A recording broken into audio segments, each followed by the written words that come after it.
I'm a senior land officer with the Uganda Land Commission.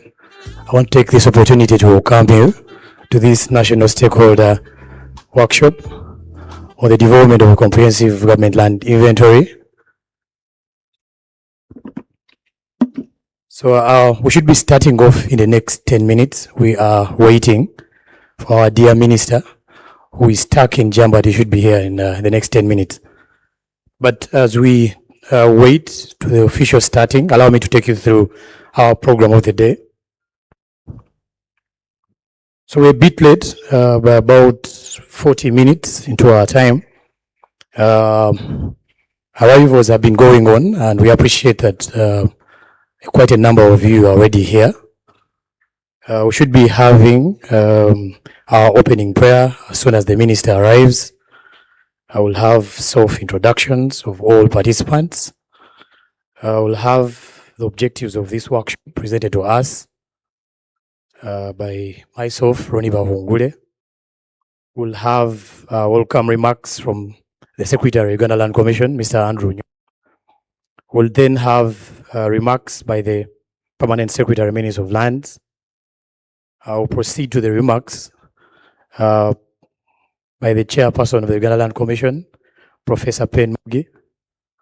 I will then have the official opening of this engagement by the Minister of State for Lands, Honorable Harriet Nabatazi.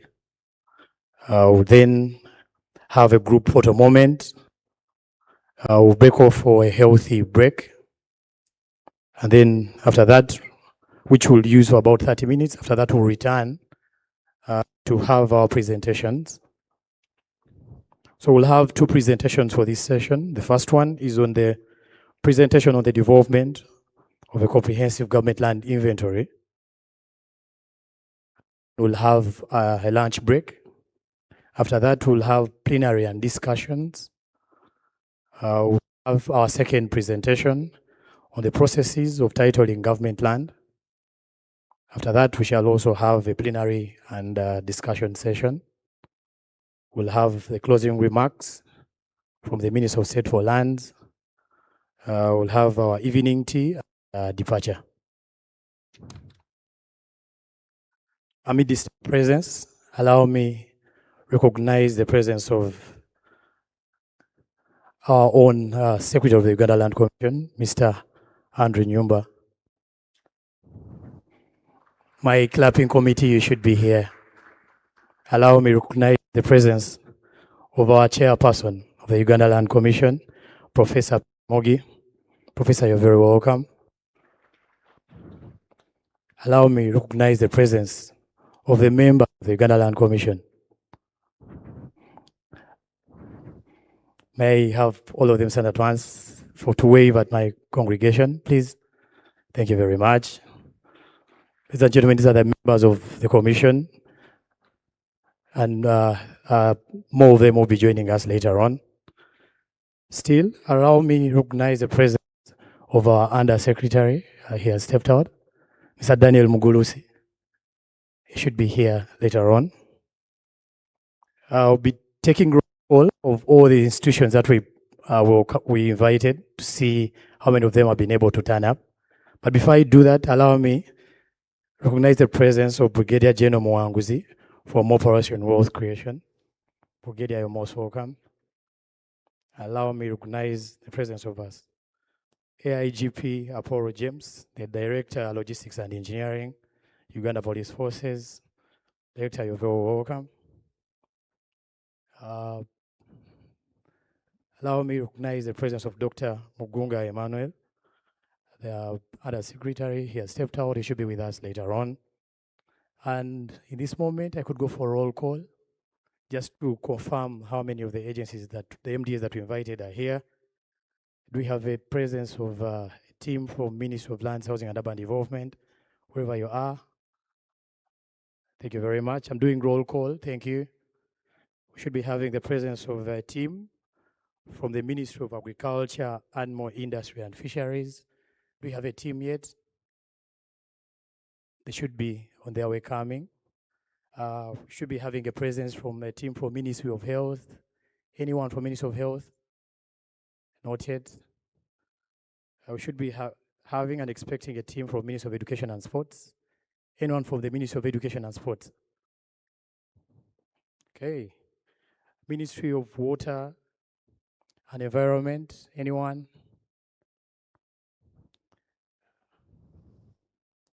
Ministry of Internal Affairs, the Ministry of Defense and Veteran Affairs. Whoever has a colleague there, I'll request that we inform them to rush up because we should be starting the next 10 or less minutes. We also invited the Ministry of Gender, Labor and Social Development. Anyone from there? The Ministry of Trade, Industry and Cooperatives. Oh. Do I have anyone from the Office of the President? Oh, you're most welcome. Do I have presence from the Minister of Public Service? We should be having those. Given that the fact that I'm not getting good responses from the from my congregation today, I'm going to stop my roll call at that point. Probably will do it later on. So I want you to feel very comfortable. There is water on your tables. Please feel free to take that as we wait for official opening. Greet a neighbor in these few minutes as we wait for official starting. Make sure you know each one, the people that are here. The essence of this engagement is to develop a multi-stakeholder engagement whereby we are able to advance government programs as a multi-agency goal. In the event that we continue working in silos, we'll be able to fail on achieving government programs. So that's why I want to use this opportunity to have all these stakeholders here to have an input into our activities with the Uganda Land Commission. Oh, my Undersecretary is here. Allow me to recognize the presence of our Undersecretary, Mr. Daniel Mugulusi of the Uganda Land Commission. Please wave at the audience. Thank you very much. So as we wait, I'll check on whether the minister is here. I'll also check on what time our breakfast will be served. Then I'll be able to communicate back to you. Thank you so much.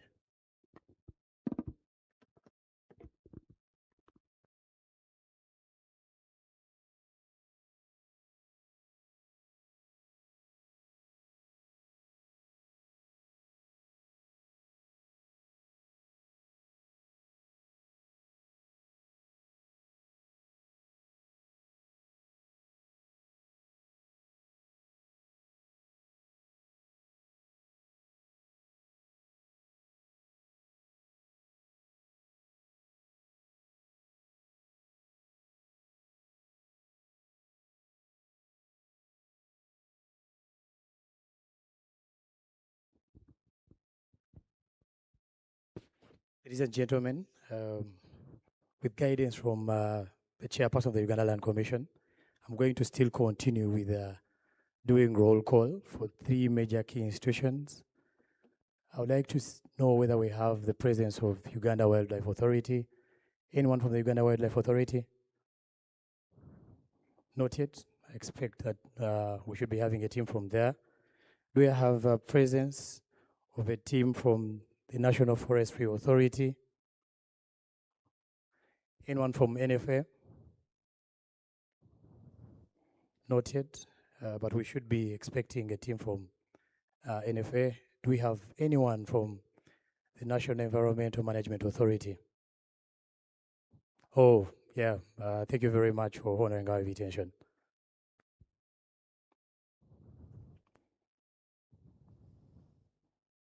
Do we have the presence of a team from Uganda Prison Services? Thank you very much for honoring our invitation. Do we have a team from the Uganda Investments Authority? UIA?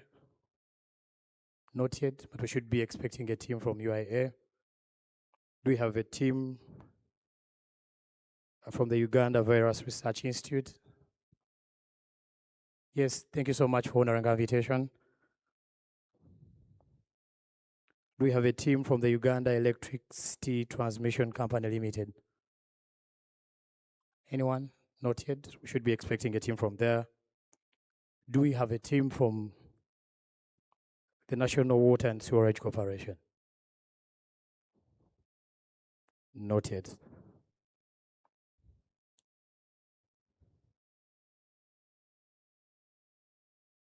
The Ministry of Local Government, anyone from there?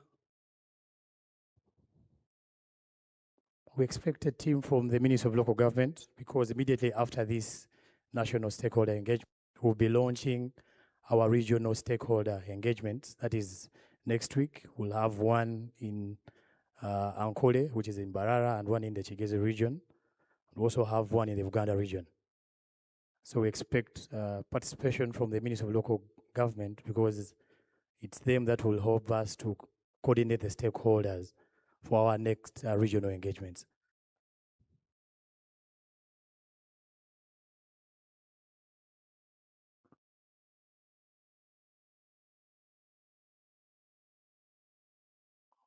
We are expecting to have a delegation from the Inspectorate of Government. Anyone from the Inspectorate of Government? Oh, thank you so much for honoring our invitation, sir.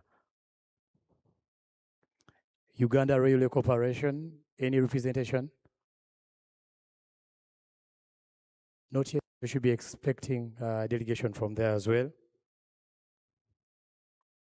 Also sent out and are expecting a delegation from the Public Procurement and Disposal of Public Assets Authority, PPDA. Any representation? It's very key that we get representation from these agencies. We have a team from the Ministry of Finance. Thank you so much for honoring our invitation.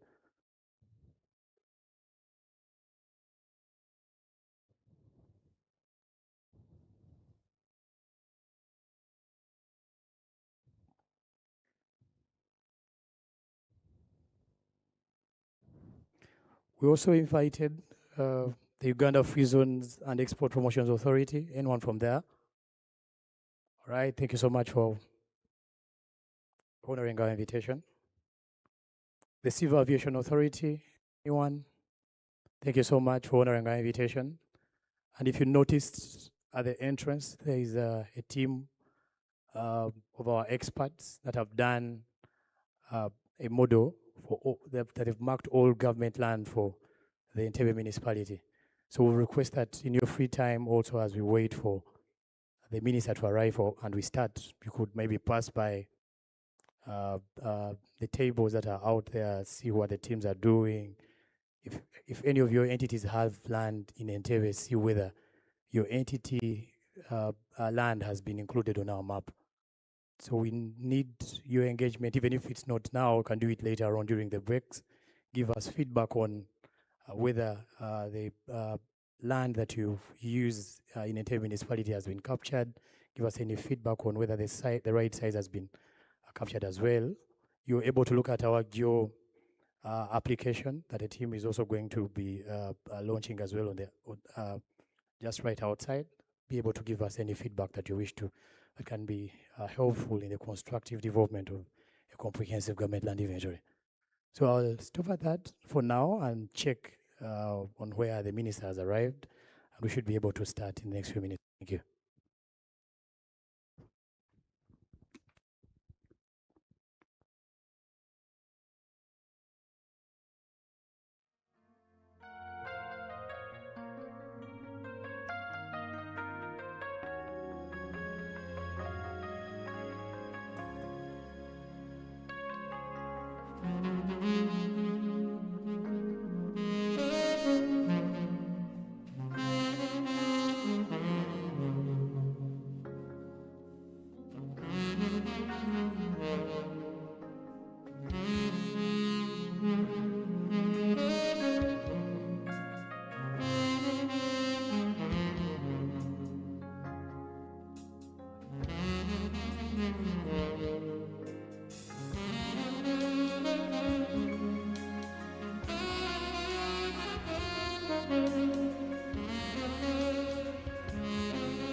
As we wait for her to get here, allow me to go ahead, recognize the presence of other entities that have joined us. I'd like to recognize the presence of Bank of Uganda. Delegation from Bank of Uganda, are you here? Thank you so much for honoring our invitation. I'd like to recognize the presence of the Uganda Revenue Authority, team from URA. Thank you so much for honoring our invitation. I'd like to recognize the presence of the Surveyors Registration Board, anyone from SRB.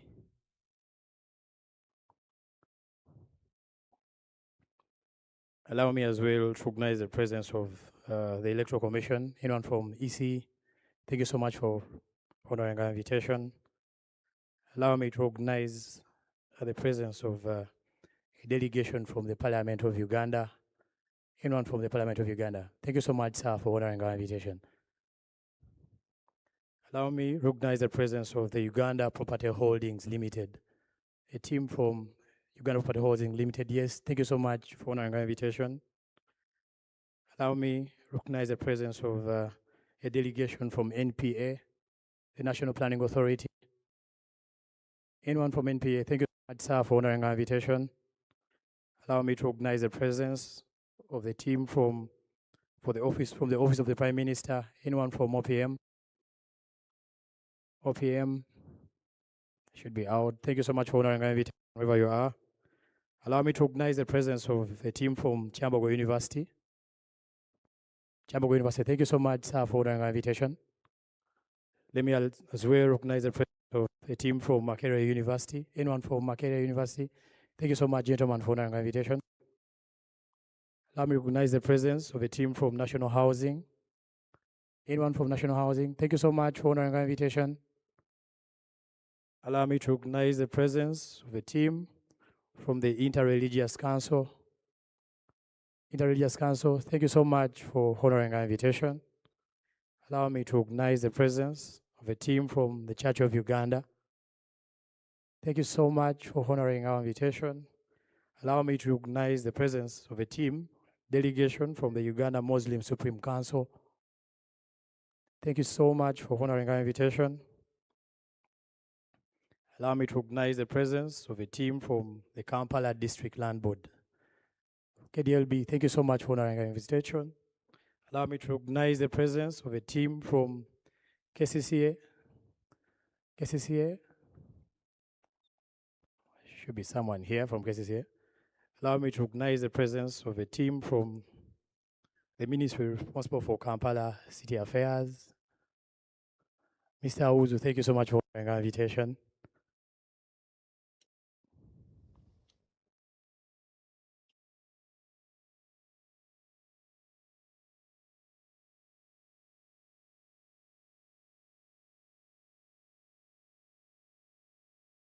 Ladies and gentlemen, I'll stop at that for now again, and I'll return to recognize more of the entities that are here today. But again, we appreciate so much that you are here for this cause as we champion the development of a comprehensive government land inventory.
Let us welcome our minister and chief guest to this National Stakeholders Workshop, Honorable Minister Harriet Ntabazi, standing in for the Cabinet Minister of Lands, Housing and Urban Development. And I would like to request whoever is in charge of the system to be able to provide the anthems, and then we shall have an opening prayer.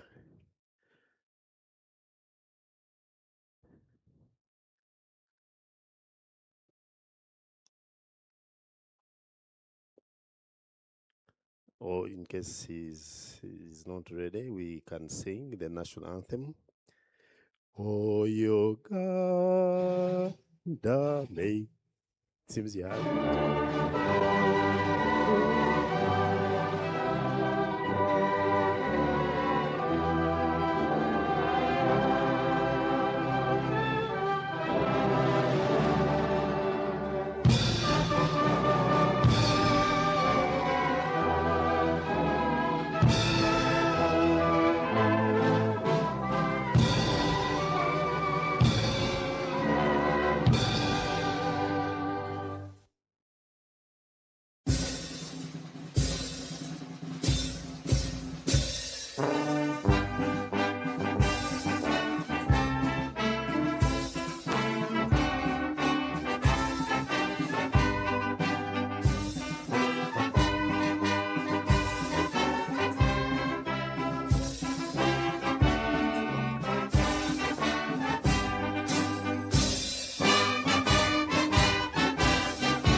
may I now request John, wherever you are, John Namlondo, to lead us in the opening prayer.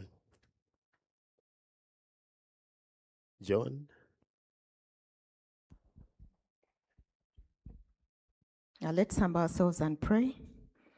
Heavenly Father, we gather here today, not by accident, but by purpose. A purpose to serve our nation and steward the resources you have entrusted to us. We pause at the start of this gathering, Father Jesus, Lord, acknowledging that all wisdom, truth, and understanding comes from you. We pray for your guidance as we look at the matters pertaining our land.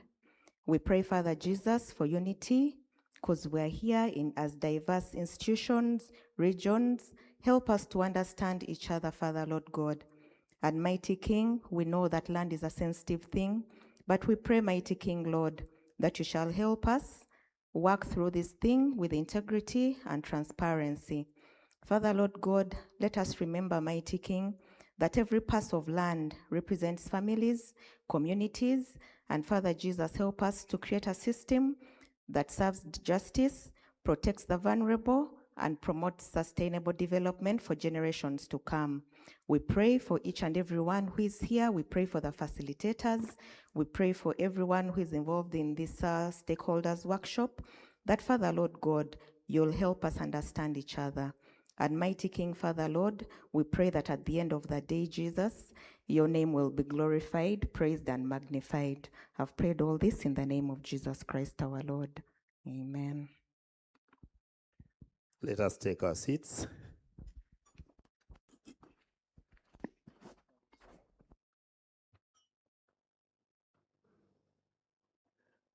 Honorable Minister, the chairperson of the Uganda Land Commission and the members of the commission and the staff, all our invited stakeholders in this national stakeholders workshop that has been organized with the purpose of creating the awareness and kickstarting the process of developing a comprehensive government land inventory. We welcome you warmly to this very important event.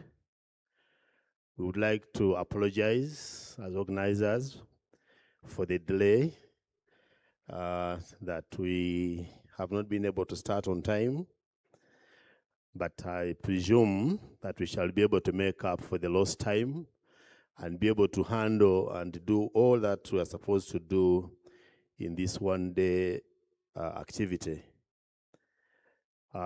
Join me, ladies and gentlemen, to congratulate our newly appointed Minister of State for Lands, Honorable Harriet Ntabazi. Congratulations, Madam.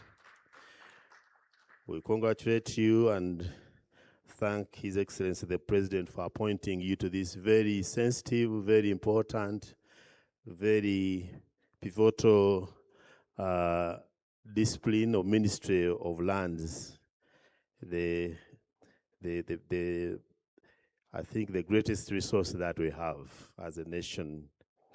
And according to the program, we have had the prayer. I'm now going to, the organizers arranged that we introduce ourselves. Now that we are late, I feel like, since we have had the roll call, kind of, I would like to think that probably we shall see whether that will be able to, we shall be able to do that at a later time.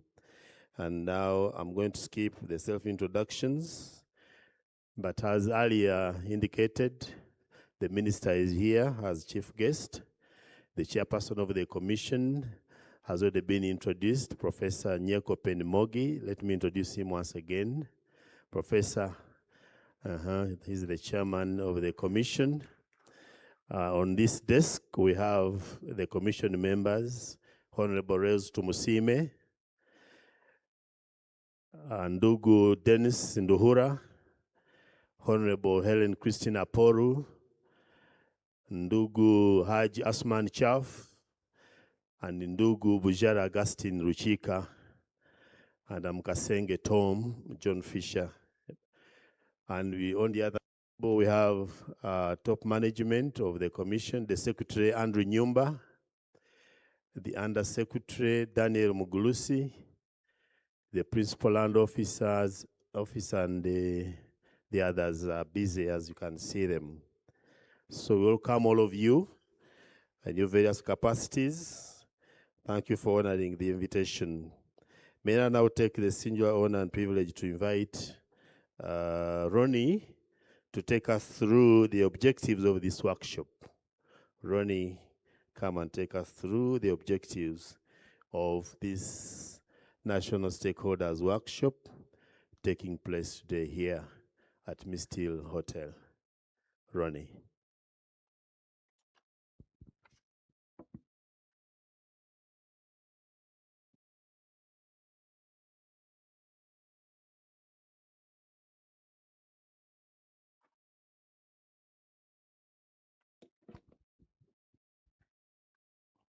Very good morning. The Honorable Minister, Chairperson of the Uganda Land Commission, and members of the Commission, the PSCs present, all invited guests, ladies and gentlemen. May I take the honor to present to you the objectives of this national stakeholder engagement. So the main objective of this workshop is to bring together key government institutions and stakeholders to build a common understanding and shared commitment towards the development of Uganda's first comprehensive government land inventory.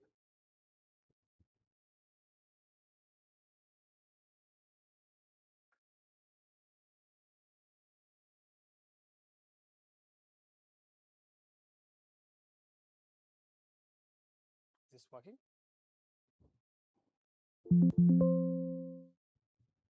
Technical team.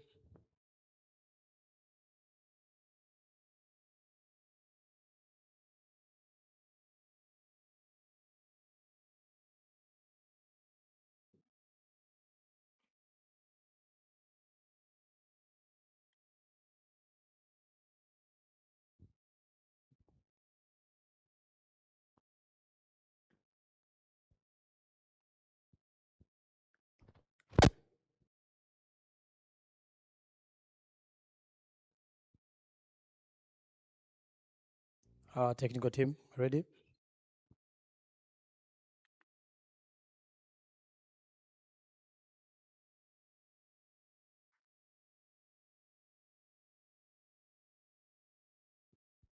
So the specific objectives of this meeting are, at a glance, we have 9 specific objectives: to create awareness on the government land inventory, explain the legal and policy framework that underpin this vital exercise, present the methodology and implementation phases that we'll go through while developing this, to clarify on the institutional roles for the different MDAs, mobilize stakeholder commitment, provide an interagency coordination, discuss the challenges, possible challenges and solutions, build consensus and way forward, and then overall strengthen land governance for government land.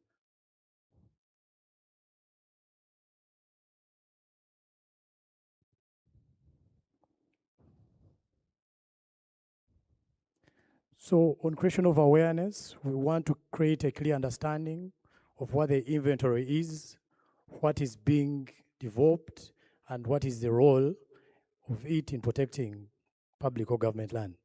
Secondly, we intend to look at the constitutional mandate of the Ghana Land Commission. We intend to leverage the National Land Policy, the Land Act of 1998, and the instruments that underpin this vital exercise.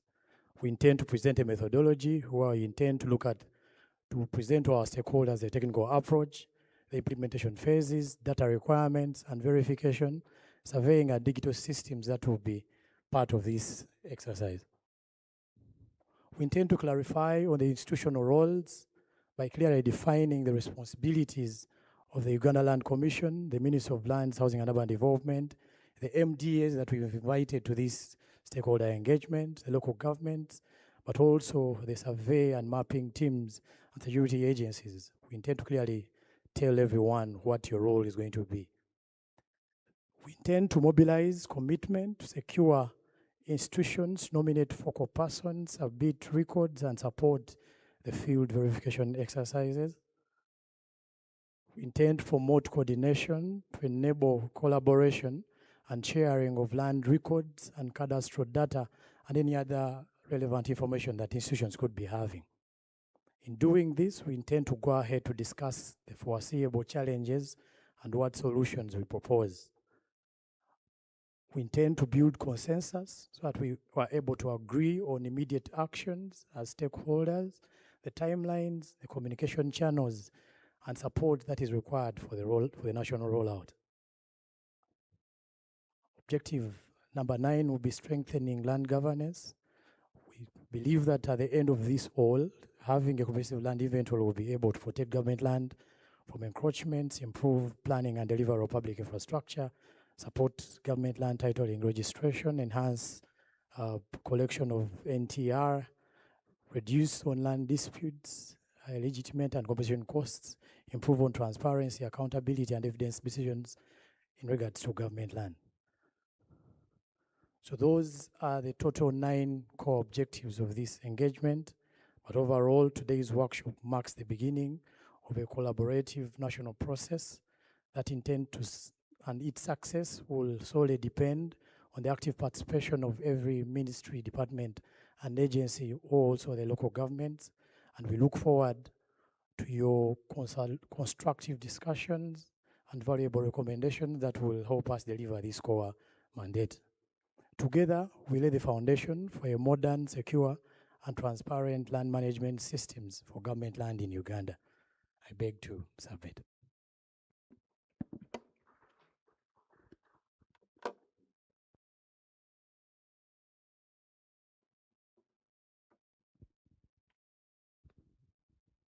Another hand clap for Ronnie for the presentation of the objectives of the workshop. And I would like to ask you to be taking note in case there's anything that you want clarified. We shall raise these matters at the first plenary session we shall have for discussion. And that's when you'll be able to raise whatever will come from either the objectives or the opening remarks of the secretary even the remarks or the opening statement by the chief guest, the minister. So after the objectives have been clearly explained to us, may I now take the honor to invite the Secretary of the Commission, Mr. Andrew Nyumba, to come and give his opening remarks. Andrew.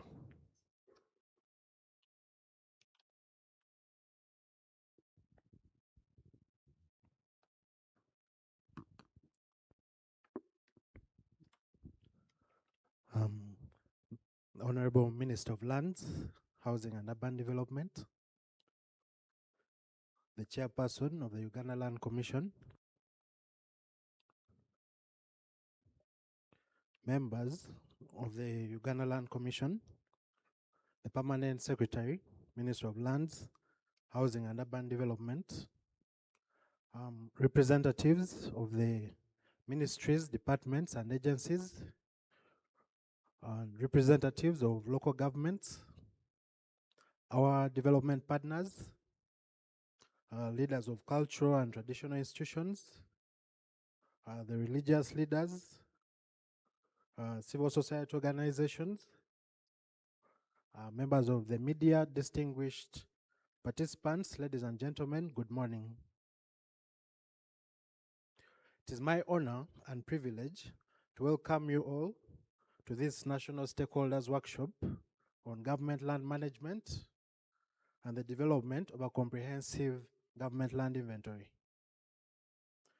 Allow me to express our sincere appreciation for your presence and participation. The fact that you have taken time to be part of this engagement demonstrates the importance that each of you attaches to the protection, management, and sustainable utilization of government land in Uganda. Today's workshop marks the beginning of a very important national process. Before we move to the regions, it was important that we first convene stakeholders at the national level to reflect on the state of government land management in Uganda, identify existing challenges, and collectively shape the way forward. Ladies and gentlemen, the Uganda Land Commission derives its mandate from Article 238 of the Constitution of the Republic of Uganda. The Commission is responsible for holding and managing land vested in or acquired by government in accordance with the Constitution and other applicable laws. This mandate places upon the Commission a significant responsibility. Government land is one of Uganda's most valuable national assets. It provides space for schools, hospitals, roads, administrative centers, security installations, universities, research institutions, industrial parks, public utilities, and many other investments that support national development. However, despite this importance, government land continues to face serious challenges. Over the years, we have witnessed increasing cases of encroachment on government land, illegal occupation, overlapping claims, inadequate documentation, fraudulent transactions, double allocation, and weak institutional coordination. In some cases, government land has been alienated without proper authorization or documentation. We have also seen situations where land reserved for future public use has gradually been taken over by private interests. These challenges are not unique to one district or one institution. They are national in nature and require a coordinated national response. Ladies and gentlemen, the urgency of addressing these challenges was reinforced by the recent presidential directive calling upon government to undertake a comprehensive inventory of government land throughout the country. The directive followed growing concern regarding disputes involving government land and highlighted the need for government to know exactly what land it owns, where it is located, who occupies it, how it is being utilized, and whether it is adequately protected. The Uganda Land Commission has therefore prioritized the development of a comprehensive government land inventory as one of its key strategic interventions. This inventory is intended to provide government with a complete, accurate, and accessible database of government land assets throughout the country. It will support planning, decision-making, accountability, service delivery, and protection of public assets. Ladies and gentlemen, this initiative is also consistent with the broader reforms being undertaken within the land sector. The revised National Land Policy of 2025 recognizes that one of the major challenges affecting land governance in Uganda has been the lack of clarity regarding government land, public land, and land held by government in trust for the citizens of Uganda. The policy further notes that conflicting mandates, fragmented records, and inadequate coordination among institutions have contributed to the misuse and mismanagement of government land. As a country, we cannot effectively protect what we have not properly documented. And we cannot effectively plan for future development if we do not know the status of the land available to support that development. This is why today's discussion is very important. This workshop seeks to generate national consensus on how government land should be documented, managed, protected, and utilized. It also seeks to gather views and recommendations that will guide both the development of the inventory and future reforms in government land administration. Ladies and gentlemen, the consultations that will follow across the regions are expected to cover Ankole, Chigezi, Buganda, West Nile, Acholi, Lango, Teso, Bukedi, and Karamoja. However, before we embark on those other engagements, we need guidance from all of you that are represented here today. Because your institutions play a critical role in land governance. You understand the challenges, you understand the gaps, you understand the opportunities. And your recommendations will help ensure that this initiative is practical, inclusive, and responsive to realities on ground.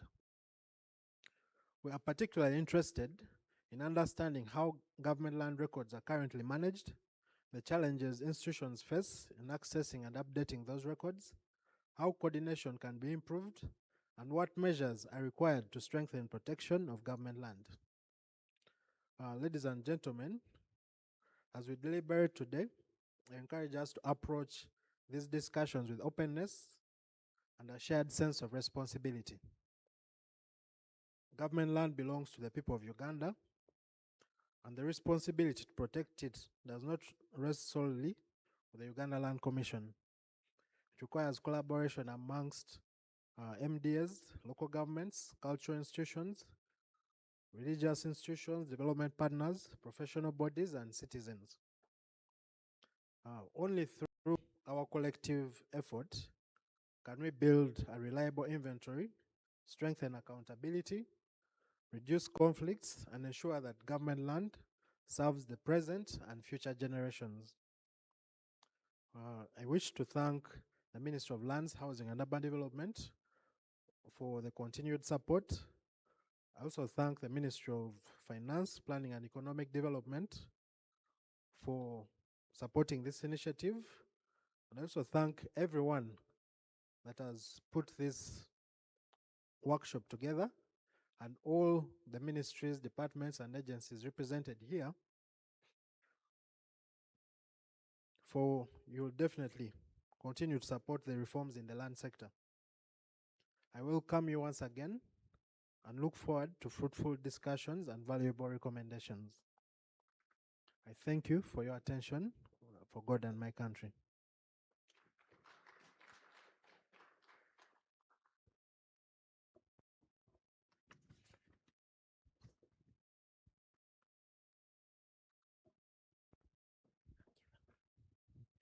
Yeah, thank you, Andrew. So that has been, those are the opening remarks of the Secretary, the head of the technical team at the Commission.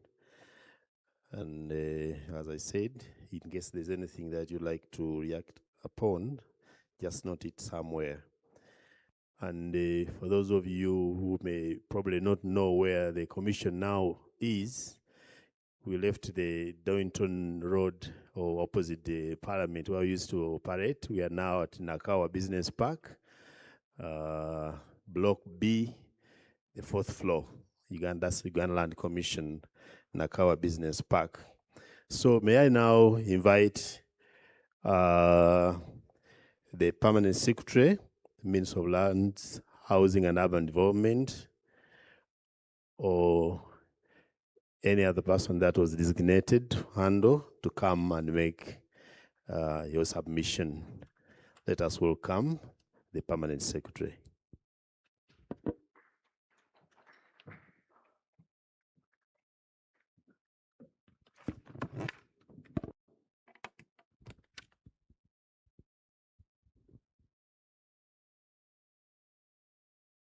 Our dear Honorable Minister of State for Lands, Housing and Urban Development, the Chairperson, Uganda Land Commission, members of the Uganda Land Commission, the Secretary, Uganda Land Commission, representatives of ministries, departments, and agencies, representatives of cultural and traditional leaders, institutions, religious leaders, representatives of professional bodies, the academia, civil society organizations, private sector representatives, members of the media, distinguished participants, ladies and gentlemen, good morning. I'm Annette Kiraza. I'm here to represent the Permanent Secretary, who is away on equally important duties. These are her remarks. It is my honor and privilege to address this National Stakeholders Workshop on land government and land management and the development of a comprehensive government land inventory. Let me begin by commending the Ministry and the Uganda Land Commission for organizing this important engagement. And also, thank you participants for honoring the invitation to attend this national level engagement on government land management and development of a comprehensive government land inventory. Today's workshop comes at a very important moment for the land sector and indeed the country. Land remains the foundation upon which virtually and national development interventions are implemented. Every road, industrial park, electricity transmission line, hospitals, schools, universities, security installation, market, water facility, tourism, investment, and public institutions depends on what? On land. For this reason, the way government manages its land assets has direct implications for economic growth, service delivery, infrastructure development, environmental sustainability, and social stability. Ladies and gentlemen, the revised National Land Policy of 2026 has repositioned land as a strategic drive of Uganda's socio-economic transformation. The policy recognizes that land is not only a factor of production, but also a critical enabler and development across all sectors of the economy. The policy further acknowledges that effectiveness of government programs depends on significantly on the availability, accessibility, and proper management of land. Yet, despite centrally of land to development, one of the persistent challenges facing government has been the inadequate documentation and management of government land. Across the country, government institutions continue to face disputes over land ownership and boundaries. Some public facilities operate on land that is not adequately documented.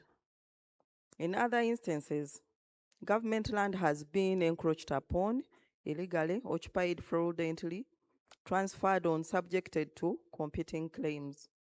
These challenges undermine planning, increase the cost of implementing development projects, and expose public assets to unnecessary risk. Ladies and gentlemen, the Ministry and the Uganda Land Commission are committed to developing a comprehensive government land inventory. This initiative is both timely and necessary. Government must know the land it owns, where that land is located, how the land is being utilized, whether the land is adequately protected, and government must know whether the land is available to support future developments and development priorities. Without this information, effective planning becomes difficult and accountability becomes compromised. The inventory, therefore, represents an important governance and accountability tool. Ladies and gentlemen, as you're already aware, the Secretary has mentioned that this significant exercise was reinforced by the presidential directive calling for comprehensive inventory of government land throughout the country. The directive recognizes a simple but important reality: effective stewardship of public assets, which begin with knowing what assets exist. The comprehensive government inventory will therefore help strengthen transparency, accountability, planning, and decision-making. It will support the identification of government land holdings, improve record management, facilitate protection of public assets, and support evidence-based decision-making. It will also complement ongoing efforts to modernize land administration through the Uganda National Land Information System and other digital innovations within the sector. Ladies and gentlemen, the ministry has over the years invested considerable efforts in strengthening land administration. Significant progress has been made through the establishment of the ministry's own offices, the rollout of the Uganda National Land Information System, systematic land registration programs, strengthening in customary tenure administration, and enhancing access to land services. These interventions have proved efficiency, transparency, and service delivery. However, the challenges affecting government land require an equally deliberate and coordinated response. This is why stakeholder engagement is essential. The inventory cannot be developed to record in our land register alone. It requires information from ministries, departments, and agencies, local governments, district land boards, area land committees, cultural institutions, religious institutions, and communities across the country. Your knowledge, experience, and records are indispensable. Today's engagement provides an opportunity to reflect on broader policy, legal, and institutional issues affecting government land. Affecting government land management, we must ask ourselves whether existing coordination arrangements are adequate. We must identify land and land administration gaps that require reform. We must explore how technology can strengthen accountability and service delivery. We must also consider how government land can be better protected and utilized in support of the national development priorities. The discussions we have today should therefore go beyond identifying problems. They should generate practical recommendations and actionable solutions. The ministry remains committed to strengthening land governance and ensuring that government land serves the interests of the people of Uganda. We remain committed to supporting the Uganda Land Commission in the execution of its constitutional mandate. We also committed to improving coordination among institutions involved in land administration and management. We remain committed to promoting transparency, accountability, and responsible stewardship to public assets. I therefore encourage all participants to engage openly, constructively, and in patriotic manner. The recommendations that emerge from this engagement will help share regional consultations and contribute significantly to the development of credible and comprehensive government land inventory. As I conclude, ladies and gentlemen, I wish to thank once again the Uganda Land Commission and the Ministry of Land Staff for organizing this engagement and all the stakeholders for your continued support towards strengthening land governance in Uganda. I wish you fruitful deliberations for God and my country.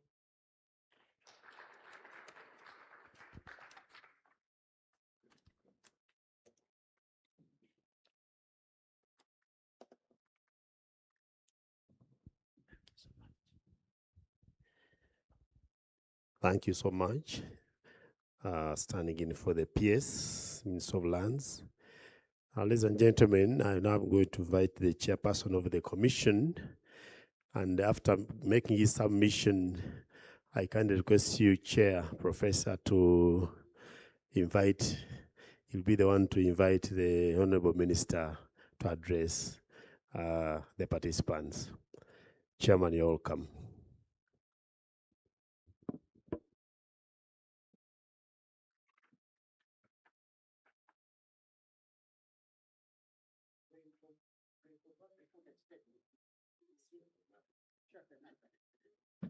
Are you sure? Okay. Yes. Good morning, everybody.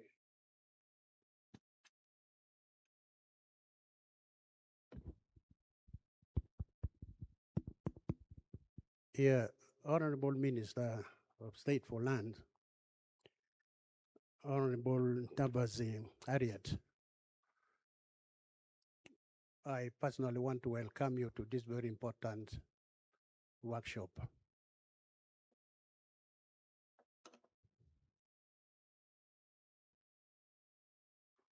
Members of Parliament present here, government ministries and agencies being represented here, religious institutions, ladies and gentlemen. There's a speech here which I've just received. This will be for record. Then I'm going to talk from a short note, which again is going to be for record. Yeah, ladies and gentlemen, I want to welcome you to this very important workshop. I want to start by thanking the commission members for approving and directing the Secretariat to organize this workshop. And I would like to thank the Secretary and his team, the technical staff of Uganda Land Commission, for implementing what the commission members directed, and they have organized this important workshop. And I thank all of you who have come to attend. This clearly shows the importance of land in this country. I would like to start by saying that Uganda Land Commission is renting a premise. I think it was mentioned here, we are renting a premise at the Nakawa Business Park. We don't have our own land where we have built our own officers. But that's going to change. We cannot continue renting premise on other people's land when we are in charge of government land and we cannot have our own building.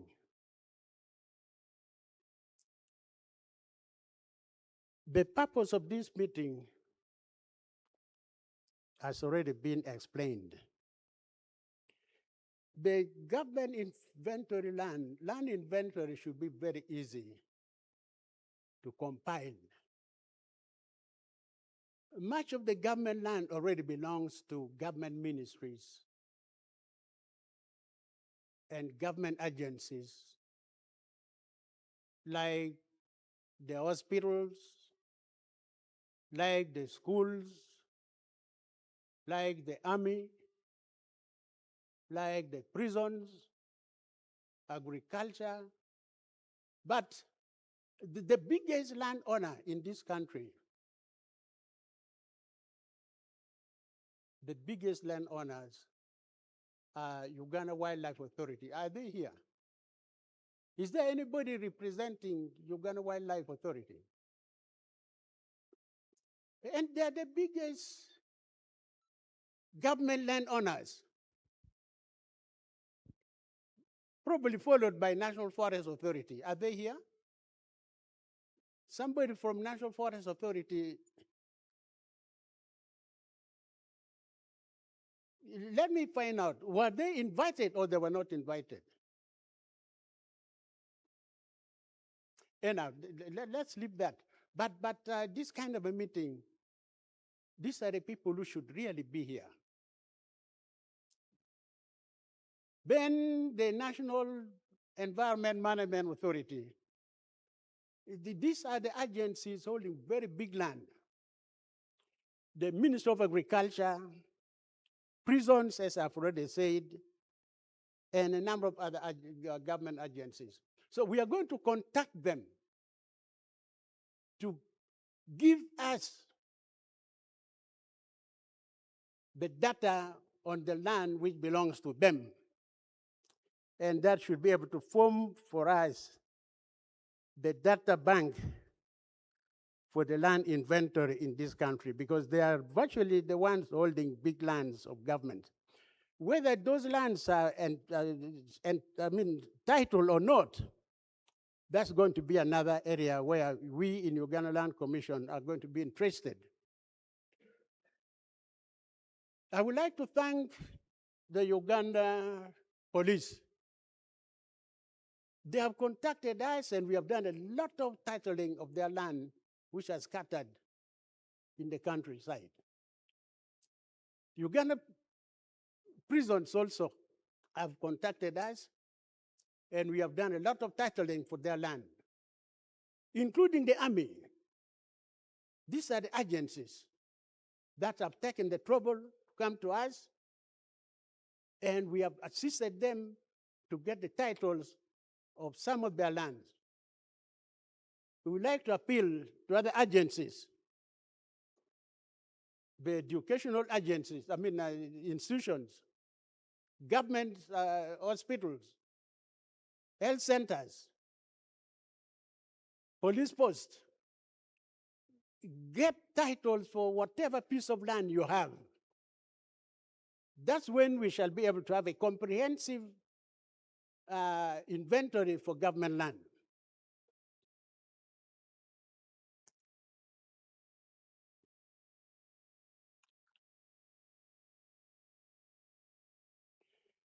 We would like to have this inventory, as the secretary has already explained, so that we know how government land is being utilized for economic purposes. We would not like people to have land. This land is lying idle and is not benefiting the country in respect to economic growth. We have a lot of investors coming to the country looking for land. And sometimes we find it difficult to get land for these investors, including presidential directives, where investors who come through the president, they want land, but we are not able to get land for them. And this is one of the reasons why we have this kind of workshop, so that we identify all the available government land, the ones which are being idle, and we are able to allocate this land to investors. Lastly, I would like to appeal to the three agencies I've mentioned earlier: the Wildlife Authority, NEMA, and National Forest Authority. I know they argue that these lands are gazetted, and they tell us that the gazettement is more powerful than the titles. Okay, if the gazettement is more powerful, you have gazetted a forest. Why are people encroaching into this forest? Why? Why are titles being given on this forest?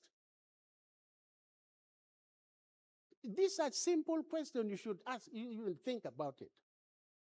Which means gazettement alone is not as powerful as you think.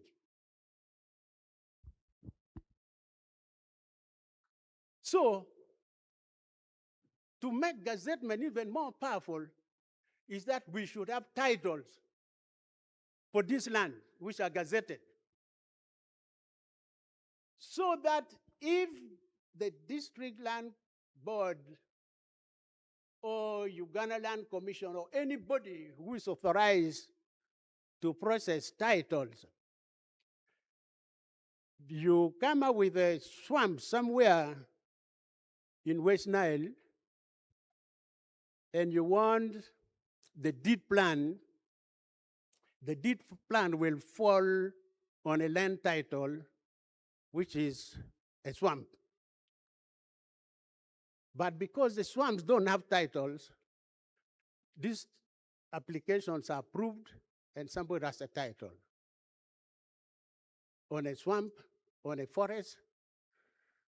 The only good thing with wildlife is that there are those animals which are protecting their boundaries. They are naturally protecting their boundaries, and there are no encroachment. I think their only problems are the poachers. The poachers go hunting, but some of them also come back with a lot of wounds, including death, because the wildlife don't play around with their land. So for the purpose of protecting government land, I would like to propose in this meeting that those gazetted land through National Forest Authority, land belonging to Uganda Wildlife Authority, land belonging to the swamps, we should get titles for all this, besides the gazettement. And I think that will reduce the encroachment we are seeing, particularly in the forest. The trees are very innocent things. You come with your handsaw, you cut them down, and the forest cover is being reduced every year. And we are here seeing this forest cover being reduced, and we are contented that these forests are gazetted. They are gazetted. The gazettement alone is reducing forest cover through encroachment. So I still want to emphasize here that all those gazetted land in protected areas should have titles. And I think that will be the only way we shall reduce people getting titles, even in the lakes. With these few remarks, I would like to take this opportunity to invite the Honorable Minister of State for Lands to come and address the gathering. I thank you very much.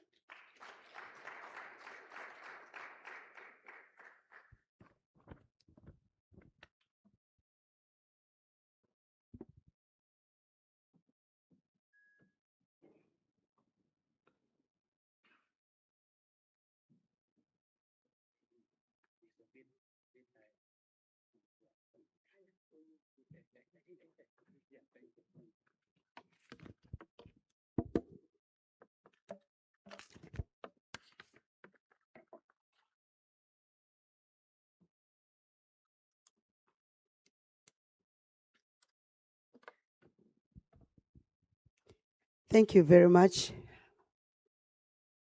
the chairman of the Land Commission,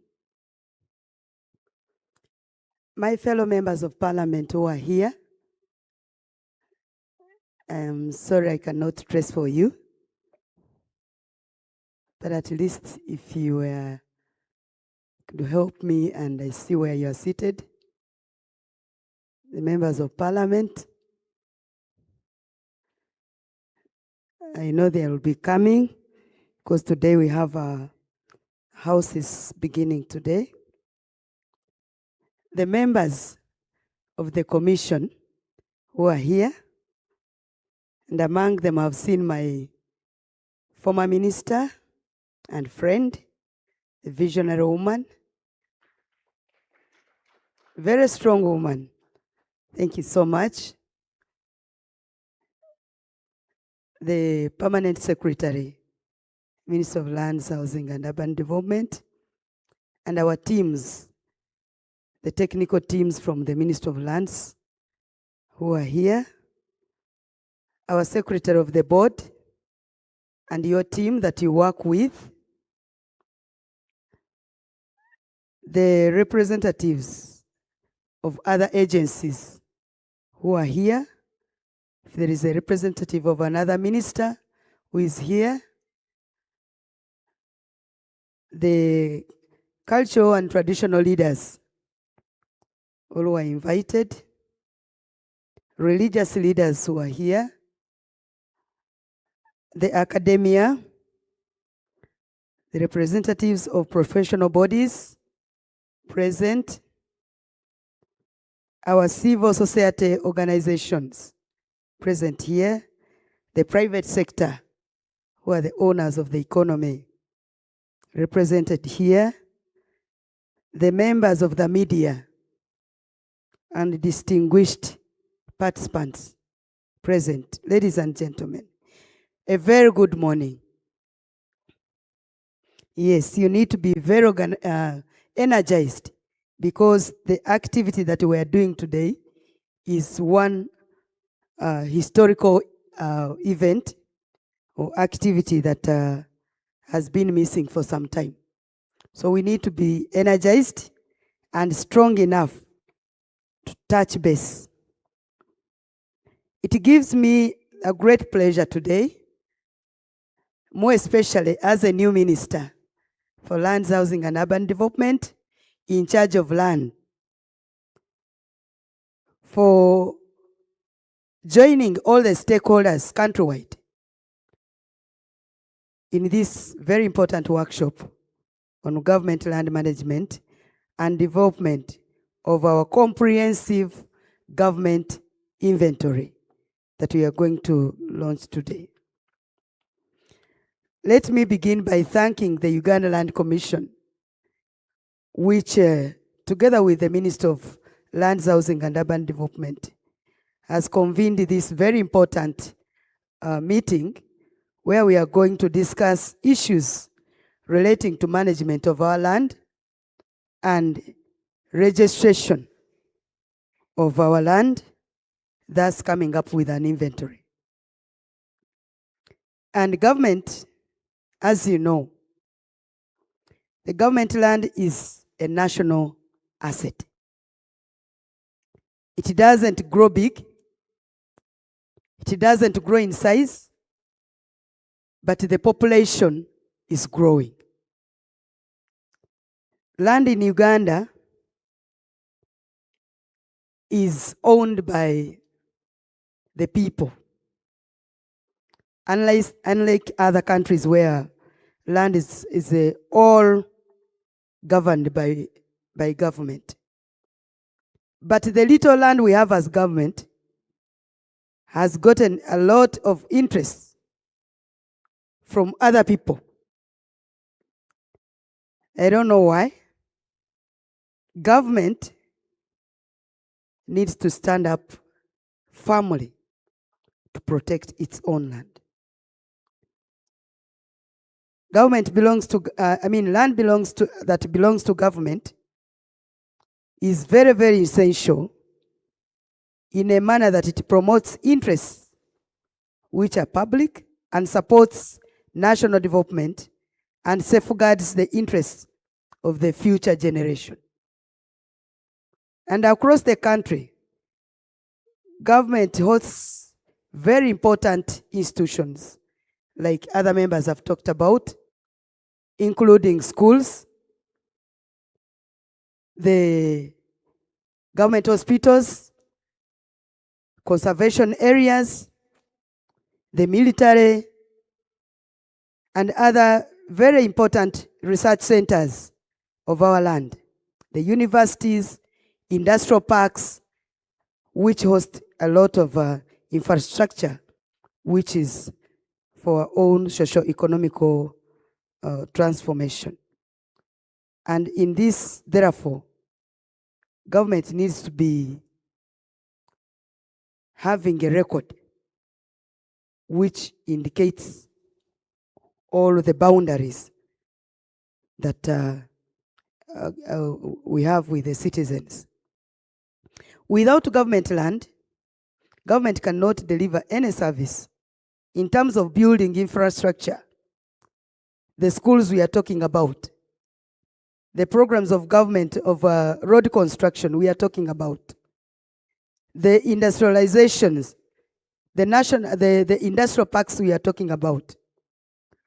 And therefore, it drives socio-economic transformation, like I told you earlier. It is therefore very imperative and important for government land and property to be documented, protected, and managed.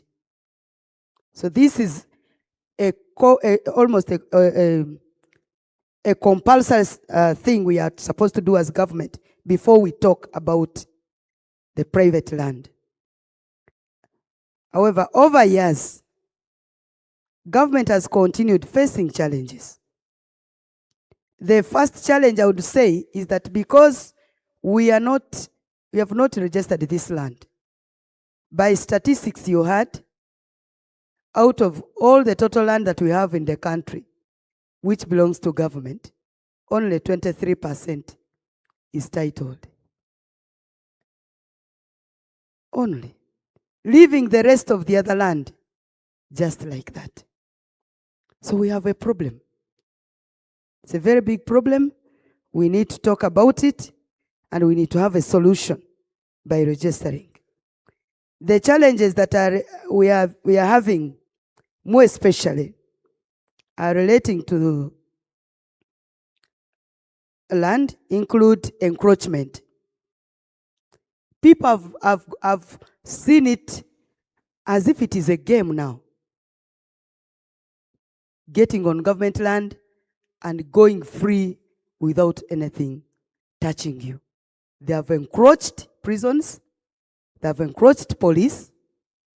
The headquarters cannot even help themselves. Yet they are police. But they don't have any record. You cannot quarrel over land when you don't have a record. Schools' land is being taken. Imagine Makerere University also is facing the same challenge. Mulago National Referral Hospital. You heard what the president was talking about. Somebody putting a building in an enclosure, even when you are seeing that there are gates here. Somebody enters and gets what? A title. But the funny part of it, it is the same Minister of Lands that issues these titles. It's a very big challenge for Minister of Lands, Housing, and Urban Development. It has delayed infrastructure development. People want to put roads, but you have to compensate. Whom are you compensating? Somebody who is seated on government land. Government paying government. It's a very big challenge that we need to talk about. Inadequate documentation has caused fraudulent transactions. People just transact the way they want. I've been on land, I am not documented, but because government is not bothered, I process my title on top of this land, and I've taken it. You have nothing to do, you have nowhere to take me. The courts are complaining. How do we help government, which doesn't help itself? So, it's a very big weakness. Overlapping interests. There is a challenge that I saw in when we were constructing our road going to the constituency in Ivundivujo. You know me, I'm a member of parliament for Wamba County. I'm not a woman member of parliament. I'm not a man, but because men claim that these positions belong to them.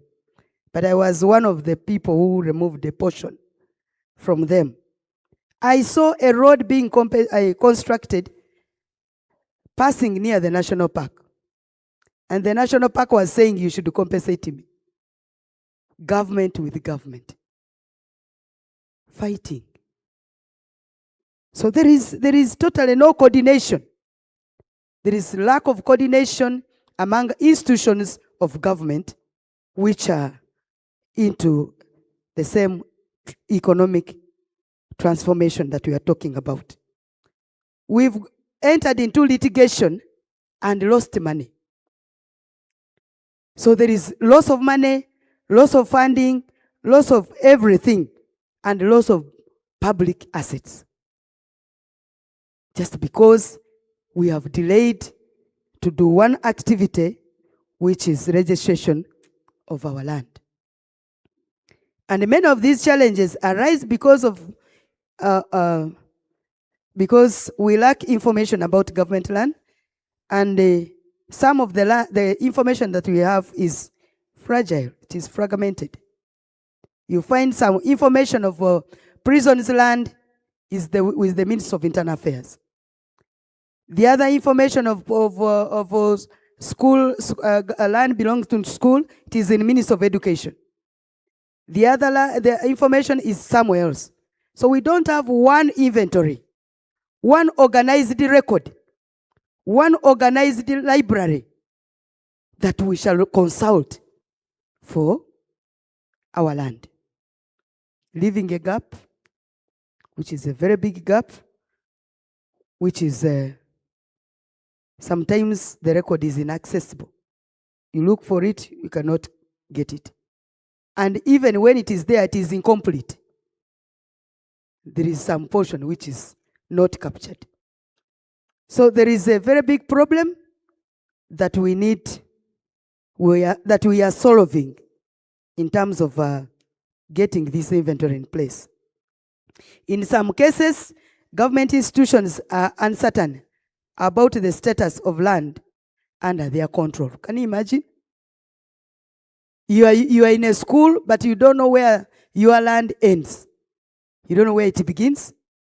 You don't know where it ends. You are a prisons down there in Muvuku or where, you don't know where your land ends. That's the challenges that we are getting. While in other cases, records are incomplete and outdated, and the record do not sometimes exist at all. So these challenges not only undermine accountability, but also promote corruption. Because if I find there is no record here, and nobody is bothered, the owner of the land, who is the DPC of an area, is not bothered. Even when you go to the headquarters of police, you will not find any record. So why don't I put my hostel there and I make money? And when the officer sees that there is nobody capturing the land, and then unapatia kitu kidogo, and the land is registered. So it is a weakness which is all round that we need to attend to very urgently. So they have undermined our accountability, they have caused corruption, but also increased the cost of development and increased opportunities of conflict. People are in conflict, people are in court, everywhere. Even yesterday I watched another movie where people were fighting over government land, over agricultural land. These people are saying this is land for our demonstration, the other people are saying no. We also have some land somewhere where we want to put an industrial park, but the agricultural sector is saying no. This is for something else. So there is a lot of conflict between ourselves and between us and the population. Now, because of these above cited challenges, the government has come up with a lasting solution, I'd say, to address them. And as we are informed by the secretary, you had the secretary talk and the chairperson of the commission. This time around, we want to fully document and protect our government land. I want to appreciate them, and I want you to join me in appreciating the commission for coming up with this wonderful thing. And I want to thank the Minister of Lands, Housing and Urban Development, which has really done its best in joining the commission to develop this comprehensive government land inventory, which is therefore a direct response to the challenge which we are being faced. Now, the land inventory will provide government with reliable and comprehensive database. It is very important to have a database. We used not to have a national database, not until NIRA came up with one. We used to have a challenge with elections, not until the Electoral Commission came up with a database. We used to have a challenge with the driving permits. The Ministry of Works came up with a record, which is now digitalized. And we shall collect this information, and I think we shall go to the digital world and digitalize this information, so that nobody, when you put in information and click in, even if you are aware, you'll know that this land belongs to government. And it will also solve the challenge of overlapping titles, one over another. Because once you put in, it will show you that this land belongs to Harriet Intabazi, and you will not take it. It will belong to the prisons. How will you put another title on another one when it is already digitalized? The system will refuse. So I'm happy that the Ministry of Lands, Housing and Urban Development has joined together to comprehensively get this database, which is going to help us to support better planning, protect management, and more so to help government remain available, land available for government use for purposes of national development. Now, this initiative is also fully aligned with the National Development Plan. Now, the development plan that we are having is Development Plan 4.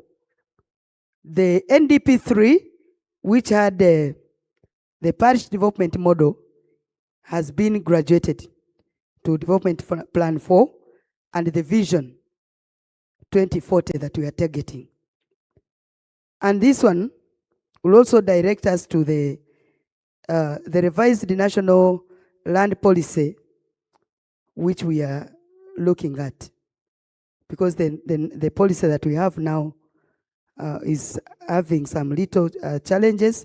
We want by 2026, this year, to complete our revised policy, which is our Bible as Minister of Lands.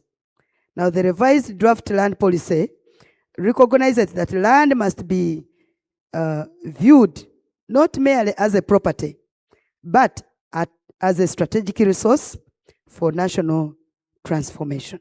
This is very key, and we need to urgently do this. It further recognizes the need to modernize the land administration, strengthen institutions for coordination, and improve transparency, and leverage technology to improve land governance. So these are very important key aspects that we are targeting. As government, we are committed to ensure that these reforms, because these are new reforms that we put in place, we are ensuring that they move beyond policy statements and translate into practical action. And this is our dream, which dream is coming true now that we have launched the inventory today. And the development of the comprehensive government land inventory is one reform that we are looking at that will break the ice and start off. So all those people who are seated on government land, comfortably, doing their programs comfortably without being touched, this is the time. Some of them are here, I know. Some of them are somewhere we are going. But I don't think the commissioners are part of the game. And if you are a commissioner and you are seated on government land, please start packing. If we are a member of the Ministry of Lands, seated on government land, without authority, pack your luggage. Remove your good building and move away. The time is now.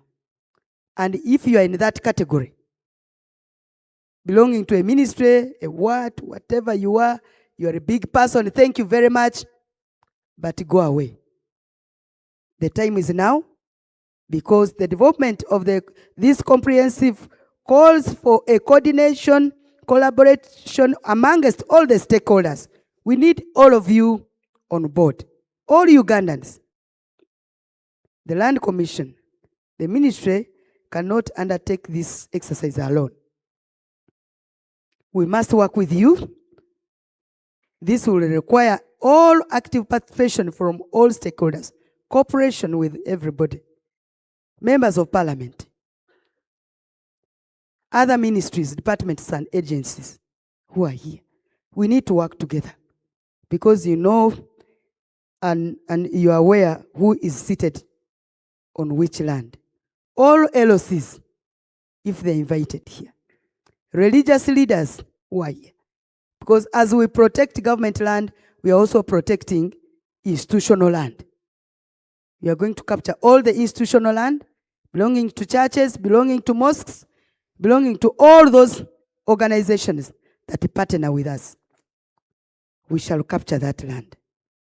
So what we are targeting is development and transformation, which is all inclusive. So this requires all of us together.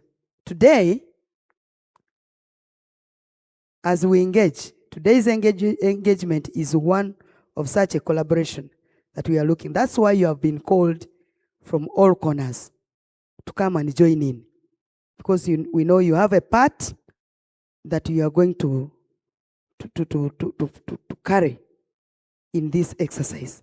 So today's engagement is a collaboration we have embarked on to kickstart the development of this comprehensive government inventory. As you heard from the secretary also and the chairman, more engagements are lined up for this initiative to ensure that everybody is effectively updated. And I want to tell you, we shall go down to the districts, we shall educate all the MZOs which are there, which are representing the ministry. Whatever you are doing in your MZO, make sure that is giving respect to this process. And we want to call upon you, the staff at the MZOs, to carry this one very importantly. Somebody was asking me when I had when we presented at the media center. Where will you get the staff from? If there are people who have big staff, big numbers of staff, is the Minister of Lands, Housing and Urban Development. Because we even touch the LOC1, where we have our committees, the land committees. At the sub-county level, we have officers who are there. At the district, we have officers. We have 22 zonal offices, well equipped with staff. Others on permanent, others on contract. So we shall use those ones, and we shall even engage more to come in and carry out this exercise. So today, as we widen the gap of collaboration, we call upon all those stakeholders I've mentioned and others I've left out to join in for the good of this exercise. The discussion that we are going to have today and the recommendations, ladies and gentlemen, which we are going to gather today in today's meeting, will guide the regional level consultations that we are going to have and help us shape the policy and the legal and administrative reforms that we are carrying out. Now, the protection of the government land is not merely an institutional responsibility, but it is a national responsibility that we are carrying out, and we are targeting the youth, the young generation that is going to come up when we are no more. Most of us are in our evening hours, others in the afternoon hours. We are going, but the children we have left behind, the grandchildren that are coming, will lean on the legacy that we have left behind. So every parcel of government, the parcel of government land that is lost represents a loss of opportunity of service delivery for the young generation that we are targeting, and the investment and the development of every project that the general public would have benefited from. So all the public assets that we are going to protect will contribute to the attainment of the country's development agenda. So what we are targeting is not only for today, but what we are targeting is for the future to come. Because this exercise may not be repeated. It is once captured and for all. We shall lean on it for future generation. I therefore encourage all participants who have been called to engage actively, not only through listening, but through engagement with those who know, ask questions, inquire where possible, effectively ask, constructively contribute through bringing out ideas that will help the commission and the ministry come up with solutions that will identify will be identified practically on the ground, and that will strengthen land governance and support national development. So, I'm going to encourage you as a new minister, make my life comfortable, make my work easy, because when we capture all this, we shall launch another struggle for the Vibanja holders, another struggle for other areas which are very critical to put our land into order. And I want to tell you, the team that has come, which is chaired by the Minister of Lands, Housing and Urban Development, the Honorable Judith Nabakov, the team of housing, which is chaired by the Minister State for Lands, Persis Namuganza, the princess, and another princess from the Fort Portal City, Margaret Mohanga, who has unfortunately lost a sister, where we are heading now, will all join into this struggle. We have a strong team of ladies, and you know very well that ladies, once given an assignment, must accomplish it. I'm not hearing you well. Yes. That's why the men marry them. Because if they were not useful, men would be alone. But there is no complete man without a woman. Never. You will always be questioned. And your integrity will always have a question mark. So we came as a team. We must work as a team with our men we found in the ministry, the commission. The good thing, the chair is that a man. We shall work with you to make sure that this dream is realized. So in conclusion, therefore, I'll encourage you, encourage everybody to come in, because if we start doing these visible benefits, our name as Minister of Lands will look clear. There are people who have tainted us everything that they want. And I want to tell you, the ministry still holds a strong mandate constitutionally, offered by the Constitution of the Republic of Uganda, to manage all land across the country. So there is nobody out there going to undermine the power of the minister when we have a strong team of ministers, new ministers, to back the old ministers who have been there. So rest assured, wherever you are, if you are in the area of managing land, work together with the ministry. There is nowhere you'll form your own government aside from the Ministry of Lands, Housing and Urban Development. That one cannot happen. We are all going to work together as a team, work together and form one bundle to deliver result for this project.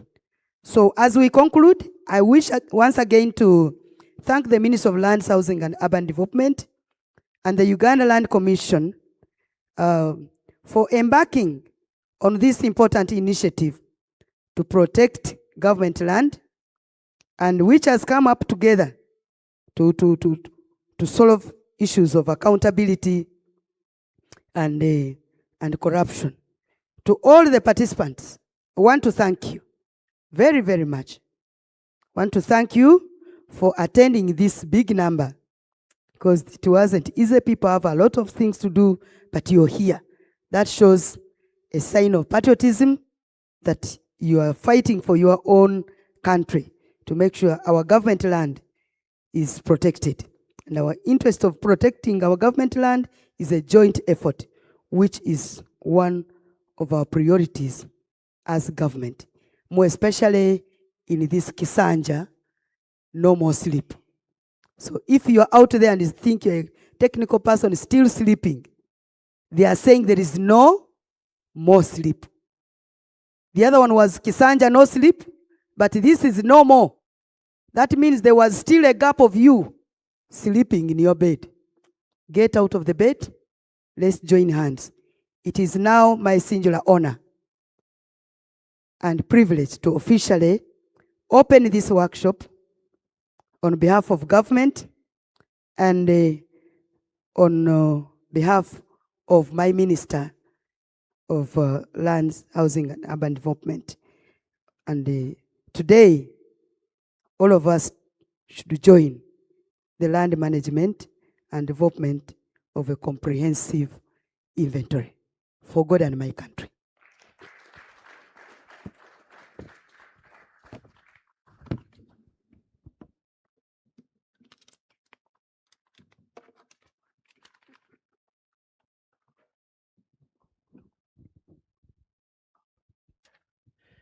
Ladies and gentlemen, let us give a thunderous hand clap for our Honorable Minister, who has made her opening, who has officially opened the workshop, and also therefore marked the beginning of the journey of developing a comprehensive government land inventory. We are now going to have a group photograph here. The technical people in this that docket tell me this is spacious enough for us to be able to fit here to have the photographs we need. After the photographs, we shall go for a break tea, or a health break, then come back here for a session. All of us should come back after the group photographs, rather after the break, health break. Let's now join the minister and the chairman and board members for a group photograph. All of us together, we shall be captured by these technical people. Please come and join the minister in this historical photograph.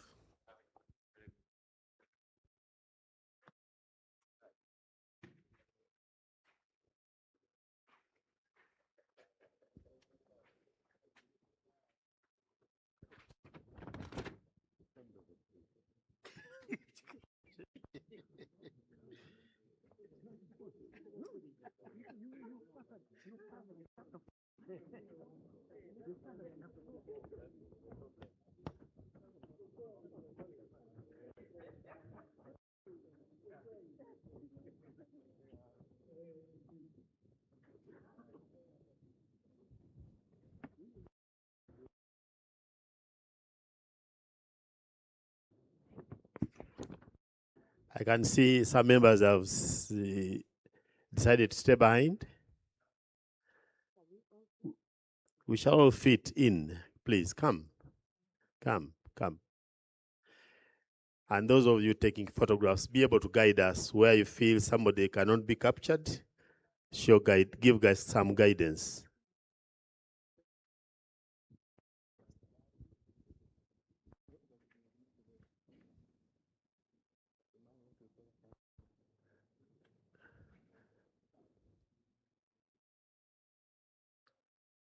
Can you capture both corners so far? Those of you taking photographs? Or you're going to... No, not yet. They're saying behind here, it can still be captured behind here.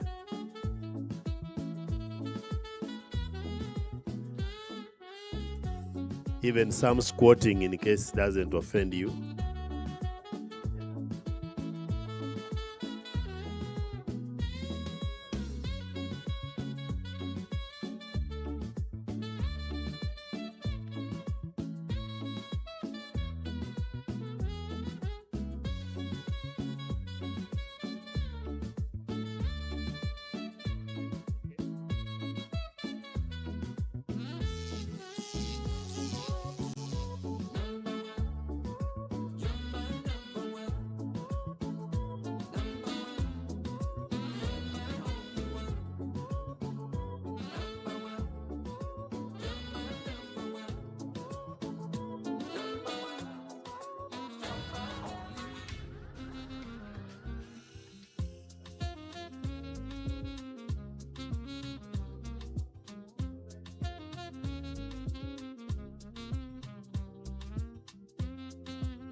You're done? So we can go for the health break and then come back. Organizers, how many minutes? Ronnie, how many minutes? 30? In 30 minutes, let's be back. 30 minutes of health break and we are back. Thank you.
fi smoke cannabis. Doctor say make a pop one of this. Make me fly like say I'm Aladdin. Come bring some kind melodies. Oh, mommy, myself no do past like this. So many things inside of my jeans. I slide down, DBTs, DBTs.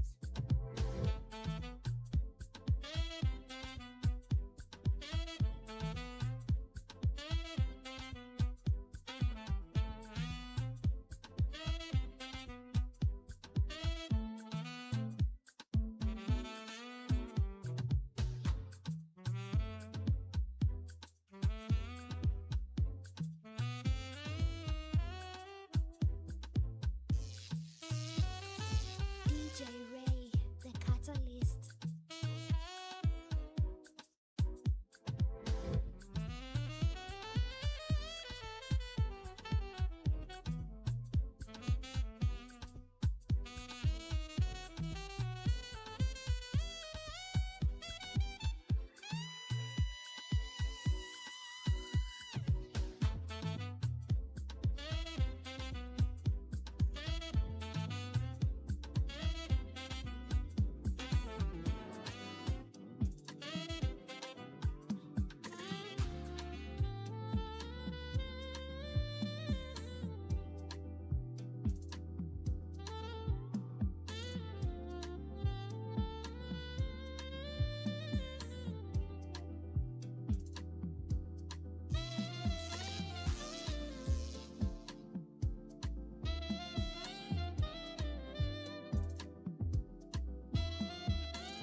DJ Ray, the catalyst.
Ladies and gentlemen, good afternoon.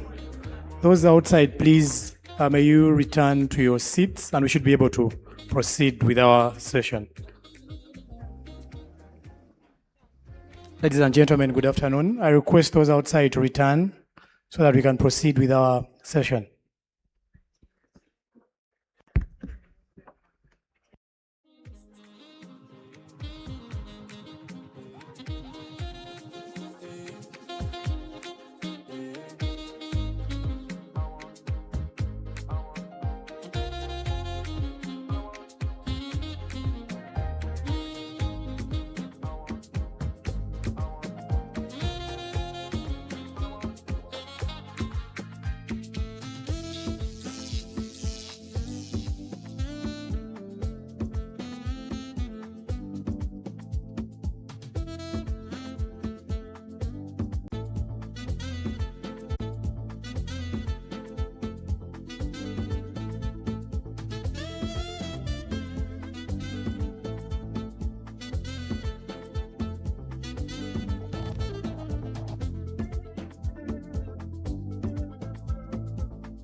Good afternoon, ladies and gentlemen.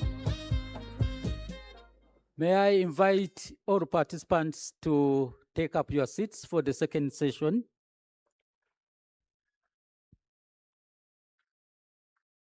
Let's gain our seats to be ready for the second session.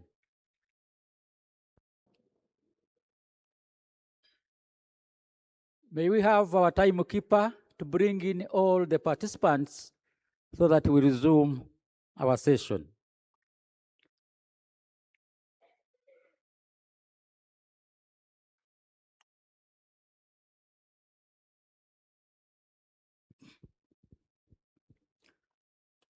I think let us begin. My name is Augustine Bujara. I'm a commissioner at Uganda Land Commission. Fellow participants, ladies and gentlemen, all protocol observed, I welcome you from the health break and ready to resume our this afternoon session. Before we resume And before I call in the presenter, I also wish to add my voice to that of the previous speakers for congratulating the Uganda Land Commission upon organizing this historical event with the theme towards a comprehensive land inventory for sustainable governance and national development. For quite some time, the issue of government land inventory has been a song or like a lamentation for now over, to me, 7 years. When we came in 2019, there was an interministerial committee which was chaired by then Minister of State for Housing, and this committee did not complete its work. And since then, the issue of lamentation about the government land inventory has remained up to date. It is against this background that Uganda Land Commission from time to time has developed budgets, has sought budgets from the parliament, from development partners, but the issue of land inventory of government has been found to be extremely expensive. I have read through the purpose of the regional stakeholder engagements, and I find number 4 very, very, very important. Number 5, strengthening collaboration among institutions involved in the government land administration. We should emphasize on the methodology we are going to use if we have to succeed. Last month, I was part of the team on the northern region, and every district in where we went, every office of the district planner, the physical planners of the MZOs, they have the records of government land within their respective offices. When we reached Moyo, we visited the physical planner of Moyo Town Council. He just went into his drawer, he picked the map showing all government land. He said, all this street is yours. You are not bothering to find out what is yours. I'm therefore very, very impressed that today we have organized this important workshop with a desirable theme towards a comprehensive land inventory for sustainable governance and national development. May I therefore take this opportunity to invite our presenter this morning, Mr. Dennis Musinguzi. Could you please kindly step up and make your presentation? I thank you.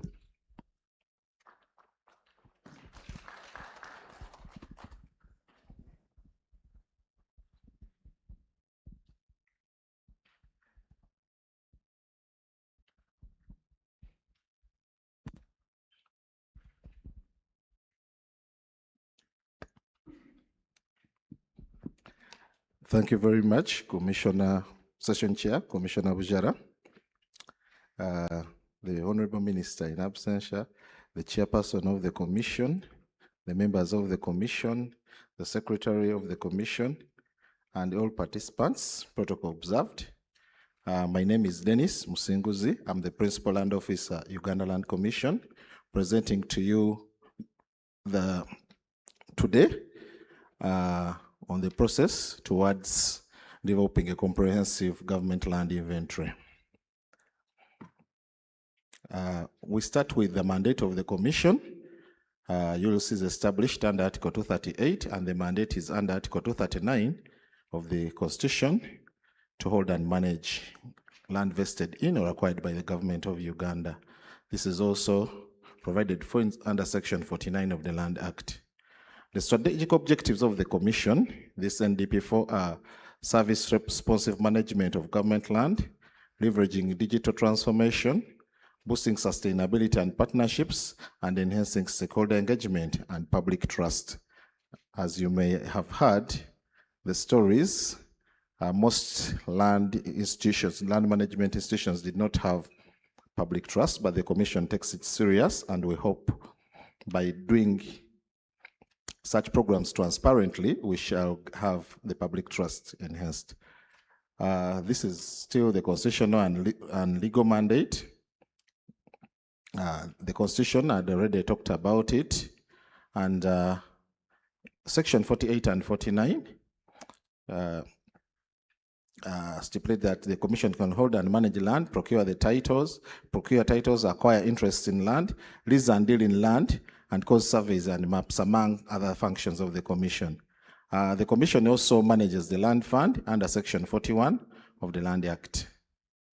Of course, the operational procedures, this is the day-to-day work, is compiling and updating the land inventory, survey, leasing, and compliance workflows that implement the mandate. We start with defining what government land is. Government land is land vested in or acquired by the government in accordance with the Constitution or acquired by the government abroad, or land lawfully held, occupied, and used by the government and its agencies for the purpose of carrying out the functions of government. Government land also includes land held in trust for its citizens, including land reserved for ecological, touristic, and natural heritage for the common good. It also covers lakes, rivers, wetlands, forests, and game reserves and parks. But this category is protected through separate legislation and gazettement as provided for under Article 237 2B of the Constitution. Trying to elaborate the categories of government land, we have vested land, we have land which is acquired, institutional land, this is occupied by institutions such as schools, hospitals, and ministries, land for parastatal or constitutional bodies, land abroad, this is land held for missions abroad by the government of Uganda, and land for administrative headquarters.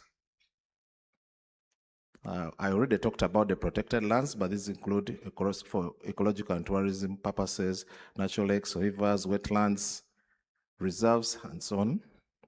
We have the utility land for public utilities like dams, water sources, and for corridor and improvements. Then here we can delve into the historical evolution of government land. Like you may be aware, before 1900, customary tenure predominated across Uganda. Rights derived from community membership under customary law, and land was held through family, clan, and community structures based on customs of a particular area. In the colonial era, here we had now the 1900 Buganda Agreement, which introduced Milo land, and then the Toro and Ankole agreements of 1900 and 1901 respectively, which introduced native freeholds in those areas, in those kingdom areas.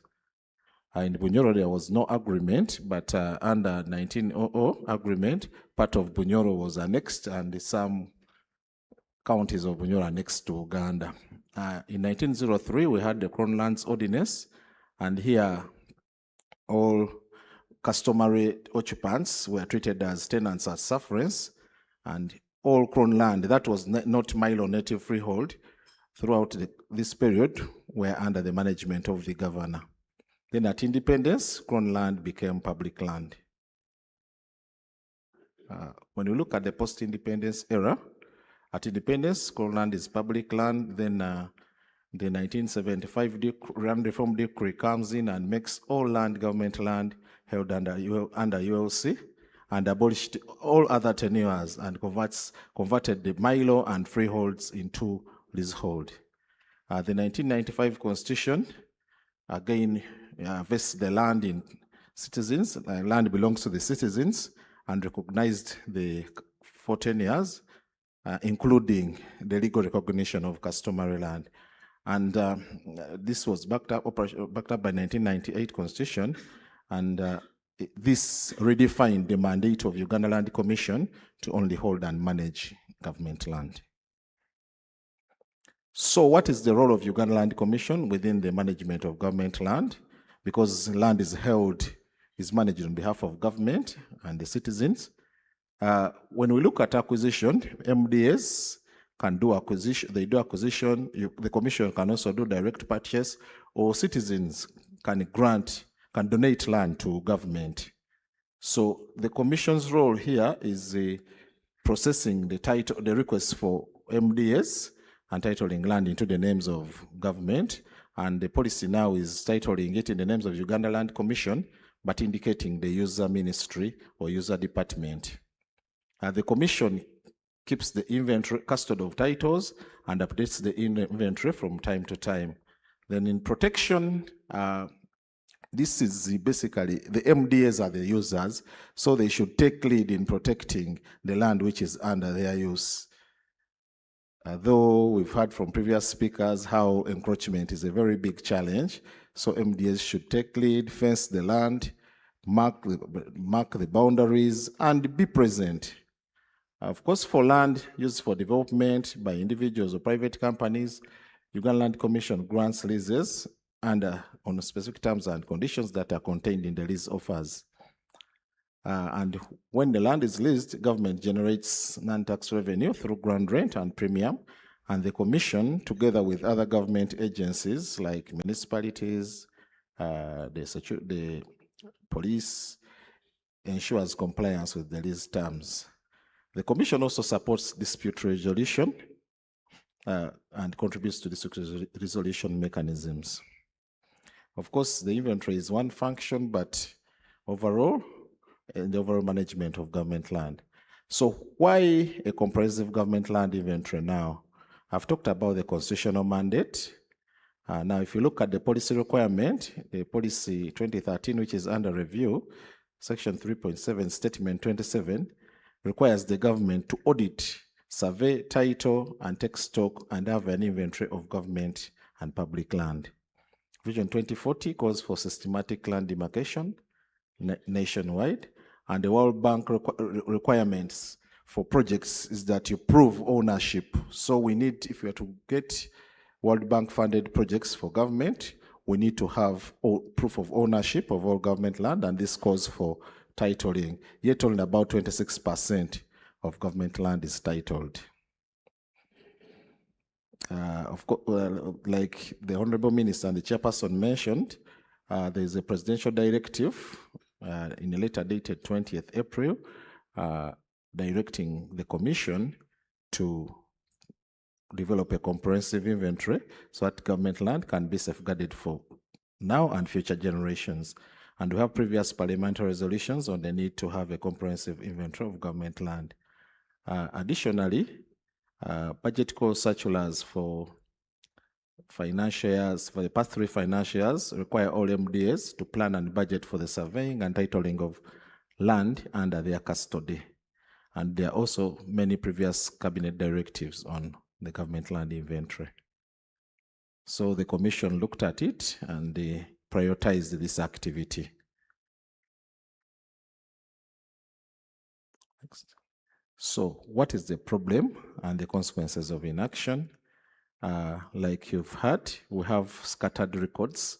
The records are fragmented, some at ULC, some at the departments in the Ministry of Lands, some records are with the ministries, departments, and agencies, and some of the records on government land are in local governments.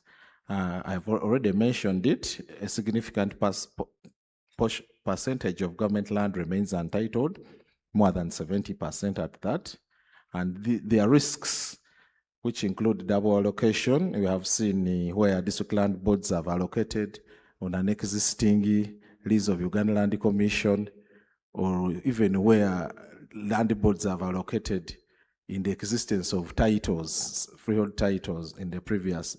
Even the commission actually has also allocated where there are titles previously. So, and then we also have the risk of weak evidence, which is a poor basis for planning and investment and this escalates disputes which remain unchecked.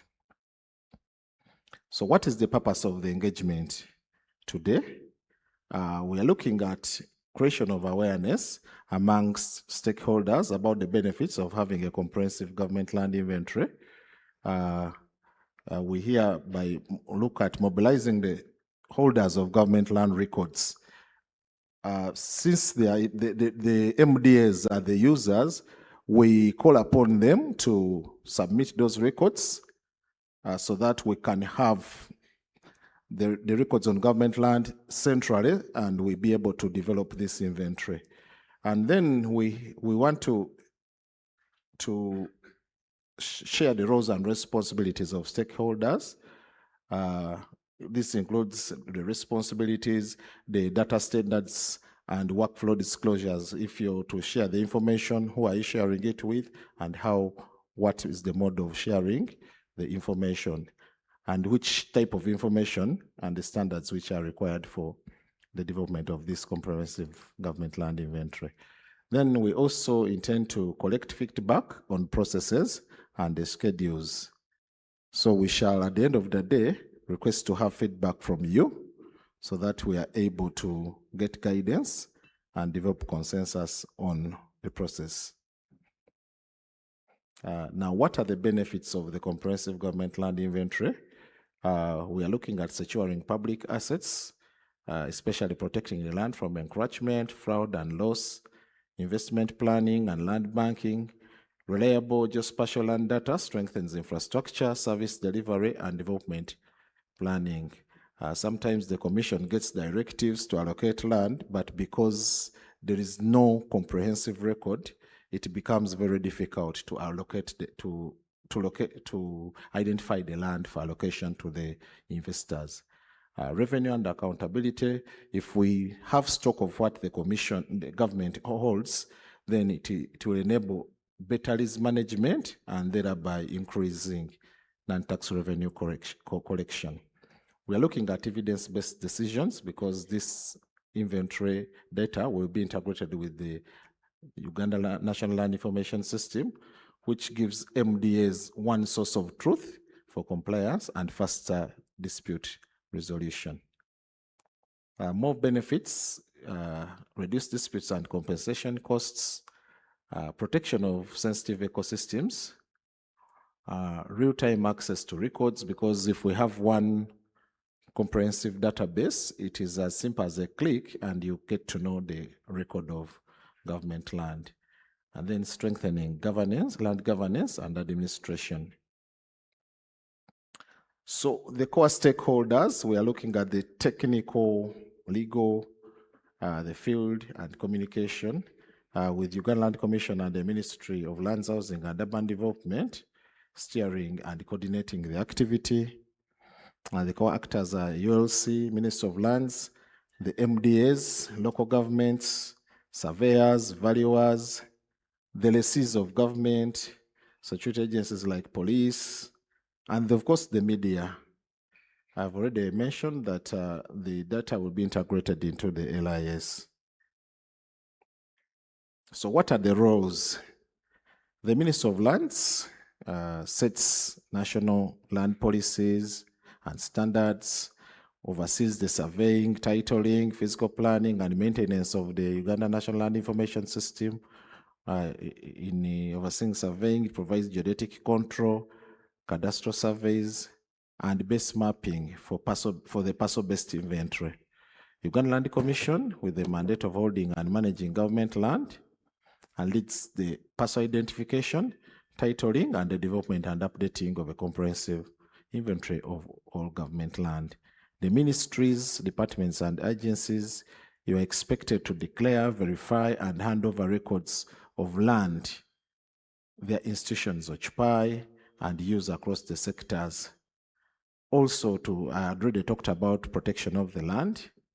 The local government and district land boards also supporting the identification, adjudication, and demarcation, and ground truthing, and also to mobilize local communities to support the field exercises. Police and security committees to ensure law and order and provide security to the field teams. However, other stakeholders like religious institutions, civil society organizations, and opinion leaders who we request to mobilize local communities to support the activity, and additionally, religious institutions to also provide information to the Commission on leases granted to government, because there are instances where government has leased the land from the religious institutions, and also the leases that were granted to the religious institutions from government. So what does the Commission EOC need from the stakeholders now? MDS to nominate focal persons. Communications were sent, though the responses were not high. So we need you to nominate focal persons to work with the Commission team during this exercise, to submit records and work and support the exercise in general. The local government is to share planning and land use data and submit records of government land in their areas of jurisdiction. Ministry of Lands, this is now land registration to enable extracts and of information in the register and the technical verification. We need the lessees on government land to update records and comply with the lease covenants. This is payment of ground rent and the development, adhering to the development restrictions. Surveys and Mapping Department provide technical support to the Commission. Like you will see later, we have already started working with this team and the land registry. And the media, we request you communicate accurately about the exercise. So what is the methodology? The proposed methodology is one, mobilization and sensitization. Of course, mapping and engaging the key stakeholders, cadastral data sourcing and documentary review. We are getting data from the Surveys and Mapping Department and doing a review, and also getting data from the register, doing a review, so that we are able to identify all government land. Reconnaissance surveys, this is to undertake and obtain preliminary coordinates that shall be captured to guide the detailed field operations. We intend to go on 2 field visits and data collection and validation. After that, we shall do field verification. This is boundary opening, fresh surveys for unsurveyed parcels, and physically inspect to capture the land use, development status, occupancy, and encroachment. GIS design, development, map production, and spatial analysis. The GIS database shall be used to generate thematic outputs, including government land distribution maps, land use maps, lease status maps, valuation maps, and encroachment maps, among others. Capacity building, reporting, and documentation. Of course, after developing the inventory, we shall need to conduct training, and the team will prepare a final technical report. But the training will not only be for the Commission team, but also all the users of the data of the inventory across government. So going deep into the details, the document review, of course, we sourcing classes, it's getting from EOC lease and survey files, titles, DD plans, correspondences, and payment records of lessees. Land registry extracts, I talked about them, MDA land records, local government records, gazette notices, court orders, satellite imagery, records from valuation, and then building a reconciliation matrix with evidence grading. Evidence grading, we are looking at A, being primary proof, which is presence of a certificate of title, historical maps, and government installations on the land. B, which we are calling secondary proof, presence of government installations. And C, which is tertiary or provisional, other records on government interests in the land. So the field operations, we expect them to be under the supervision of the Commissioner for Surveys and Mapping, and relying on government and licensed surveyors to tie the work to the National Geodetic Control. Down there is the survey workflow, starting from control, densification, partial establishment, detailed pickup, reconnaissance, and the others. course, there will be a manual, a field manual before deployment of the survey teams. This is talking about the field verification, of course, pre-field briefings, notifying the stakeholders that the team is coming, boundary walks around, then capturing witness and engagement of stakeholders, field survey using total stations or GNSS equipment, the photo sketch, of course, exception handling in case there are issues here and there, and the same day synchronizing the data. So the field teams will be in there. So this is an illustration of what we expect a parcel to be identified in the inventory. We have a title, the tenure, the custodian MDA, the occupier user, the lease status if the title is the land has been leased, the nature of developments, property description, the land use, land value, and others, any other documents, restrictions, and the encroachment status. So that is the system architecture, the spatial database, the document repository, computer interface, web GIS and mobile field app, the workflow, and any audit backup and analysis. So what progress has so far been achieved? I've already mentioned that communications were done to all MDAs on submission of information and nomination of focal persons. Responses have so far been received from 32 out of the 88 MDAs which were communicated to. So most of the MDAs did not give responses, but 32 either nominated focal persons or gave details of the land under their use, and some actually did both. Field verification and inspection exercises are currently being implemented in a phased manner. We began with the 16 high-pressure urban areas. These were cities and municipalities: Kampala, Entebbe, Mbarara, Gulu, Mbale, Hoima, Fort Portal, Arua, Lira, Masindi, Kasese, Mubende, Masaka, Tororo, and Soroti. Of course, significant progress has been made under phase 1, including institution mobilization, documental reviews, reconnaissance, development of a geo-enabled database, and field verification and surveying. And the Commission is today hosting a national stakeholder engagement on the development of a comprehensive inventory of government land. And following the national stakeholder engagement, regional engagements will be held, and thereafter field survey and verification activities will be rolled out countrywide. This is just the illustration of the data sources, the records at TOC, the registry, the survey, MDA asset registers, local government planning layers, orthophotos, and imagery. So if it is the unique parcel identifier and core fields, we're looking at parcel ID, title reference area, tenure, custodian MDA, land use, occupancy status, lease status, rent, the geometry source, survey status, dispute status, and update timestamps. So there will be an element of data security where non-sensitive inventory outputs released under the Access to Information Act, some restricted for official use data shared under formal agreements, confidentiality for sensitive government records with tight access control, and the legally privileged.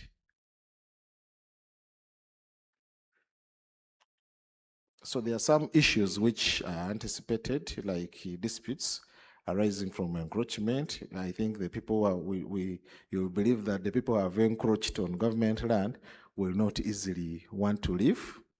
Of course, caveats, then the difficulty in identifying unsurveyed boundaries of unsurveyed parcels and their boundaries, boundary conflicts, and the issue of irregular allocations, where you find that district land boards have dealt in land which is primarily and government land.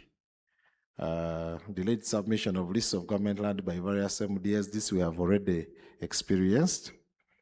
There is now overlapping mandates with MDAs that register government land in their entity names, their corporate entity names, and then their jurisdiction overlaps and disputes with MDAs and district land boards. Sometimes district land boards claim government land is under their jurisdiction. This is just an illustration of a sample inventory.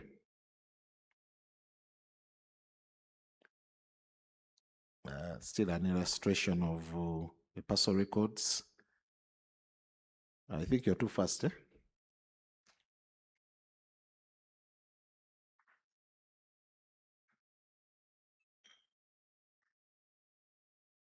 Can go on. So a stakeholder templates, a stakeholder, the role, and if evidence to submit. Just a matrix. These are annexes basically to the presentation. And then my final remarks is that this is a shared responsibility. A complex parcel-based inventory depends on every stakeholder submitting records and confirming custodianship. Protecting government assets, accurate land data safeguards government property and strengthened planning, compliance, and accountability. And from validation to delivery, today's commitment, now the inventory from methodology towards the phase, towards the phase of national rollout. I thank you. You can contact us on services@ulc.go.ug. And our motto is our land, our health, our heritage. Thank you.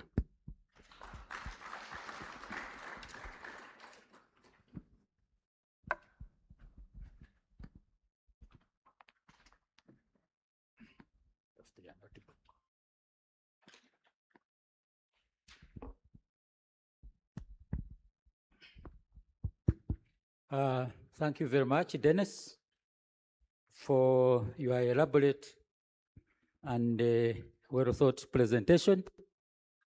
Members, you agree with me that Dennis has done a very important job to the depths of the objective of today. May we therefore give Dennis a thunderous clap of our hands. Thank you very much.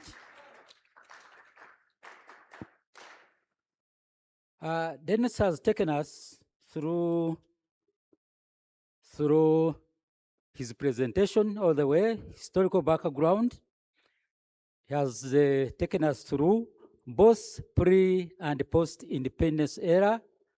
He has taken us through the legal framework, the role of ULC, challenges of land management, and the purpose of developing a government land inventory. He has given the benefits, including revenue and accountability, service of public assets, real-time access to records, protection of government land, among others. He has also taken us through the coordinating body of the activities towards a comprehensive government land inventory. He has elaborated on the roles, and he has made his call to all stakeholders who are gathered here. Thank you. He has also taken us through the methodology, compliance, legal issues, challenges, and how these can be mitigated. Thank you, Dennis, once again. Members, you agree with me that he has done a good job, and this takes us to the next session. May I hand over to the administrators for the next program.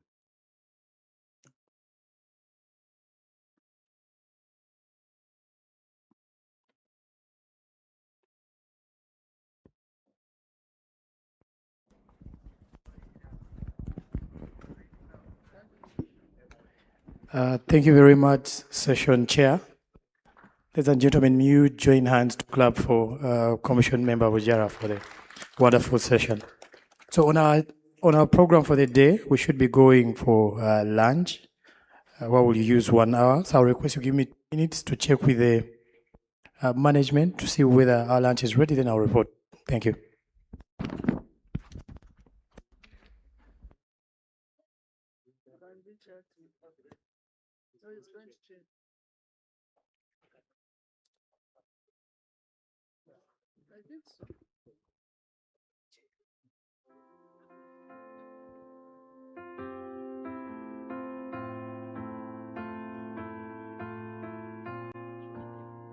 Okay, thank you.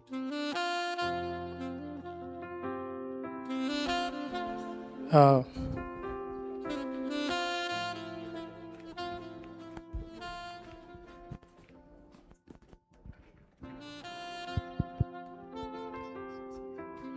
Thank you very much. I had strictly followed the program as is, but it seems the lunch break is still away, and I would like to use this opportunity to take members, the participants, through the presentations we have made so far. We had a morning session which was capped by the presentation from the Honorable Minister of State for Lands representing the Senior Minister, and the Chairperson, the Secretary, the Permanent Secretary, all made presentations in the morning session. We have also had the after break presentation, main presentation of the day. And therefore, would like to use this opportunity to pick some questions and answers from relevant people they will be directed to. You can have a comment, you can have an observation, so that we fill this gap between now and the lunch break. Members, may I now open this session, question and answer, observations, and what have you. Thank you. Have some, Ronnie, responsible for, someone taking the microphone. Name and organization, and then you put your question. Thank you, Chair, Session Chair. Mine is about to buffer zone at the border points, which is normally called the no man's land. I'm Rao Ben Mwebembezi from Office of the President. When we are doing border reformation exercise jointly with our sister countries, we leave some pieces of land of a good size on both sides, and we call it buffer zone, which is no man's land. Now my question is, who is in charge of that land? Because our sister countries have protected it, and for us, our people are encroaching on it. So we don't know who is in charge. That's what I wanted to inquire.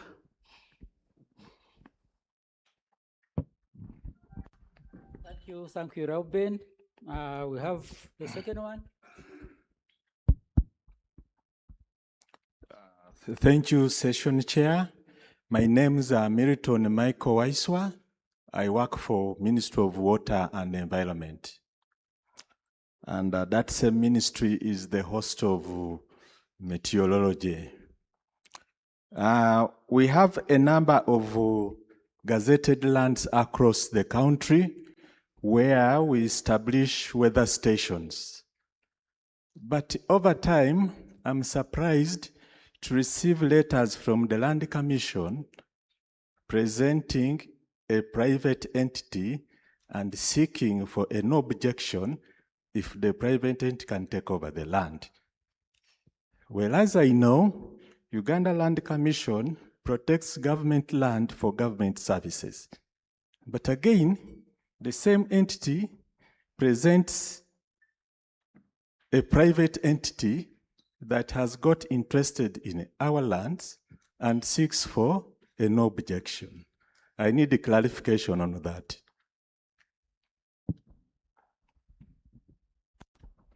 Next,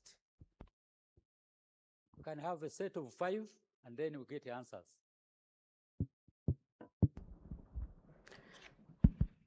Thank you, moderator. My name is Janina Chomkama from the Ministry of Lands, Housing and Urban Development. As I was looking through the program, I did not see something like a committee, but I feel it's important for government to first have what I would call boardroom meetings before we go for the field work. We have serious policy issues, which I might not mention here, interagency or even inter-MDA conflicts on land management, which cannot be resolved in these workshops, but they need a specific committee which would handle to ease the work of those who will be going to the field. So if the organizers see it possible, I think it would be thought about so that we ease life for those who will be going to the field, and maybe perhaps it will save on the time. I submit. Thank you. Thank you. The fourth question, comment and or observation.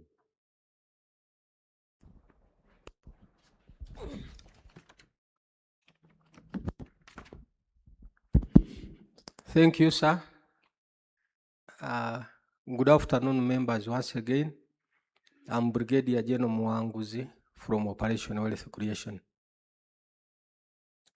In the morning session, and with the reference to the communication of the Chair of Land Commission, he had concern of at least 3 entities. I don't know whether they joined us: Uganda Wildlife Authority, National Forest Authority, I think Nema was in the house, and then the Ministry of Agriculture, Animal Industry and Fisheries. Through you, Chair, may I appeal to see whether they are present, because I don't want to backbite them. This is Greek. That is narrow. Okay, the scientists who are well paid. Somebody behind there has raised their hand, but I can't hear you. That is what? NEMA. Forest Authority. Narrow, still a sector of agriculture. So at least those ones are there, but possibly as our staff or our member from the ministry says, an interagency. I see in this booklet, there is that component. Those mega landlords, I will give an example of Karamoja. As Operation Wealth Creation, have been trying to deal with Karamoja, but it comes under the Ministry of Defense, for that matter, trying to curtail nomadism and rustling. But over 50% of the land that the Karamoja community would use is under protected land. And here was the chairman saying, how do we overcome that? That people sit and say, our land is gazetted, but the community wanted to graze, and therefore they are living in conflict. What we are likely to see if we don't harmonize this is persistent conflict between wildlife and the human being. So what is my prayer? Is that we have been reading the books of Lamentations. Thank you, Lands Commission, that you have taken us into the books of Acts. Can we walk the talk? Unless there is anybody here who is not a Ugandan. But if all of us who are in this hall are Ugandans, let's not say this is a Uganda Land Commission or the Ministry of Land, Housing and Urban Development issue, but it is the land. You told us the motto is our land, our wealth, and our heritage. So, since the majority of us here are stakeholders, we are either from the civil society organizations or the cultural institutions who treasure heritage. Can we unpack what Dennis has just presented? Look at the historical distortion of the land issue and land. Look at where our future and our generations are supposed to be.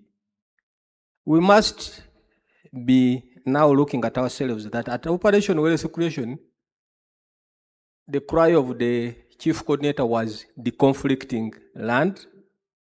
And I remember last year when the Minister of Land was reviewing the land policy, he touched a bad button, but thank God the political season has gone away. And the president pronounced that this is a term of no more sleep. Let's try to make this a dream come true, and the generations should live to say, when my father was a commissioner or in the lands or a director in the Ministry of Lands, they did something that safeguarded us. I'm sure in the central here they say land is our parent. So my appeal is that let's take this not as the normal workshops. I was actually getting irritated when I saw somebody taking us to eat when we have just worked a little. I beg to submit. Thank you, Brigadier Manguzi. Yours was a commentary, and we thank you so much for those comments and observations. That one shall not have questions on it. Could we have the last question, the first batch? We have a hand there. The mic. Can I stand?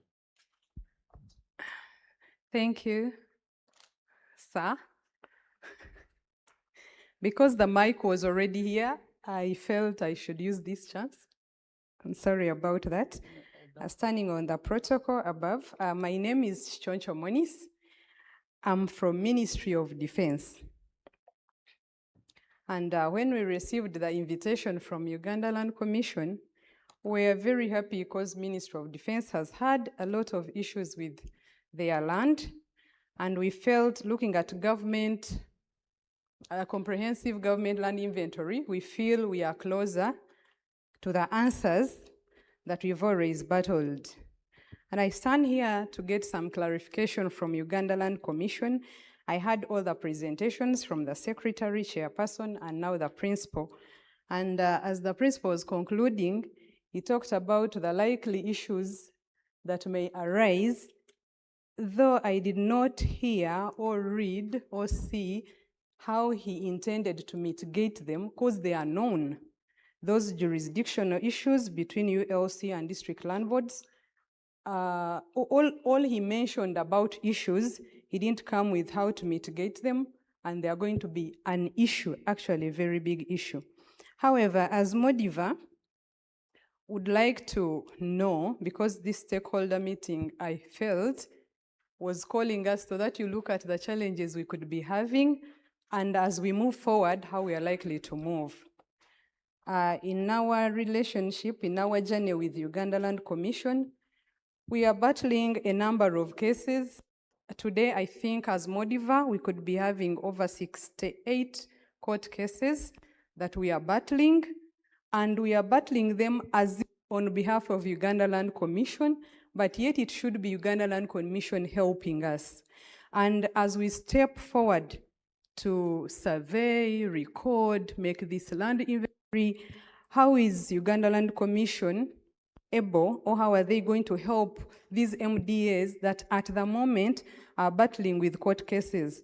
And guess what? How these court cases came about. Some were as a result of the leases that were created by the same Uganda Land Commission. Some are as a result of jurisdictional issues where we have land and district land boards are offering that same land to individual people, and later they come for us. One presenter said that we need to take up our pieces of land and man them. And then the chairman, Uganda Land Commission, said the good thing with the wildlife is that the animals are protecting the land. But us, the uniformed, are also protecting the land, using them for training, using them for anything.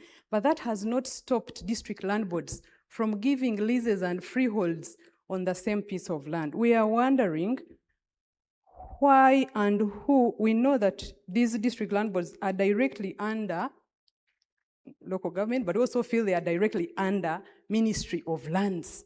So what is this that Ministry of Lands and Uganda Land Commission promising us to do so that we know we are safe? The second case, how it comes about, a minute, a second. Where I noted something. Yes, about the documentation of the, I'm sorry. The various leases of land we are talking about were given simply because Modiva land is registered. And now we are pushing much more for registration. Isn't it going to be a loophole or a way that ULC is actually understanding the much more land that we have that is registered for them to be able to give out more leases and therefore more cases? Then when we come to the different MDAs that are trying to title their land, as the principal said that some MDAs are actually taking it on their own to survey and register the land. It was because of lack of confidence at one point with Uganda Land Commission, that whenever we would get all our documents and submit them to Uganda Land Commission, in one way or the other, I don't know whether other MDAs felt this, the documents would get lost within the Uganda Land Commission. We take back another bunch gets lost. And before Uganda Land Commission takes us through those hurdles that we should be somewhere for us to allow another thing, we are now jumping onto a new thing that we think is going to help us, but before even getting clarification on the problems that we've moved along with them without any solution. So I beg for clarification on those various issues. Thank you. Thank you, Maurice. I believe let's look at the answers of these 5 questions, and some of them are very easy to answer, and others are of technical nature. I will attempt where I can, and if I don't, Dennis, you've been here. You are my technical brain here to answer most of them. Lauben, from Minister Office of the President, buffer zones automatically, those are public assets. That is government area. So they are for public utility. They should not be tampered with by an individual, but they have owners. We should understand from the beginning the mandate of Uganda Land Commission. Uganda Land Commission is basically a custodian. For us is to secure and keep government land. But that government land has the owner. And who is the owner? The owner is the MDA, ministry, department, or agency. Agencies of government. It may be Ministry of Internal Affairs. This piece is kept as a training ground, an open space, and it must remain so. But it belongs to police as a department of the Ministry of Internal Affairs, where Internal Affairs is a ministry of government. Therefore, Uganda Land Commission has no land. The land is for you, all stakeholders who are here. You, the users, are the owners of that government land. This can be enjoined with another question, which came from why are you seeking for letters of no objection? It is also linked to this. Uganda Land Commission is a custodian. Buffer zones, same as road reserves. We are supposed to title all the roads. This inventory will show all the roads because they are public assets. It will show road reserves. It will show leeways. These lines under UEDCL, all those of public nature, of public utility, even in the urban authorities, the green spaces, all those have an interest of government and therefore are going to be part and parcel of this inventory. Most of the questions which have been raised here, actually the answer is in today's convention. The purpose that we are gathered here at a national level, drawing all stakeholders in one room to answer one question of where is government land. And the Uganda Land Commission is saying, don't manage the mandate which is given to you in the constitutional mandate. You cannot manage what you don't know where it is. You can't manage the unknown. And therefore today we are moving, and the theme is very appropriate, towards. When you want to understand the word towards, you think of your vernacular language. Wherever you are seated, think of your vernacular language. Towards, you are about. We are about to reach there, near there. And therefore today, we are towards the answer to most of these questions. So the buffer zone is answered. Gazetted, protected areas. Minister of Water, have I touched it? We have a question on the committee responsible. This is very, very important. And in the booklet that has been provided, is very clear that a successful compilation of a comprehensive government inventory is a shared national responsibility. And therefore, there is no institution that is responsible for this work alone. And in order to be successful, we have to have an interministerial, departmental, and MDA's agency. That one, it must be very well thought about.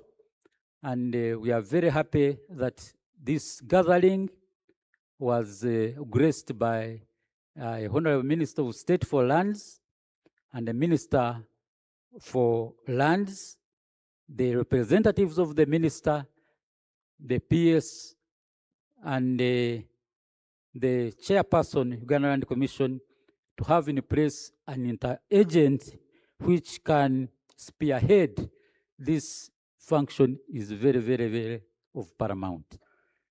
It is not one man's responsibility.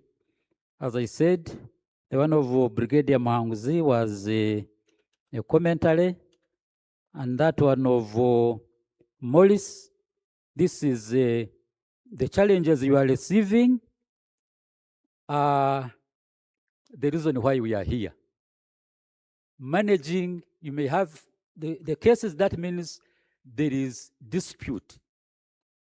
Our chairperson this morning thanked the Minister of Defense, and you are one of those agencies and ministries who have come out to have all your land registered. And then any challenges you may encounter is a result that where we may have allowed the Minister of Defense, there could be an illegal settler there.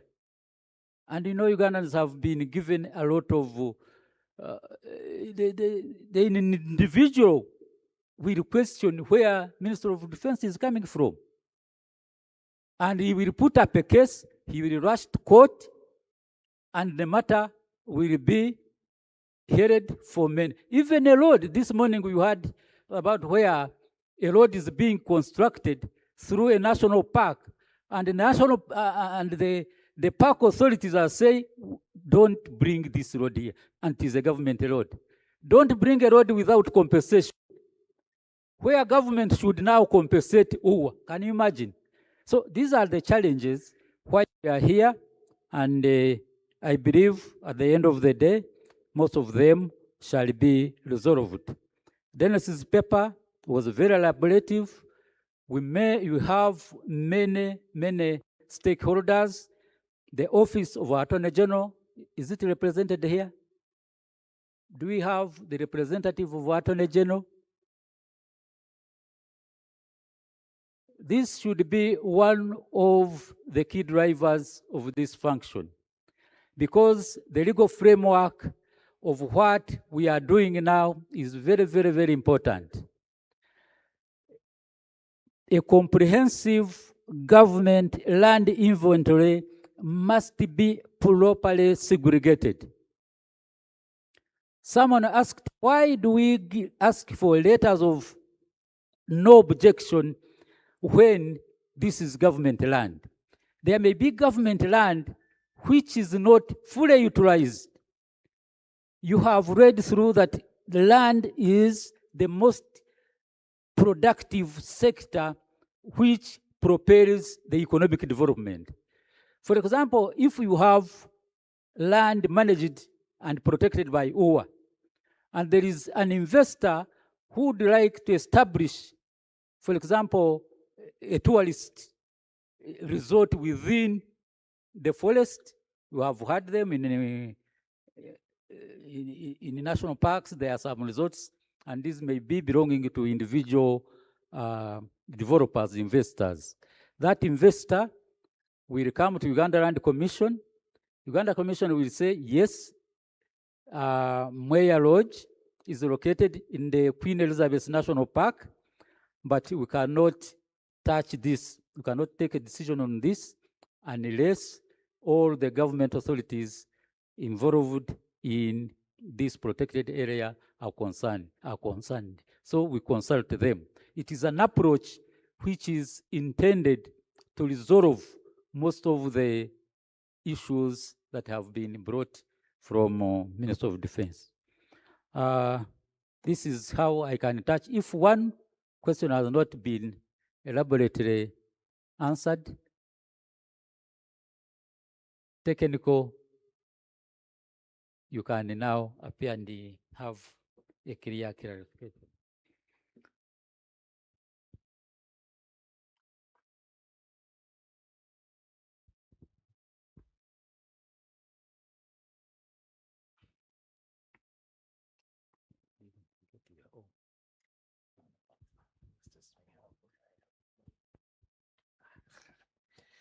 Thank you, Commissioner Vujara. You have actually attended to all, but I thought what Mr. Ruben from Office of the President asked about was in regard to international borders, where he talked about the buffer area between the two countries. That land is jointly managed by both countries. Yes. Maybe to also comment on the issues raised by Moniz. We thank you for working on the court cases with the commission. Like you may be aware, the commission does not currently in the staff structure does not have the legal unit, so we also rely on the representation from Attorney General. But we have been working together. You talked about Modiva land being identified and then leased out, but you forgot to tell these people that we have done very many good things together. I wish you could also speak on the good things we've done together. Nowadays, the commission is registering all land, indicating the user department, so that in case of any applications, the user department is consulted in form of requesting for comments or no objection before any allocation. I think that solves it all, and I wished you had said it. You talked about the lack of confidence, but in my opening, at the opening of the presentation, I talked about the strategic objectives, and gaining public trust is really one of them, and the commission is dedicated to that. We hope that the issues that could have happened previously when the consultations were not being done will not really happen. So I think, unless I've left out anything, Mr. Idude, you can come in.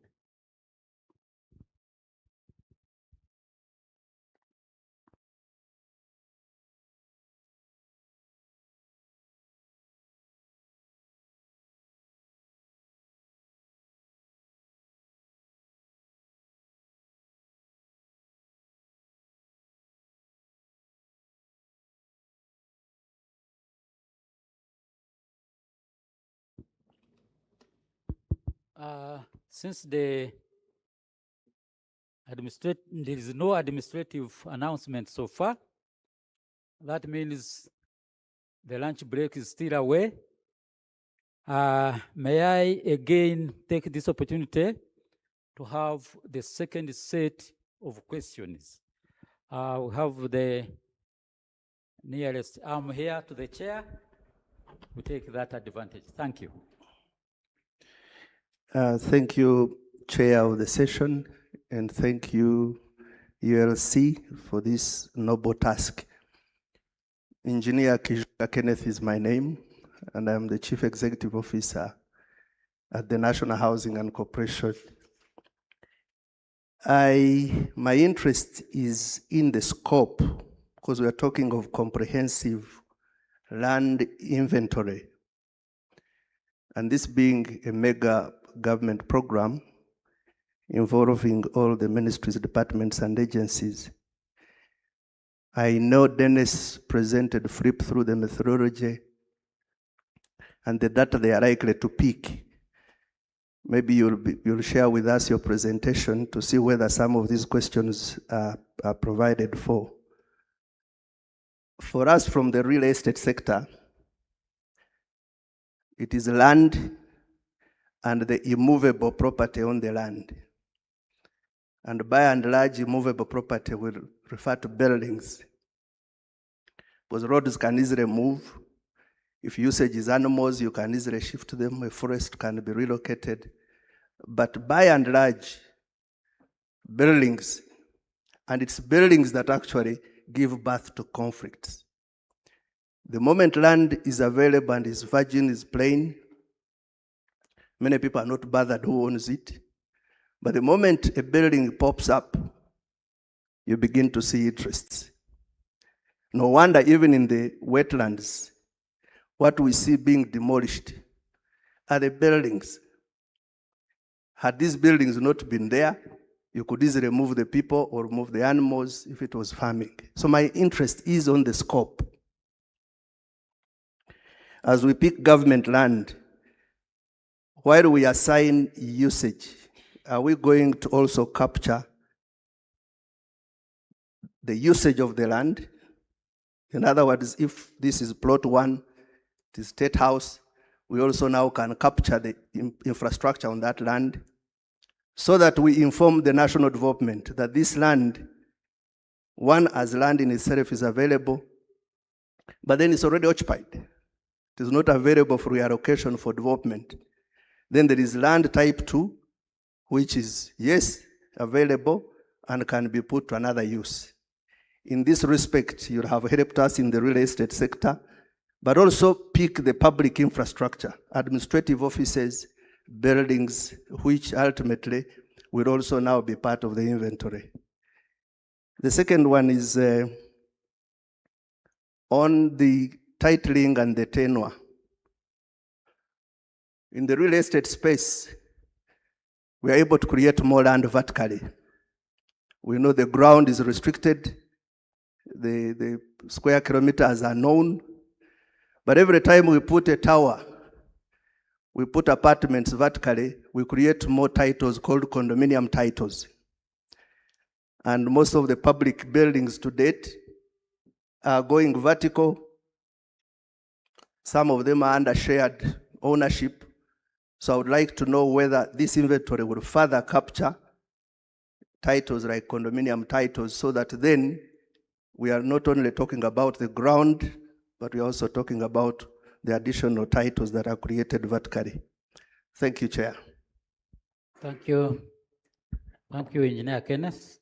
Could we have the second question? There's a hand there.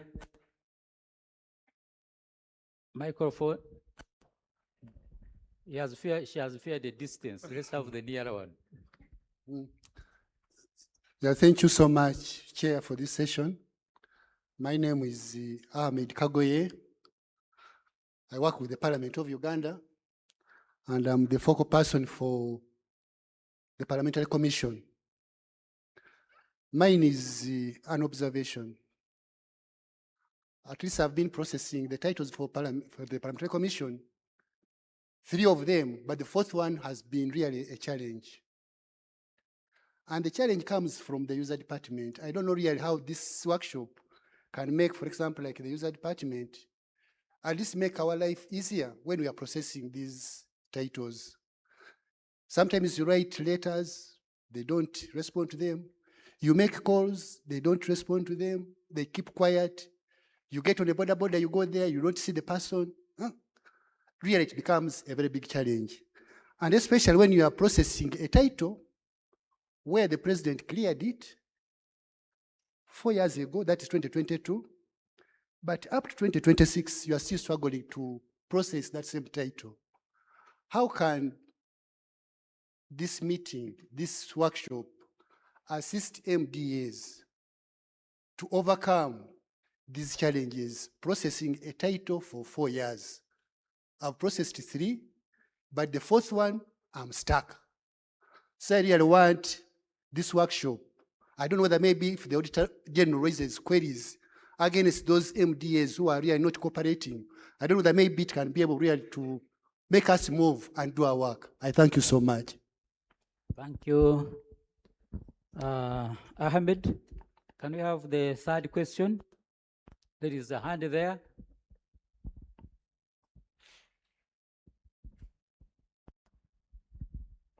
Yeah, thank you. My name is Arthur Andrew Kombu from Transmission. And Minister of Energy is doing a similar activity for the MDAs in the energy sector. I want to seek for clarification from you whether this is being done on behalf of the ULC or it is a separate activity completely. And then also to inquire whether, of course, the land titles are so many for all these MDAs, and I know because of staffing challenges, capacity, most especially for the surveyors in ULC and in government, may be few compared to the amount of work required to be done, the boundary opening and verification. So I'm inquiring whether the private sector will be needed to support, most especially in the verification and the boundary opening. Thank you. Okay, thank you from Minister of Energy. Question number 4. Moderator, mine is not a question as such, but I want to make a comment. Wilson Awuzu is my name. Office of the President, Minister of Kampala Capital City and Metropolitan Affairs. I have two observations I want to put across. The first one is closer to what the ED National Housing has said. The aspect of the use of the land. But I want to put it in another angle. I've read, it is a very good write-up and very comprehensive indeed.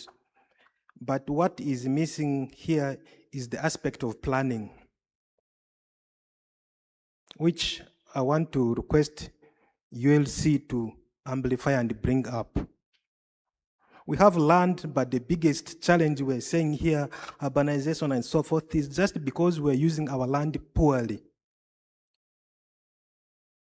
And the government institutions are not different from any other citizens of this country when it comes to land use, planning, and utilization of the piece of land. The Uganda police were here. I don't know whether we still have in the room. When you go to most of the pieces of land of government under the police, we have debris of cars that are littered everywhere. We can just go down here to Ginger Road and we begin from there. Is that how best we can use? That's what I'm saying, the aspect of planning and how we are using that land. So we should not just do the inventory of that, there is a piece of land here, but we must emphasize how that land must be used and used properly. Is KCA here as well? We are looking for KCCA. KCA has bought land where they're dumping garbage from Chitezi to Boyala. Where they're dumping land now, government bought a piece of land where they want to put, I think, some facility for petroleum. But in the next 5 years, government is going to lose the land that bought. This aspect of planning I'm talking about. You can go there right now, Chitezi, Boyala. Can we plan how the lands will be used? And so when you are doing inventory, what I'm saying is this not just be the inventory of where the land is, but how that land should be used. That must come with it. It's very, very important. Go to Mulago. I know ULC is a custodian of government land. Where they're keeping the coffins, I don't know whether that is the best place. Mulago Hospital can use that piece of land. And those are things I'm talking about planning. So government must be the first to make sure that the land that is in its hand is used properly. The last comment I'm making is about the National Land Information System. You have written something about here, but it's a little bit silent. We're not inventing a wheel, I want to believe. There is already very good data in the land information system. I want to believe that this land inventory is just going to be an auxiliary system to the land information system. And that I expected it to come out clearly in the presentation, it does not come. So I could be right, I could be wrong. That is what I wanted to know, that this is going to be hinged on that. Yes, it is going to be a system, but my thinking is we should not develop so many parallel systems. Let's utilize what is there and we can build on the existing systems. Thank you. Thank you very much. Can we have the last question of this set, number 5? There are 2 hands there to go. That means it's burning with a very important question, comment. Good afternoon. My name is Achato Amon, the University Surveyor for Makerere University. Thank you very much to the Uganda Land Commission for this initiative. And I know we shall all benefit if it's well implemented.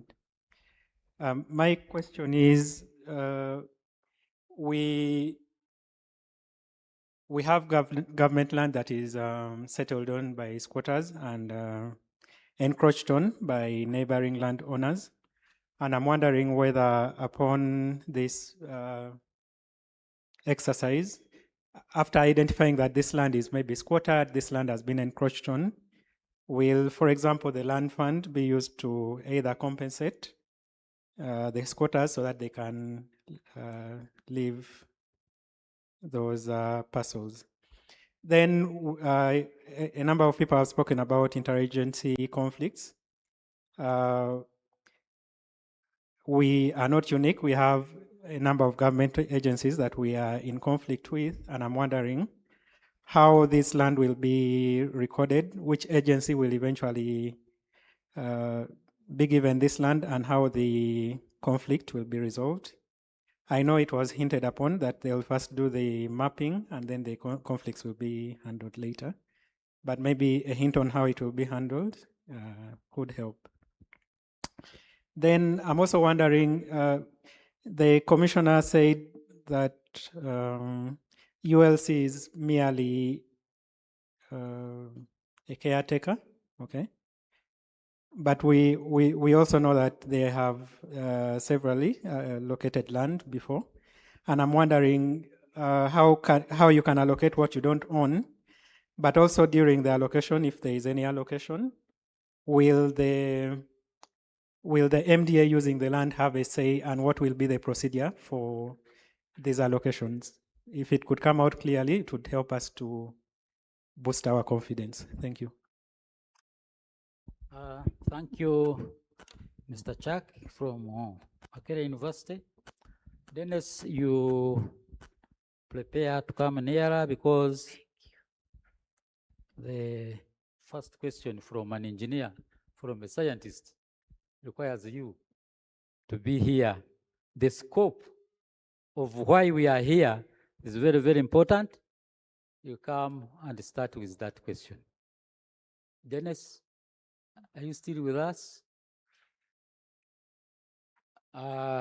If he has stepped out, is Mr. Nyumba still within?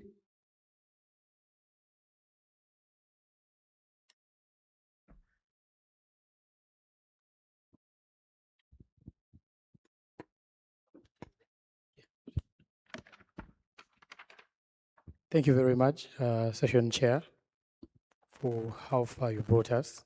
I'll respond to a few of the issues raised, then I will as well ask my boss to come and take over from there. Thank you.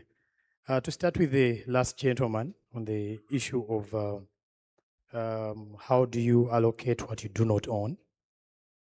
Like we said again through our presentation, we pick our mandate from the Constitution under Article 237, 238 as well, where we are mandated to hold and manage government land.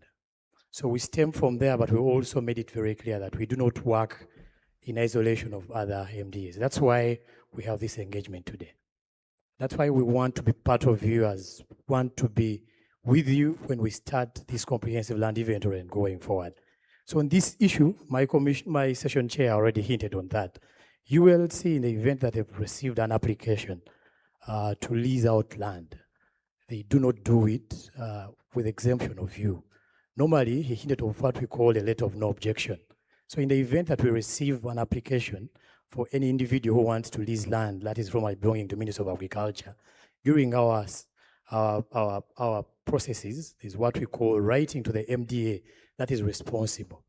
That letter is called a letter of no objection. The essence of it is to bring it to the attention of the MDA responsible that we received an application for a private developer who wishes to establish maybe a resort on land X. We ask you to tell us whether this land, and we know that this land is under your custodianship. Now we want you to tell us as a user entity, do you have plans of continuing to use this land, or do you think that in the current state of things and evolution of land over time, you feel this land should be allocated to another developer for better use? Mr. Awuzu hinted of something, of a pile of breeze of vehicles towards Ginger Road. In that case, we're going to write to police to seek your opinion on such a parcel of land. Do you have intentions or plans to continue using this land? Or in the instance of development of this country, should it be allocated to a private developer to put it to good use?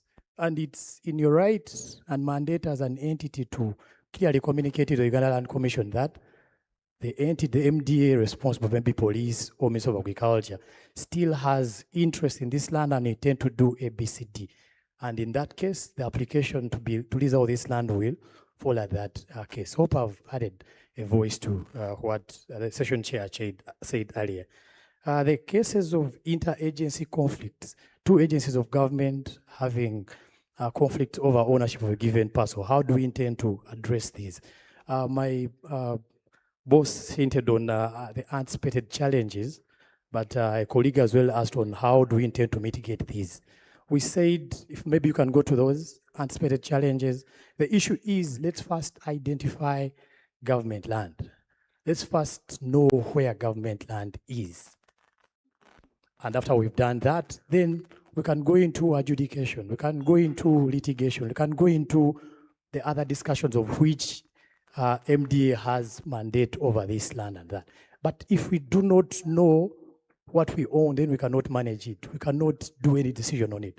So we're coming to you with a proposal to start with knowing government land and where it is, but also to take us to this thing right here. So when we're doing this, we want to find out who is the custodian MDA. And in the event that the two MDAs have told us they are all pointing to the same land, we're going to bring it out later on in our report, then we can go into the discussions of who is the right entity to manage this land. But also to answer the question of Mr. Awuzu as well on the issue of use of land. If you look at our typical illustration of the parcel details, we have what we call property descriptions. In this, we intend to find out, but also in this booklet that you have right here, on page 13, one of the things we intend to find out for every parcel of land is the current use. What is this land currently being used for? Besides that, we've also engaged and are working with the Ministry of Lands, especially the Department of Land Use Compliance, but also Fiscal Planning, I think, to tell us, the teams are here, the team from the department, they're right here. Their job is one, to tell us for all this government land that where our survey teams have gone. They need to go there and be able to report to us on what is the plan, what is the planned land use for this area. So whereas we have a team, but also the team can tell us what is the existing land use, but also what is the planned land use from government. So whereas you could be having land as police in Entebbe, but if the land use plan of Entebbe has gazetted this specific area as a commercial area, then we need to go back to the discussion of does police continue to have a strategic parcel of land in this area, or is it that such parcel of land should be reallocated for it to spur development? Then probably we could start going to the discussions of where can we reallocate, where can we then shift the entity of police to go to. So such is also well captured, Mr. Awuzu. I want to confirm that the department has been gotten in touch with. We're looking at them going in field for the 16 cities and municipalities to give us an analysis of what is the current land use for these areas vis-a-vis the planned land use for these areas. Then we'll be able to come back to the same stakeholder engagement to further this discussion of how then do we deal with such government land in such cases. Okay, then we are not reinventing the wheel. We know and take our cognizance of the Uganda, the NLIS, and on page 14, there is an aspect of harnessing modern technology. And on the last one specifically, we intend to integrate what we are doing with the National Land Information System. We take note that we need to first work as government to identify government land, what's the current use and the rest, and the end product is that we have one land information system for the entire government, and we intend to have this as an input onto the same. Thank you very much. And a gentleman called Arthur raised an issue of how do we intend to use the surveyors in private practice. In the presentation of my principal, he made it clear that one of the other actors that we intend to work with are the surveyors and valuers in private practice, licensed ones. So, and we understand the scope of work that we're going to do. We might have in the nearest future to deploy or bring on board the surveyors in private practice to join our mandate to see to it that this is done in the shortest time possible. That's why we also invited representation from the Surveyors Registration Board to join us for this. Yes, Ministry of Energy is doing this exercise, an exercise like this for the entities under its supervision. We appreciate that, and like we said, we are only an entity that holds and manages government land. You are the MDA that uses it in the essence. And Ministry of Energy, we appreciate the effort and also refer to the recent budget call circulars where all entities and MDAs have been asked to title government land. Our essence here is not, we're not reinventing the wheel, so not a different one. That's why we also wrote to Ministry of Energy to nominate to us a focal person, but also to ask all entities under the direct supervision of Ministry of Energy to tell us what have they done and join our efforts to seeing to it that this problem is solved in the shortest time possible. So the issue is, whereas you're doing that, how can our teams join you so that we have one standard, a standardized method of how we're going to record and manage and hold government land.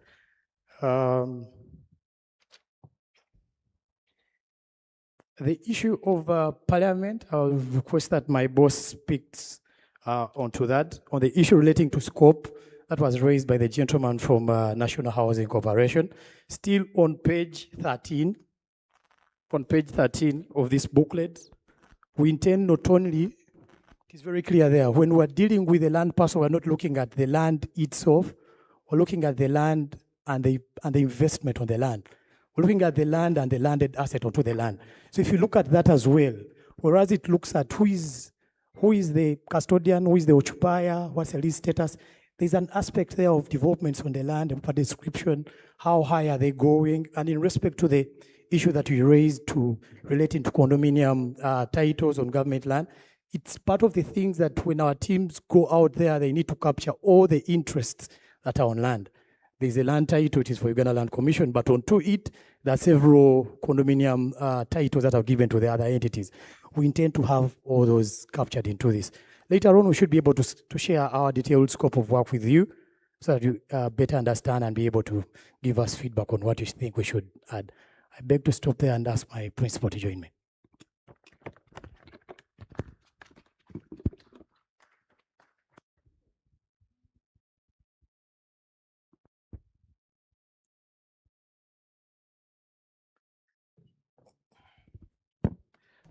Thank you, Ronnie. You've said it all. Maybe I will start with what I had not commented on about the committee, which was raised by Janina. Like we had earlier communicated, MDAs were written to nominate focal persons, and the process of having the interagency committee is on. After we have gotten the nominees, there will be the committee which will be constituted. I think the issue which Ronnie didn't talk about was about the issue raised by Parliament. We really we appreciate the frustrations that you have faced, but actually I also happen to have been in one of those meetings with you in person, where you also attended in person. This matter is not a matter of ULC alone, and that's why we need quick collaboration from the MDAs.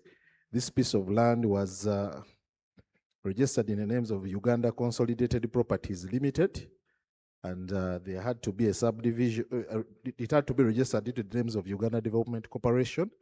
We worked with you, Parliament, and we had this registered in the names of Uganda Development Corporation. So there was to be a subdivision and separation of title, so that one of the titles remains in the names of UDC and the other goes into the names of ULC with Parliament as a user. The title was separated. We have presented the transfer form to the current registered proprietor, and we still await for them to execute the transfer so that we are able to conclude on the process. Generally, the delay is not as a result of ULC, but MDAs. This is one of the examples that we need to really have collaboration so that when such tasks come in, we execute them in time. I think this is what Ronnie had not talked about. Thank you.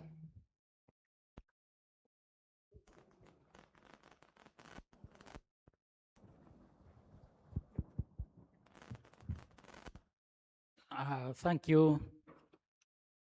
Thank you, Dennis. The chairman, you want to? Chairman has overall mandate. Take your chair. Yeah, very quickly, the issue of encroachment. There are government done under ministries with titles, and they have been encroached on.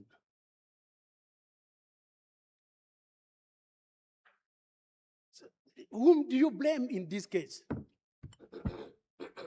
You are the minister or Minister of Agriculture, you have your land, you have the title, and people have encroached into your land. And you start crying. That is sleeping on the job.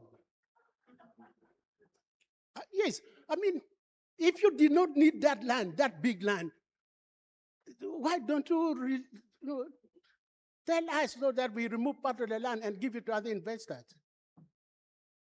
What I'm saying is, the purpose of this particular trend is to get all government land which may not be titled, we get the title and we get the inventory. But once you have the land with a title and people are encroaching, really, whom are you going to blame? Recently, we gave some land to some investors in Naguru, and we gave them titles. Then they came to us. Some other person is entering in my land. Said, but what do you want me to do? We have given you land with a title. If somebody is entering your land, is that now my responsibility? We must separate things which we can do and things which is outside beyond us. Once you have got the land title, as a ministry, as a department, it is your responsibility to either use this land properly or make sure nobody enters into the land.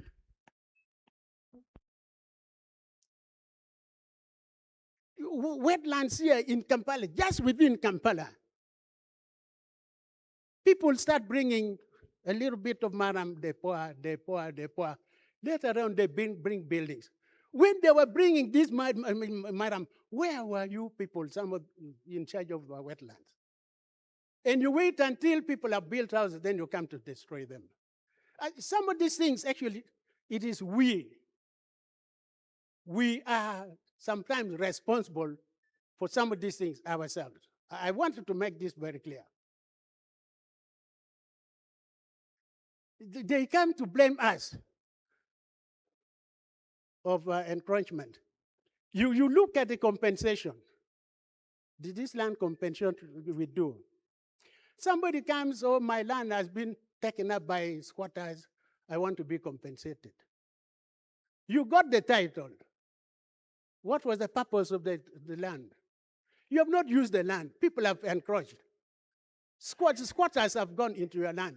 And now you want government to compensate you? Some of these things, it's a real problem. But sometimes you have to blame yourself for allowing people to squat on your land. And because you have not utilized the land, now people have squatted on your land, you want government to compensate you. I think we need to look at all these things, because otherwise government is spending a lot of money on compensation on people who are not serious when they got the land. I want just to add something small on this. It looks controversial, but without controversy, you can't manage the world. Thank you, Chairperson General, for that clarification. The five question set has been well answered, but the issue of Ahmed was focused on the case of Parliament. But the issue of delayed process, what you technical should have answered the conveyance from the time ULC approves the minute, the process is quite tedious. And we are equally concerned. We have even debated it in our boardroom. How can we shorten the process of a titling of a piece of land?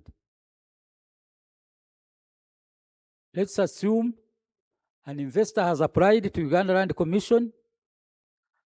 He would like to have a large-scale farming in the Aswa ranch. Uganda Land Commission will consult Minister of Agriculture, Maif, for a letter of no objection.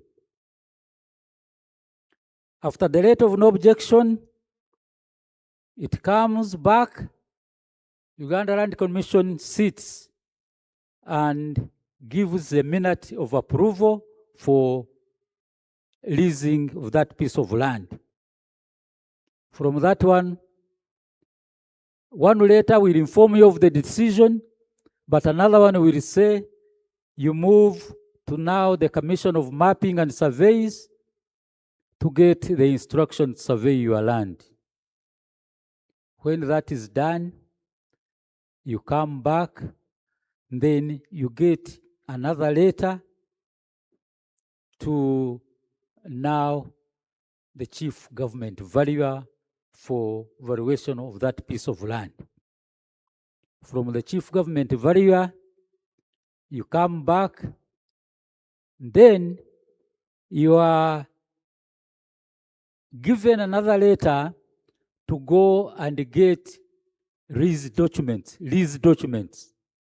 Lease documents are from EMZOs, but anchored at the ministry. Now, you can see that the gentleman from Makerere said we are mere custodians. We are not mere custodians. We hold and manage. We have a lot of powers within the law. But you can see the process is multifaceted. It is Uganda Land Commission, but is still controlled at the Ministry Department of Mapping and Surveying, Department of Valuation, and then the EMZOs countrywide, and in the long run, the investor or the applicant takes a lot of time to get the title. One time when we were in the international conference, the PS Minister of Lands told us, you have reduced the period of issuance of a title to 3 to 1, from those many days, 4 years of parliament, to 3 to 1 day. Maybe if the PS was still around, you could chip in and give something which is of wider nature over the process of lessening the process of a title. If the PS or representative, you are still here, Minister of Lands, you can also guide this house. Uganda Land Commission, however semi-autonomous, is under the ministry. You can say you have here heard of those departments. Do you have a senior person from Minister of Land still with us on the process of shortening the process of titling? or specifically Dennis? Is Dennis back? Secretary, you can give something on that conveyance process because it is a big, it's on the program. Okay, thank you very much because it is a big concern. So from management, administration, how far have we gone with our lunch break? Should we get another set? You are ready? Okay, thank you very much, fellow participants, for your active participation into this afternoon session. And it was very well attended and actively participated. I thank you very much. We now break up for a lunch break. I wish you a very good appetite. Thank you.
Good evening, good afternoon, ladies and gentlemen. May I ask those that are outside to please enter and have your seats.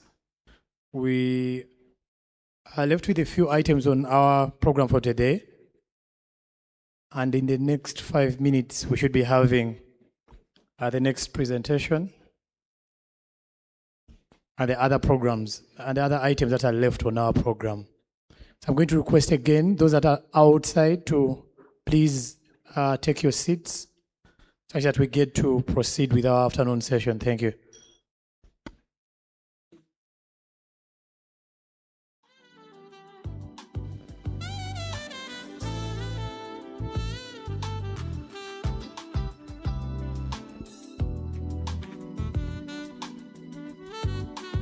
And once again, if you have any feedback, comments to give to the Secretariat, please, on your tables you have pieces of paper. You can write the concerns, feedback that you want us to take, and we should be able to have someone move around your tables to pick some of these comments or observations or feedback that you want us to take that you may not be able to present to us during the sessions that are left, but we should be able to take in the written comments and be able to address them going forward. Thank you.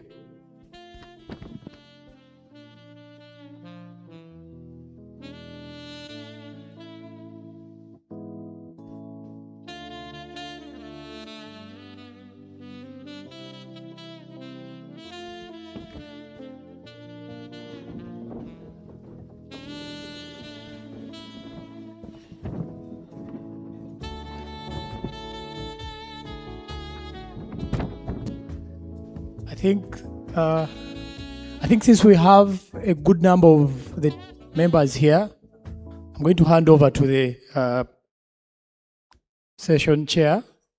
Then we should be able to proceed with our next part of the program. Thank you.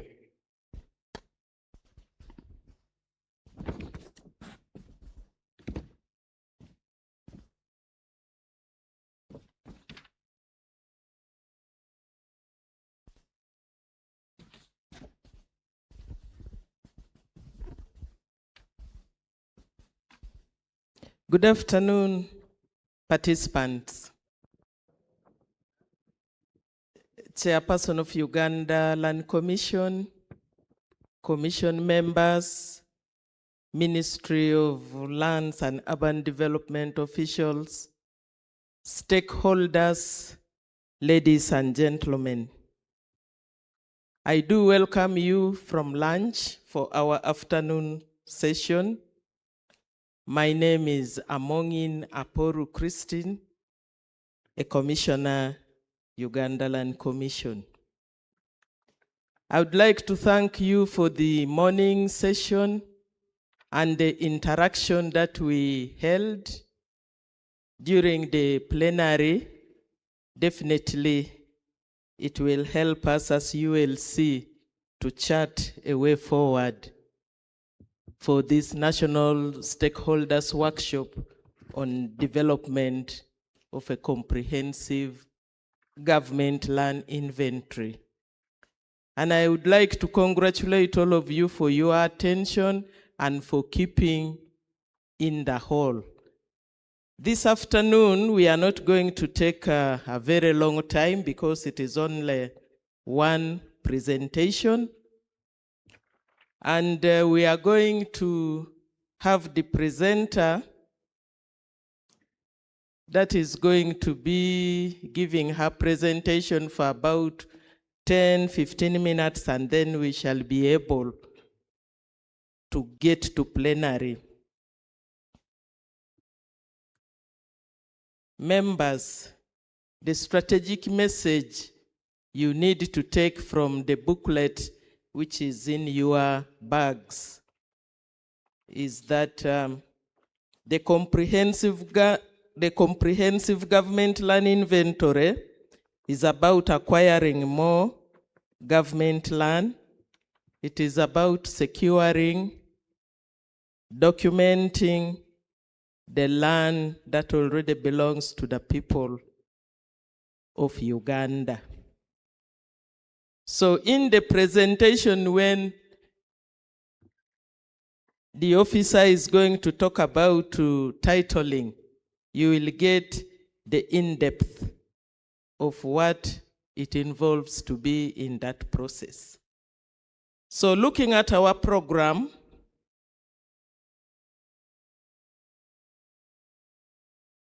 Senior Land Officer Ms. Winfred Nandugwa is going to take us through the process of titling government land. I therefore want to take this opportunity and pleasure to invite her to come and take us through the process. Winnie, please come.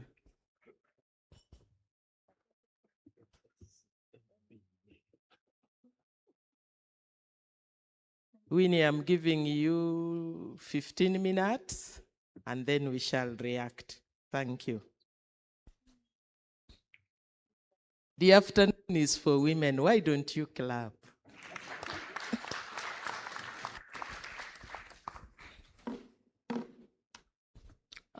Thank you, session chair. Ladies and gentlemen, good afternoon to you all. My name is Winnie Nandugwa, Senior Land Officer, Uganda Land Commission. I'll straight away go to the presentation. I'm going to take you through the procedure of titling government land. First and foremost, we all know what government land is.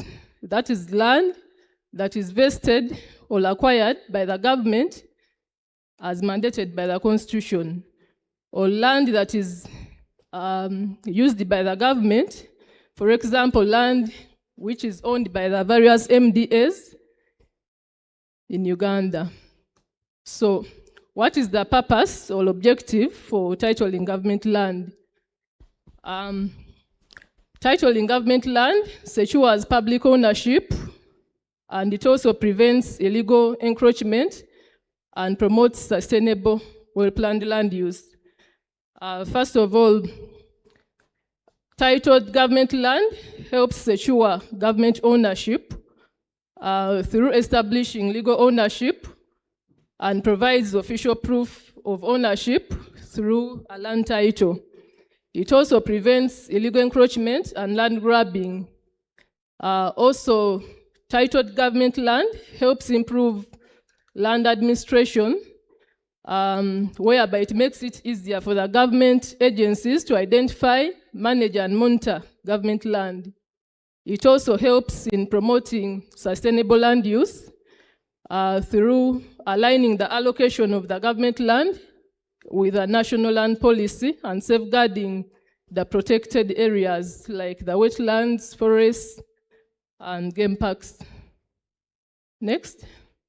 Titled government land also helps in increasing the transparency and accountability through when government land is titled, it creates an official record which helps prevent corruption and unauthorized allocation of government land. Also, titled government land helps protect public assets for future generations. Next. The legal and constitutional frameworks.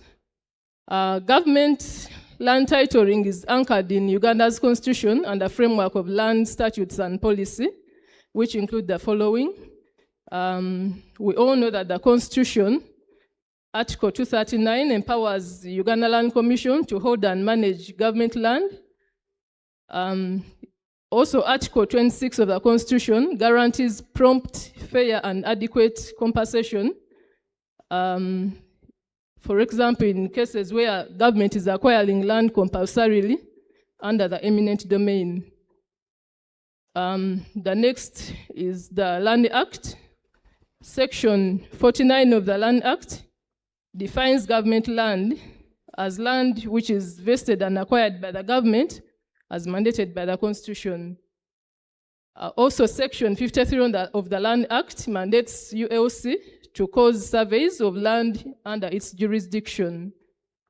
Then the Land Acquisition Act, Article Cap 226, governs the compulsory acquisition of land for public purposes under the eminent domain.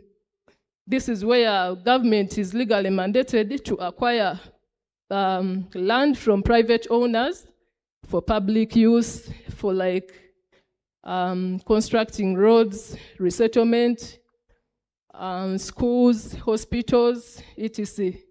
Then the PPDA Act governs the purchase and transfer of already titled land to government.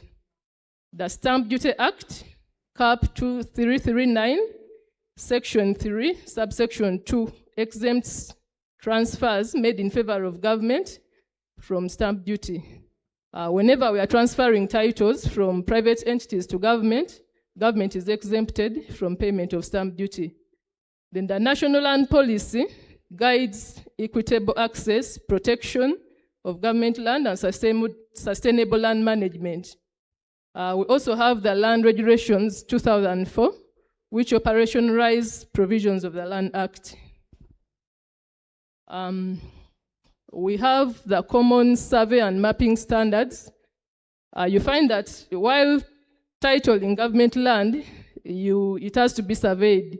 So all government land surveys apply uniform national standards for accuracy and integrity into the National Land Information System, just like any other cadastral surveys.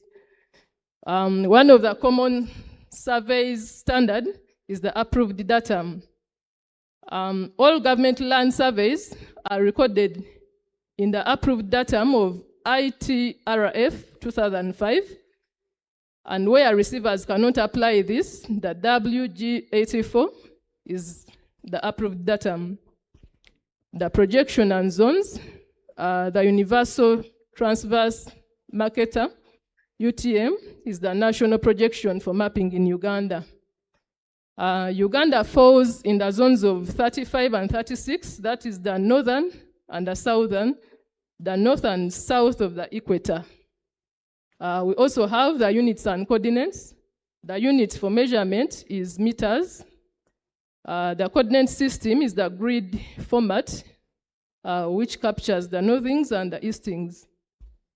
Boundary verification. A cadastral map is produced.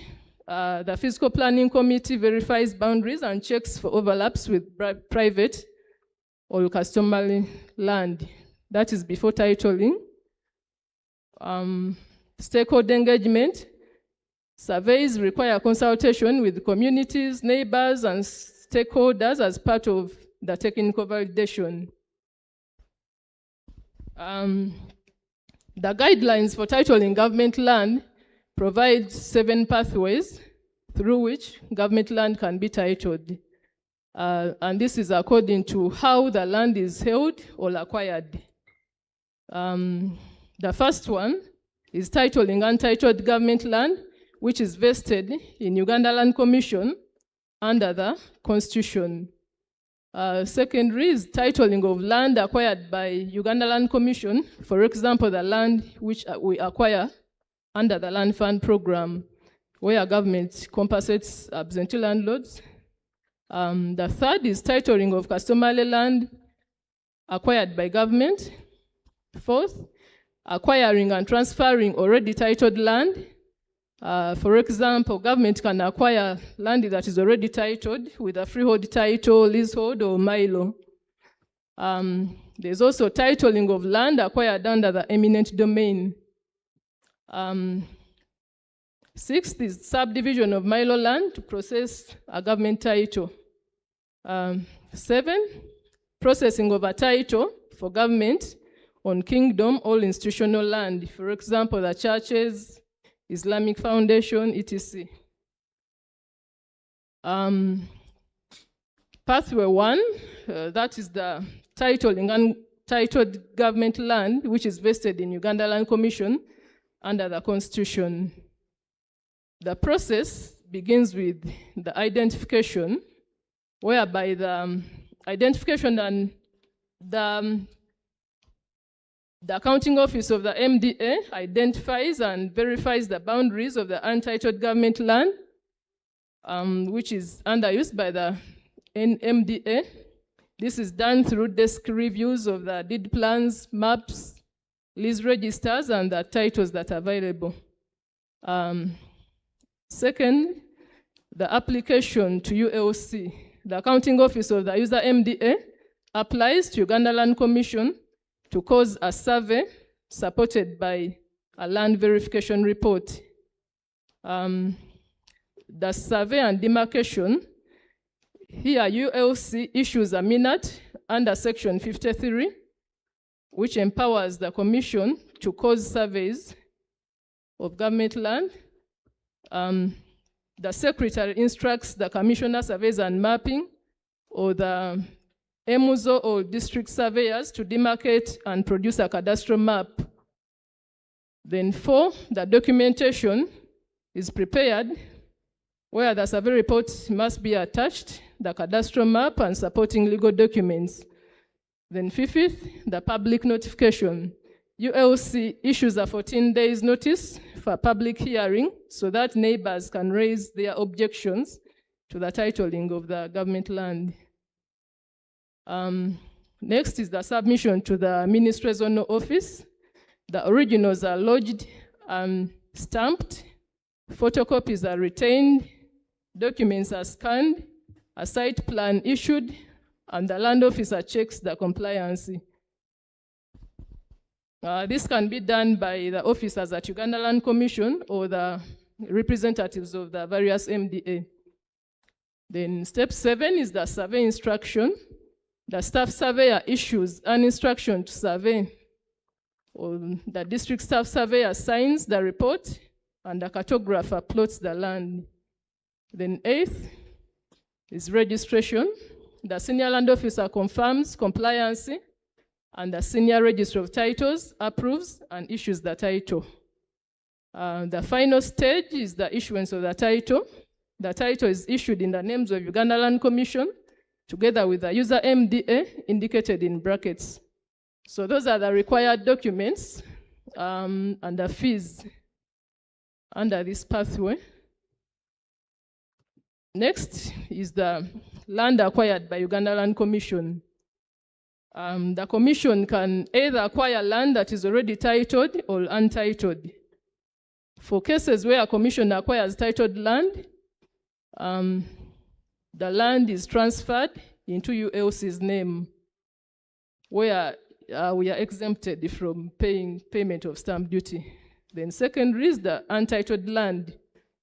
When government acquires titled land, the first step is the verification of the land documents. The next, the ULC minute, the commission has to sit and issue a minute to cause a survey under section 53 of the Land Act, which empowers the commission to cause surveys of government land and demarcation to the national standards. Then 3 is the documentation preparation, the survey report together with a cadastral map, a memorandum of understanding with a seller and the seller's national ID attached. Then the notification and registration, a 14 days public hearing notice is given for the public to either object or grant the consent. Then the EMUZO proceeds with the processing of the title, which is issued as a freehold in the names of Uganda Land Commission. The third pathway is whereby government acquires customary land and transfer and converts it into freehold. This starts with the application. The accounting officer applies through the Uganda Land Commission Secretary and completes Form 6, which is indicated in the first schedule 2004 of the land regulations. The Area Land Committee, Form 6 is lodged with 20,000 shillings, and the committee inspects and reports to the District Land Board. Then the survey and demarcation follows, which is done by a district or the ministry zonal surveyor who demarcates and prepares a survey report. The committee verifies boundaries and issues a 14 days notice. and signs the demarcation form 23. Then finally is the registration stage, whereby a title is prepared through the Ministry Zonal Office in the names of Uganda Land Commission, and that is sold as a freehold title. So those are the required documents and the fees under this pathway. Pathway 4, there are also circumstances where government transfers titled land. Government may acquire titled freehold, leasehold, or milo land. And under this, it follows the PPDA Act procurement process. It starts with the expression of the interest. The government entity expresses interest to acquire the identified land. Then due diligence has to be done through title searches, boundary opening, and valuation of the land. And clearance and contract, the Solicitor General has to give clearance for that purchase. Then the transfer instruments, owner's title copy has to be signed the transfer forms. Owner's title copy has to be availed together with the signed transfer forms, the TIN number, 2 passport photos, and the national ID. And also, if at all it's a company, government is acquiring from a company, there must be a company resolution. Then transfer to Uganda Land Commission. Title is transferred to Uganda Land Commission with a user MDA indicated in brackets. Under this pathway, the stamp duty transfers in favor of government are exempted under Section 3, subsection 2 of the Stamp Duty Act. Next. Pathway 5 is the eminent domain. Government may acquire land compulsorily for public purpose under the Land Acquisition Act, Cap 226. Such land is always acquired for purposes of infrastructure development, resettlement, environmental protection, schools, hospitals, and etc. So it starts with a notice. The acquiring authority issues a formal notice of intention to acquire the land. Then the valuation and compensation follows. The registered valuer sets fair compensation approved by the CGV, and this compensation must be prompt, adequate, and then titling follows. The land is registered in ULC's name with the acquiring entity indicated in brackets, reflecting the purpose of the acquisition. For example, the title can be captured as Public Infrastructure, Ministry of Works. Then there are special considerations under this pathway. The land acquired under eminent domain must not be diverted to private or speculative use. In case of any subsequent change, this must be approved by the cabinet.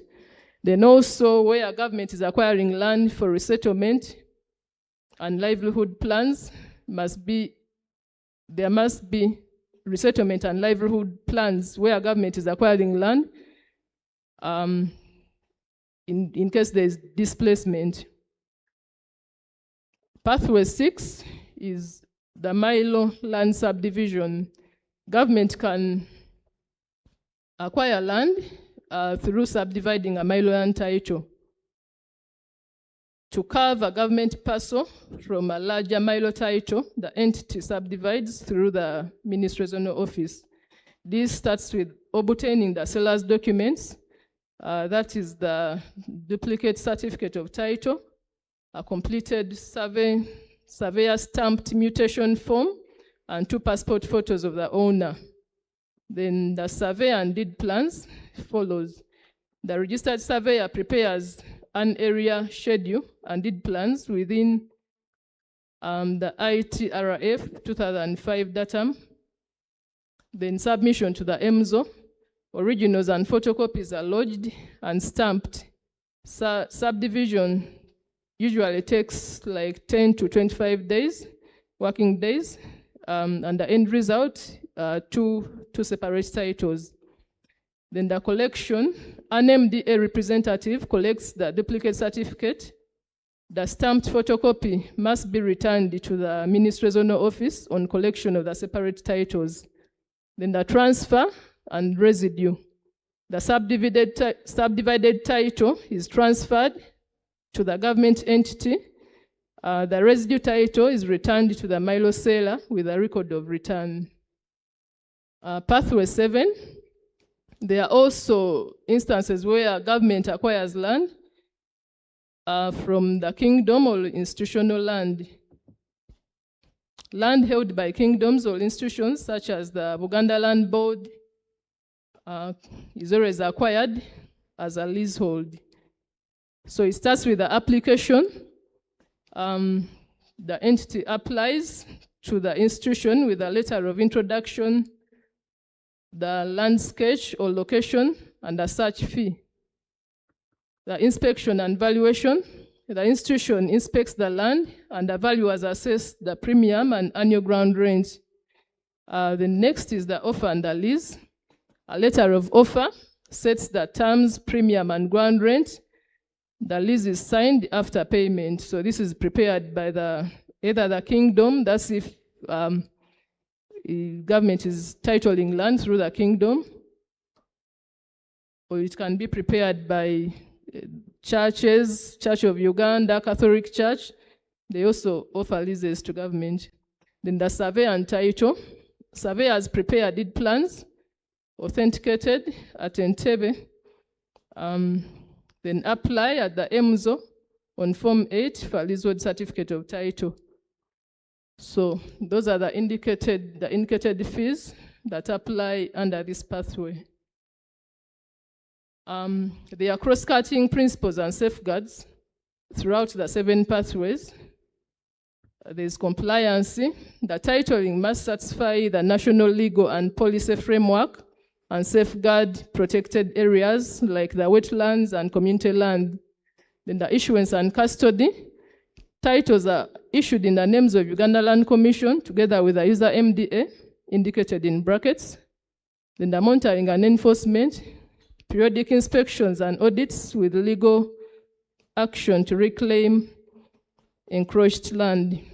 Then the periodic review.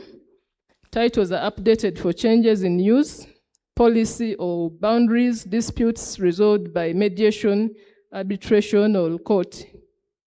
Then the rejection protocol. If deferred or rejected at any stage, a letter is written to Uganda Land Commission and the accounting office of the user MDA, and documents are returned for correction. Thank you.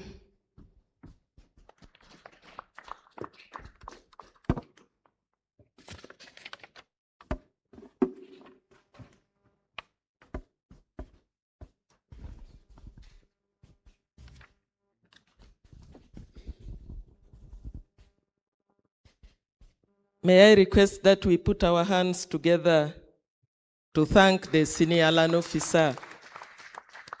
Thank you so much, Winfred, for this presentation. She has taken us through the purpose and objectives of titling land. She has also talked about the common survey and mapping standards, and then the cross-cutting principles. I would now like to take this opportunity to take you to plenary. By show of hands, we identify you and you ask a question or clarification. Someone to move the mic.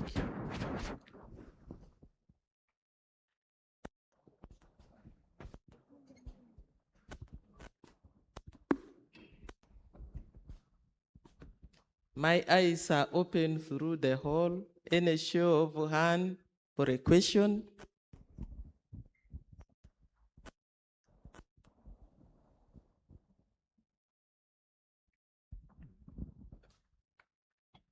Chairman, I don't see any hands. Is there anyone asking that I could?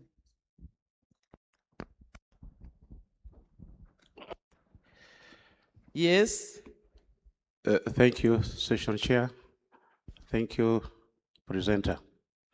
My name is Eseru Joseph Engwao. I am a government bookkeeper and I keep accounts at the Uganda Heart Institute. Sorry, did I say Uganda Institute? Uganda Land Commission. I worked there before, so sorry. I keep books of accounts at the Uganda Land Commission.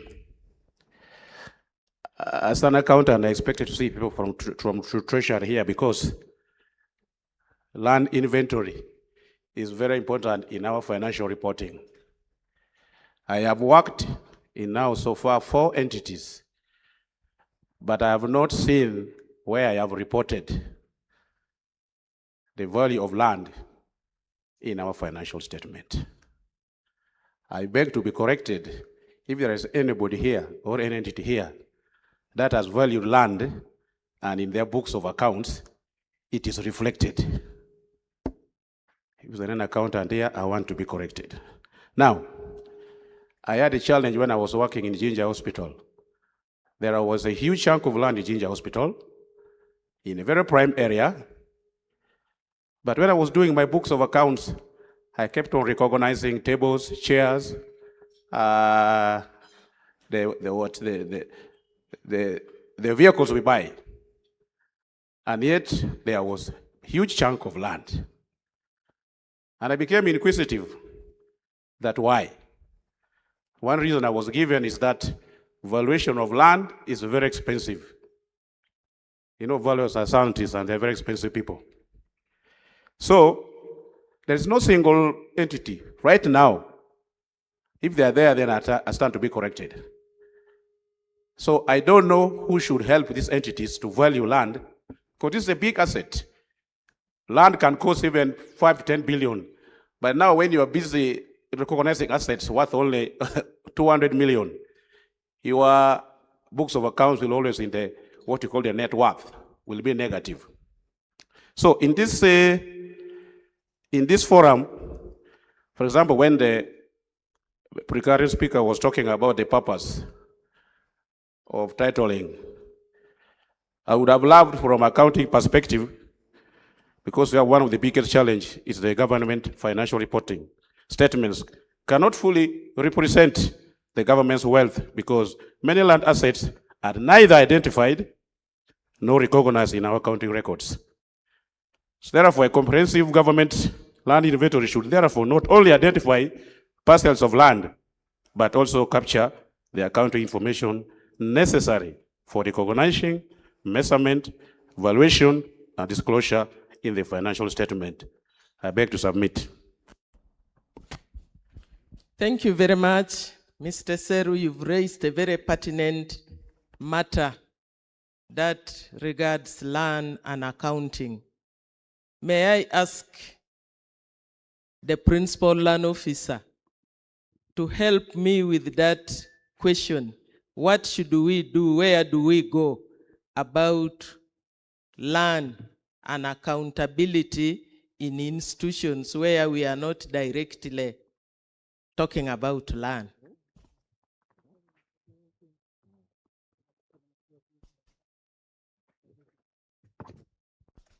Yes. Thank you very much, Session Chair, for the opportunity to respond to the concern of Mr. Esero. Whereas in our presentation by the Principal Land Officer, it was very clearly highlighted that there's an aspect of land value that is meant to be captured. So whereas the surveyors are the first ones to go on ground, also talked about the from physical planning that is meant to go and report on land use.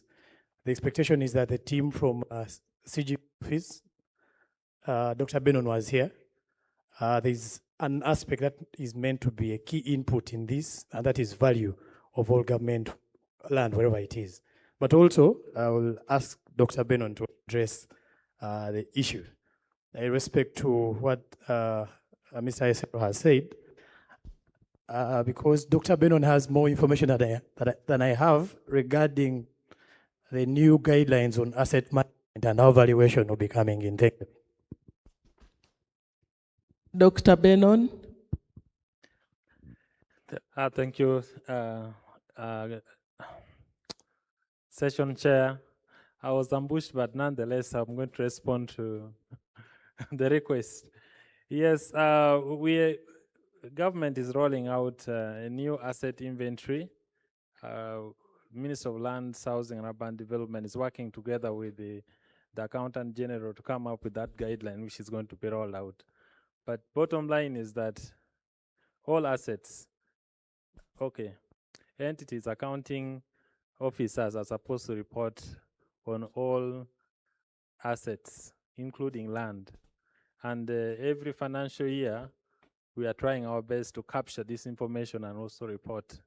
So a number of entities these days are writing the CGV, Chief Government Valuer's Office, towards the end of the financial year to value their assets. So what he's saying is actually what is happening. But also we're having a system that has been developed, the Valuation Management Information System, being piloted now in 6 ministry zonal offices and the KCCA, which is supposed to help fast track this process. So once the pilot phase is over, we shall roll it countrywide and come to a session like this and take members through. So a lot is happening and you'll be informed. Thank you very much, Dr. Benon. We shall be waiting to participate in the asset rolling inventory when that opportunity comes. Any other question? Bring the mic here. Your name? I'm Senyang Godfrey, Manager Human Resource National Planning Authority. Chair, in the morning, the chairperson of the Uganda Land Commission mentioned that once an entity has received a title, it is its obligation to fight encroachers. My appeal, given the ongoing exercise by URC or resurveying government land, we request that the survey results are available to the institutions, especially where encroachment has been found. And also, we may need the position of URC, Uganda Land Commission, on the possibility of becoming a witness in case institutional land has been encroached upon and we are to go to court. Finally, we'd like to know the position of the Uganda Land Commission on use of institutional titles to acquire loans. Thank you. Thank you very much. You are going to receive the response from the Secretary about utilization of titles to get loans.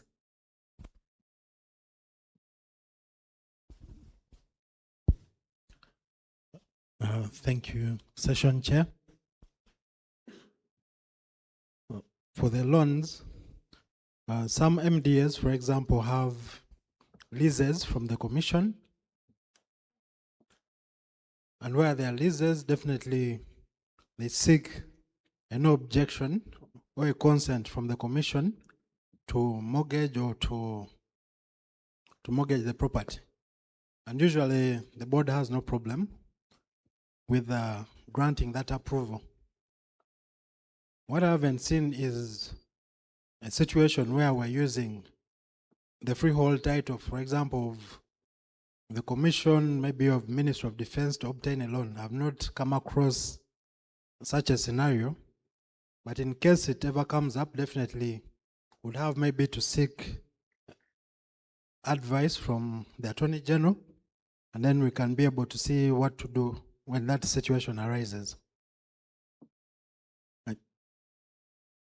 For becoming witnesses in court, I think amongst all of us here, I'm the person who is always in court in the dock.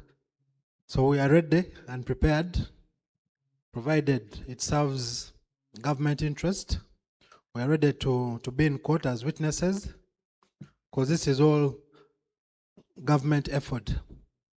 So even when we come to you as our witnesses, also follow suit, because there are some cases that are against government, but we require witnesses from the MDAs.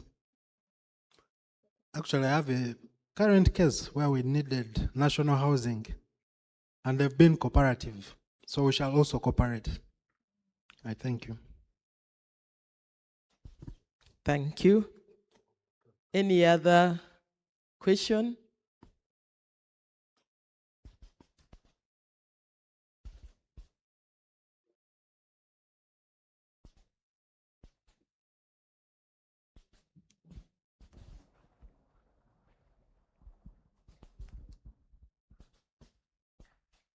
Thank you. I'm by the name's Kalioa Sarah from Electoral Commission, Uganda. Thank you, Session Chair and Madam Winnie, for taking us through the titling. I wanted to inquire, you mentioned that the title would be bearing the name of URS and the institutional name. But in cases where the institution already has titles and they are registered in the name of the institution, do we still have to come back and do, I don't know which process now, I don't know whether it's a transfer or what. Do we need to update that information? That's one. Then two, we've had scenarios where the district, newly created districts or cities, they allocate land to us and a minute is drawn. Then, but when we reach a time when we want to get the title, it's the districts that want to do everything, the surveying, the evaluation. I don't know how we can be helped in order to handle that piece as Electoral Commission. I don't know whether my question is clear on that. Thank you. It's clear. May I ask Winifred to respond to that question?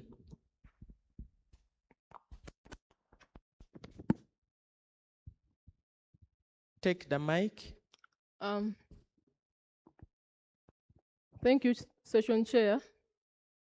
I will respond to the first question of whether the entity needs to come back to Uganda Land Commission to have ULC included on the title.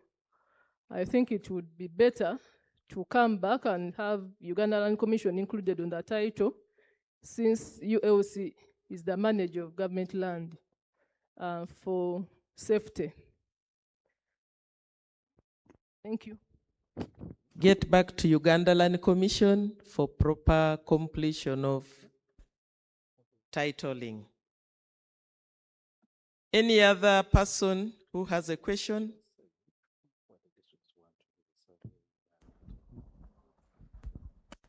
Thank you, Session Chair. My name is Dennis Oluka from Uganda Virus Research Institute, Entebbe. My question is, how, up to how much does the Uganda Land Commission enforce its own decisions? I come from a perspective that the Institute has been a victim of encroachment and irregularities of ownership of land. We witnessed a situation where a lease title was issued by the Commission, but we did not issue any letter of no objection as the Institute. So we remain puzzled, wondering how that happened, and at a stage where the Land Commission cancelled this lease title, but the person that was occupying that place is still there, and activities are ongoing. So we remain puzzled, wondering up to what point does the Uganda Land Commission, upon taking that decision or that step? Is that all? Or do we get further communication or guidance on how to proceed with this person? So it keeps disturbing the institute. So I need that clarification. Possibly it will help us move forward. Thank you. Thank you. The last one. The last question.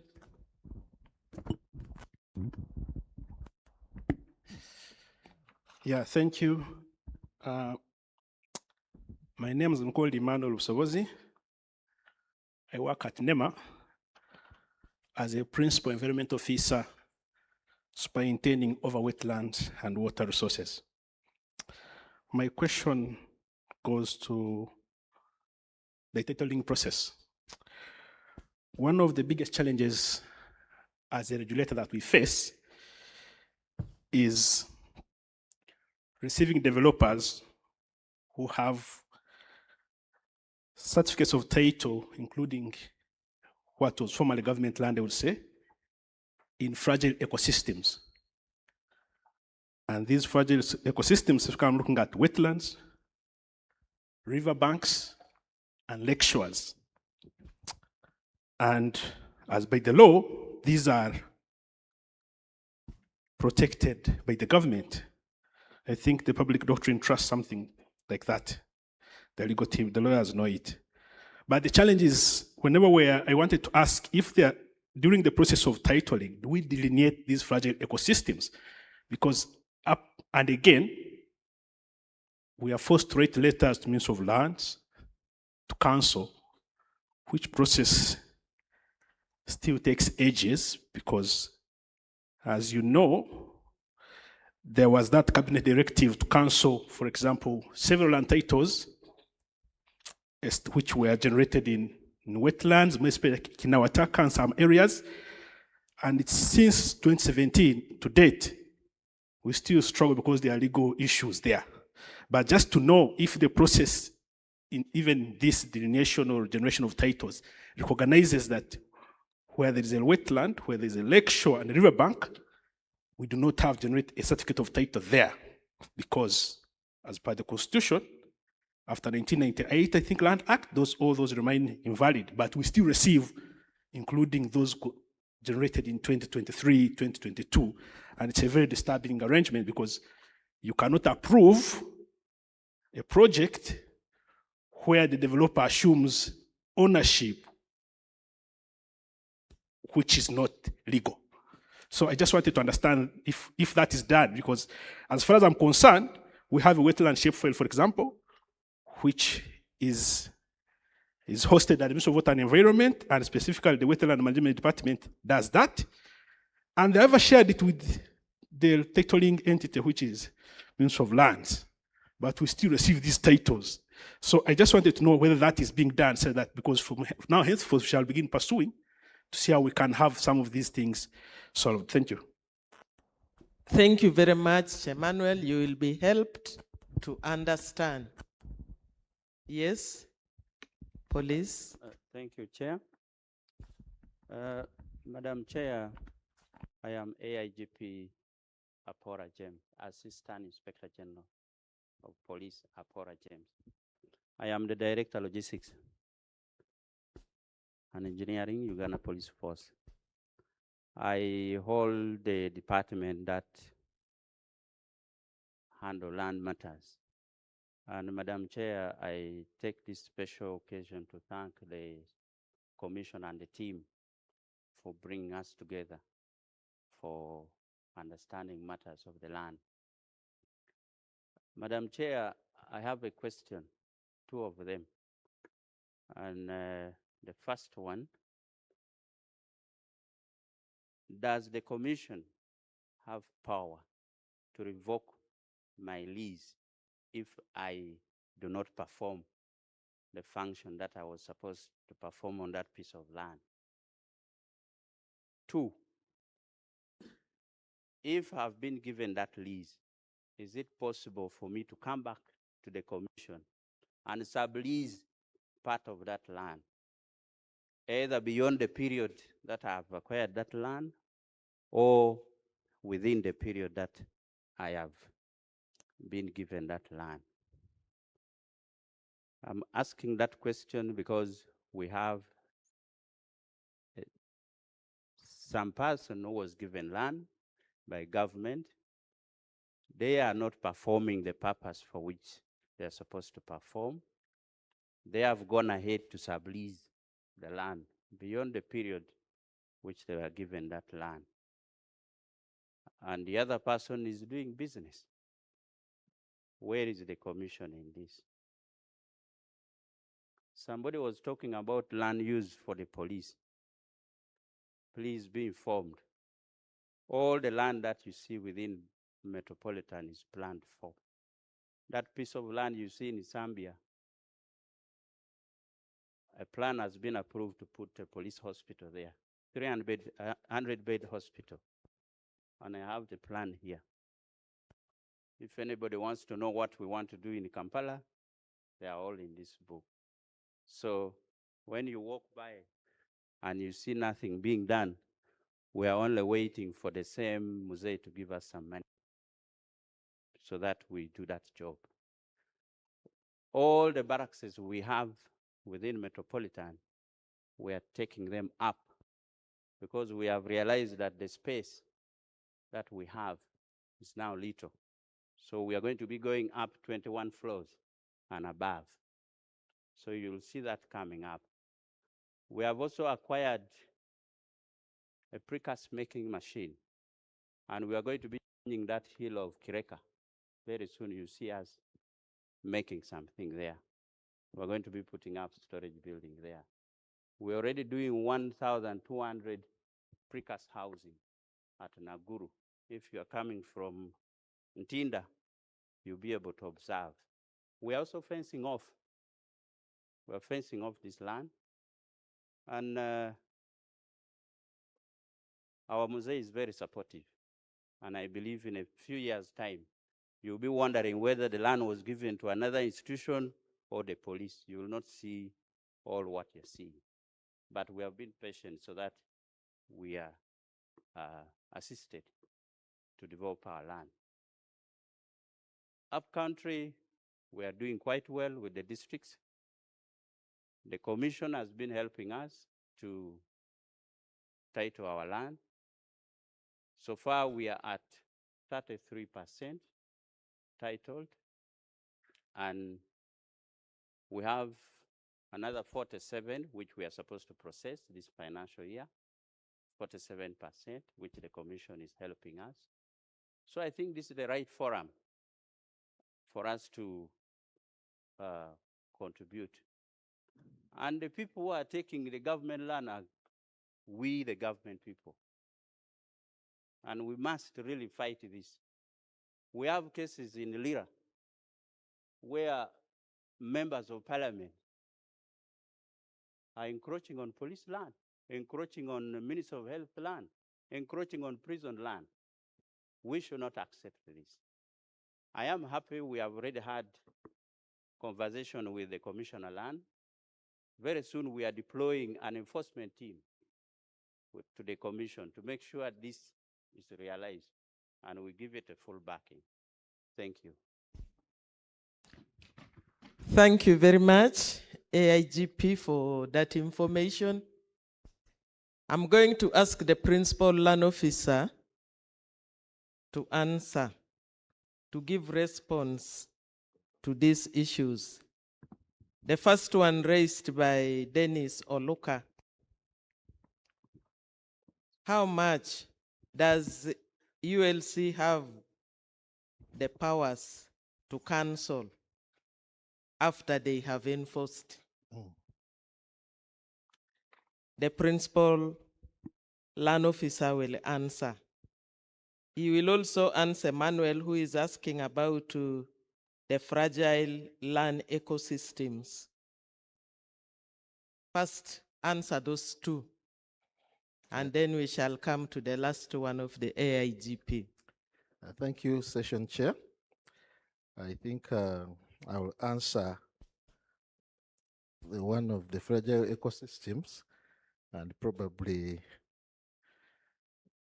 the top technical officer, our secretary, will take on the Virus Research Institute matter. Indeed, the wetlands are protected areas, but like Chairperson noted, they are gazetted, but then not surveyed. So in the cadastral maps, I think some of them are not indicated as wetlands, so a few people take advantage of that. But however, the titling process has so many actors, and one of the actors is the Physical Planning Committee, which draws membership from the environmental officers of the districts, cities, or municipalities in those areas. And the committee is supposed to guide, and they usually inspect and write reports. So when you see the wetlands titled, the inspection reports from those committees seem to be indicating that the land is available. So we think we need to tackle this as a joint effort so that even those stakeholders in the districts and those committees do not make those mistakes. Thank you.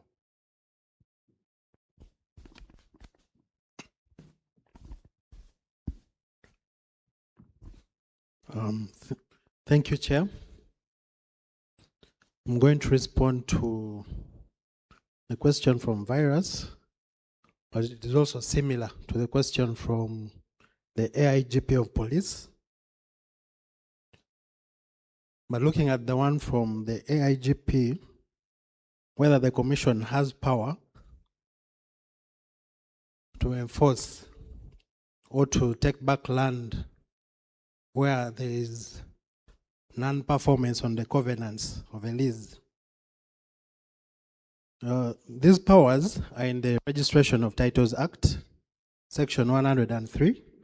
I'm going to read from the Act, and it states powers to be implied in lesser. In every lease made under this Act, there shall be implied in the lesser and his or her transferees the following powers. A, that he or she or they may, with or without surveyors, workers, or others, once in every year, during the term at a reasonable time of the day, enter upon the leased property and view the state of repair of the property.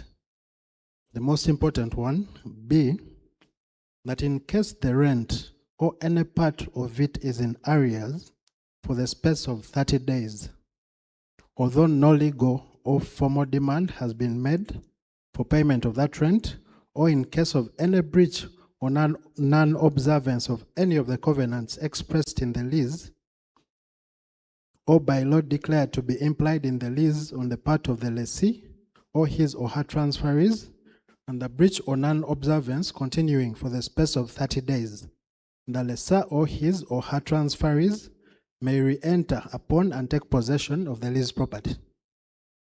So the power is there. In case of breach of any lease covenants, non-payment of rent for a period of 30 days, the commission or any lessor is empowered to re-enter the land. The second one, on whether a sublease beyond the lease period, definitely that is an illegality, because you cannot sublease beyond what you have. Still on the virus, when we cancelled the lease, but activity is still ongoing. This has been a problem for the Commission, largely because we do not have an enforcement unit.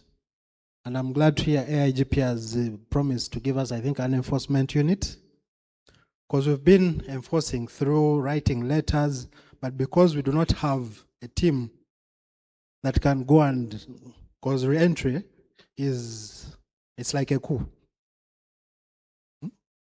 It is not just letters. You have to go there physically and take over. So we need that enforcement unit. We've been lacking it. And it is through engagements like this. You can see AIGP has promised us an enforcement unit. We should be able to take back all these lands where the lessees are in breach. I know it will not be very popular, but that is the only way we can be able to accomplish all these. So for virus, working with police, we should be able to come and take over that land. I thank you. Thank you, Secretary, for those responses. The very last person to ask, I saw a hand behind. The very last now. Thank you, Session Chairperson.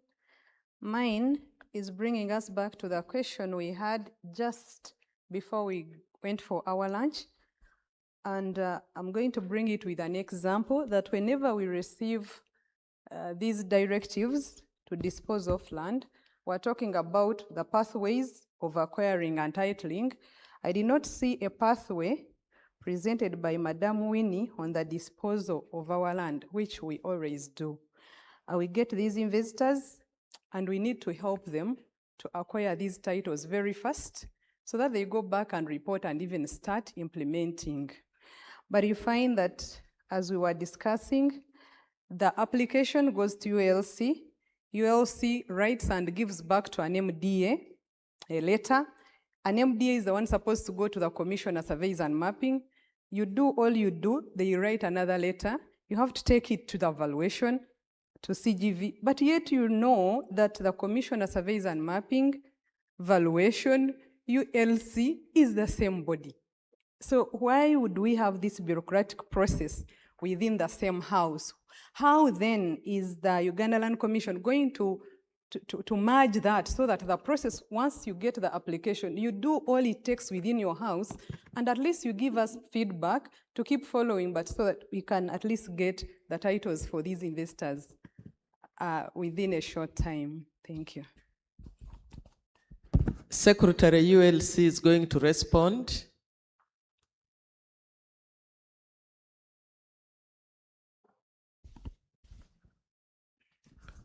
Thank you, Session Chair. And actually, we had a lot of presence from the ministry, but we are working out a mechanism whereby all these processes can be handled by the Commission, so that any MDA, once you apply, you just wait for the final result. It has also been a lack of maybe technical capacity, which we are now building. For example, about 2 years back, 4 years, at least when I joined the Commission, it only had 2 officers in the land management, only 2 serving the whole country. So you can imagine with just 2 members, it would be very humanly impossible for them to follow up all the applications. And that is why maybe members have been chipping in to help us fill that gap. But for now, I think we've increased the number of technical officers. Land management, we have 2 principal land officers now. At that time, it was just a senior and an officer. We have 2 senior land officers. We also have 2 land officers. And then we also have some staff on secondment from the ministry. We have, I think, 2 surveyors. Then we have 2 legal officers. So we are working it out, but also with our digitalization, because the Commission in this financial year, we're actually digitizing, I believe, all our processes. And we've also heard of the Valuation Management Information System, which is being tested. So very soon, all these will be incorporated or integrated, and the processes will become much faster, and we will not have as many delays and people following up. So we should be able to have all this done as a one-stop center, so that all MDAs can have their services without having to follow up personally in the different offices. I thank you. Thank you very much, Secretary. Ladies and gentlemen, I would like to take the opportunity to thank all of you for participating in this afternoon session, titling of Government Land. Once again, we put our hands together for all those who asked us questions and the responses that have been given. We have all benefited, all the stakeholders who are here in the house. And I want to once again, on behalf of Uganda Land Commission, to thank you for your attention and for keeping in the hall since morning. We have come close to an end, and the chairperson of Uganda Land Commission now is going to represent the Honorable Minister in giving closing remarks. As you heard this morning, she said they were going for a funeral. She has not been able to come back, but our chairperson is going to close our workshop on her behalf. Honorable Chairperson, Professor Nyeko Penimogi, I invite you to close the workshop.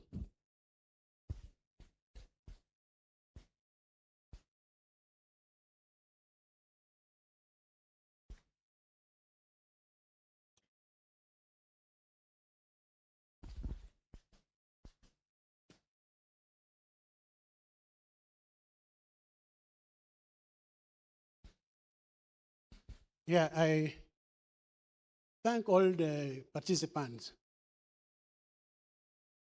I would like to thank all of you for sparing your time for the whole day to be with us. And I would like to thank the Uganda Land Commission through the Secretary, who is the head of administration, for organizing this very important workshop. I think we have learned a lot. And for those who had not known how much work Uganda Land Commission does, at least today, you have heard and probably even seen that the ULC is doing a lot of work. We have all agreed that for us to succeed in compiling government land inventory, we have to work as a team. This is not the work for Uganda Land Commission alone. Uganda Land Commission may be heading it the way we have brought you together. But we shall work with all of you. You are the ones actually holding government land, all the ministries, all the departments, government parastatals. You are the ones holding government land. And you know where these lands are. So we would like to work together. For those where there are already land titles, we shall want that land title to be first in the names of Uganda Land Commission, and in bracket, you will be the user as a ministry, you will be the user as a government agency or a department, and et cetera, et cetera.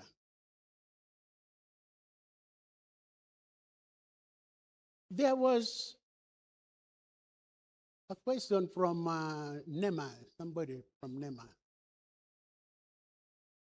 As I said in the morning, and really we are going to follow this up.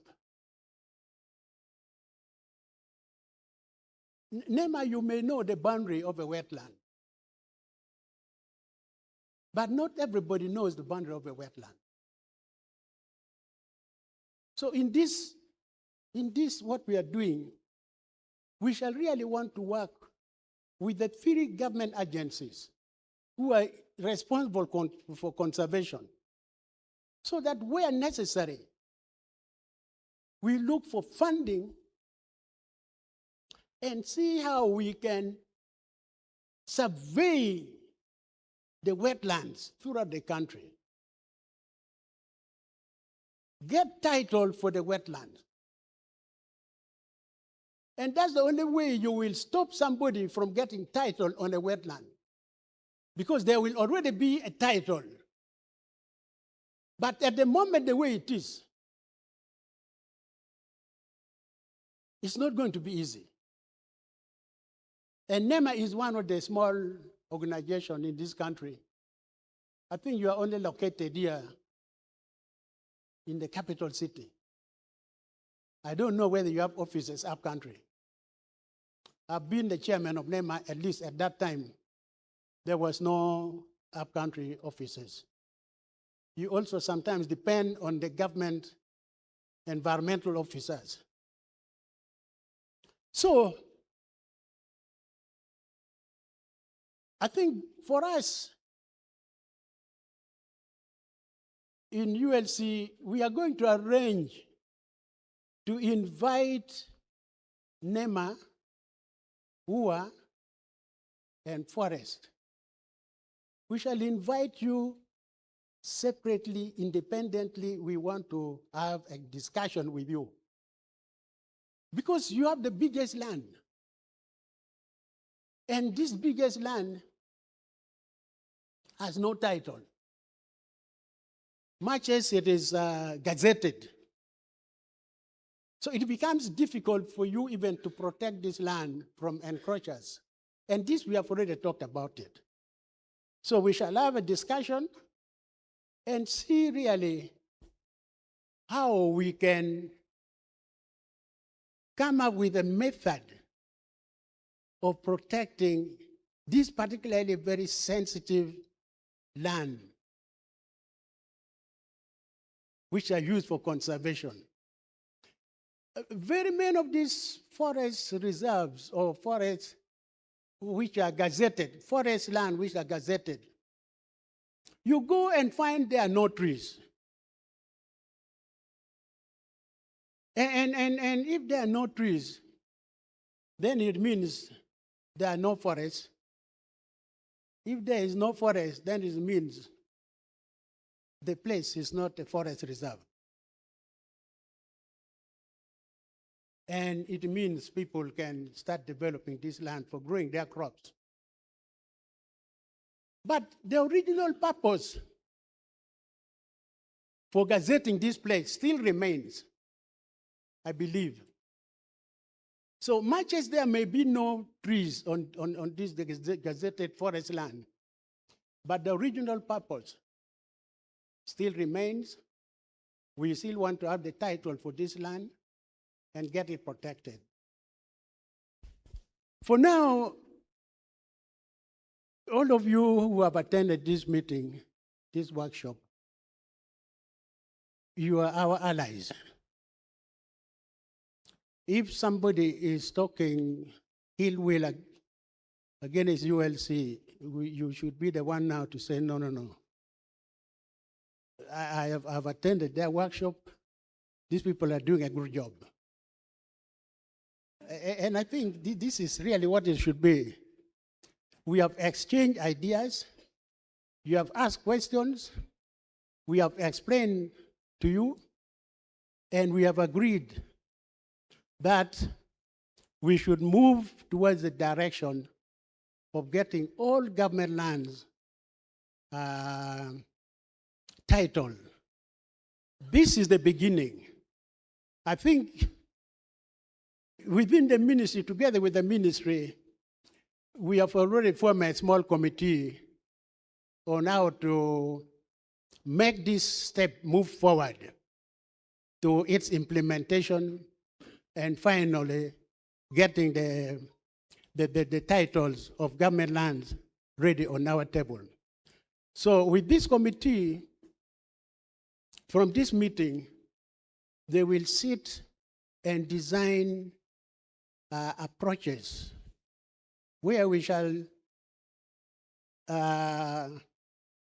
appeal to all government ministries and agencies to give us a list of their land, which is already titled, plus a list of their land which may not still be titled, so that the ones which are not titled, we all work together and see how we can get funding to get this land titled. And this is the primary purpose of bringing you people together. I think for now, I would like to thank you on behalf of the Ministry of Lands, Housing and Urban Development, and on behalf of Uganda Land Commission. I would like to thank all of you who have spent your time to be with us here for the whole day. And I would like to wish you a very safe journey back to your station. With these few words, I would like to take this opportunity to close this very important workshop and hope that the next one will follow also very shortly. I thank all of you. The workshop is closed.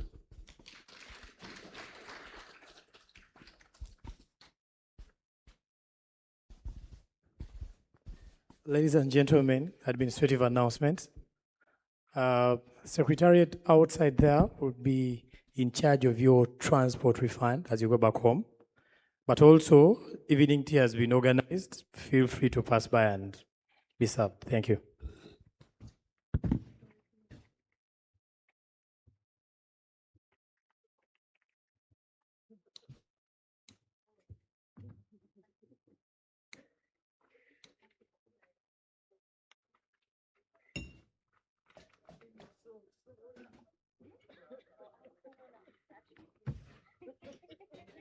Yeah, thank you for sharing. Thank you for sharing. Yeah. Yeah.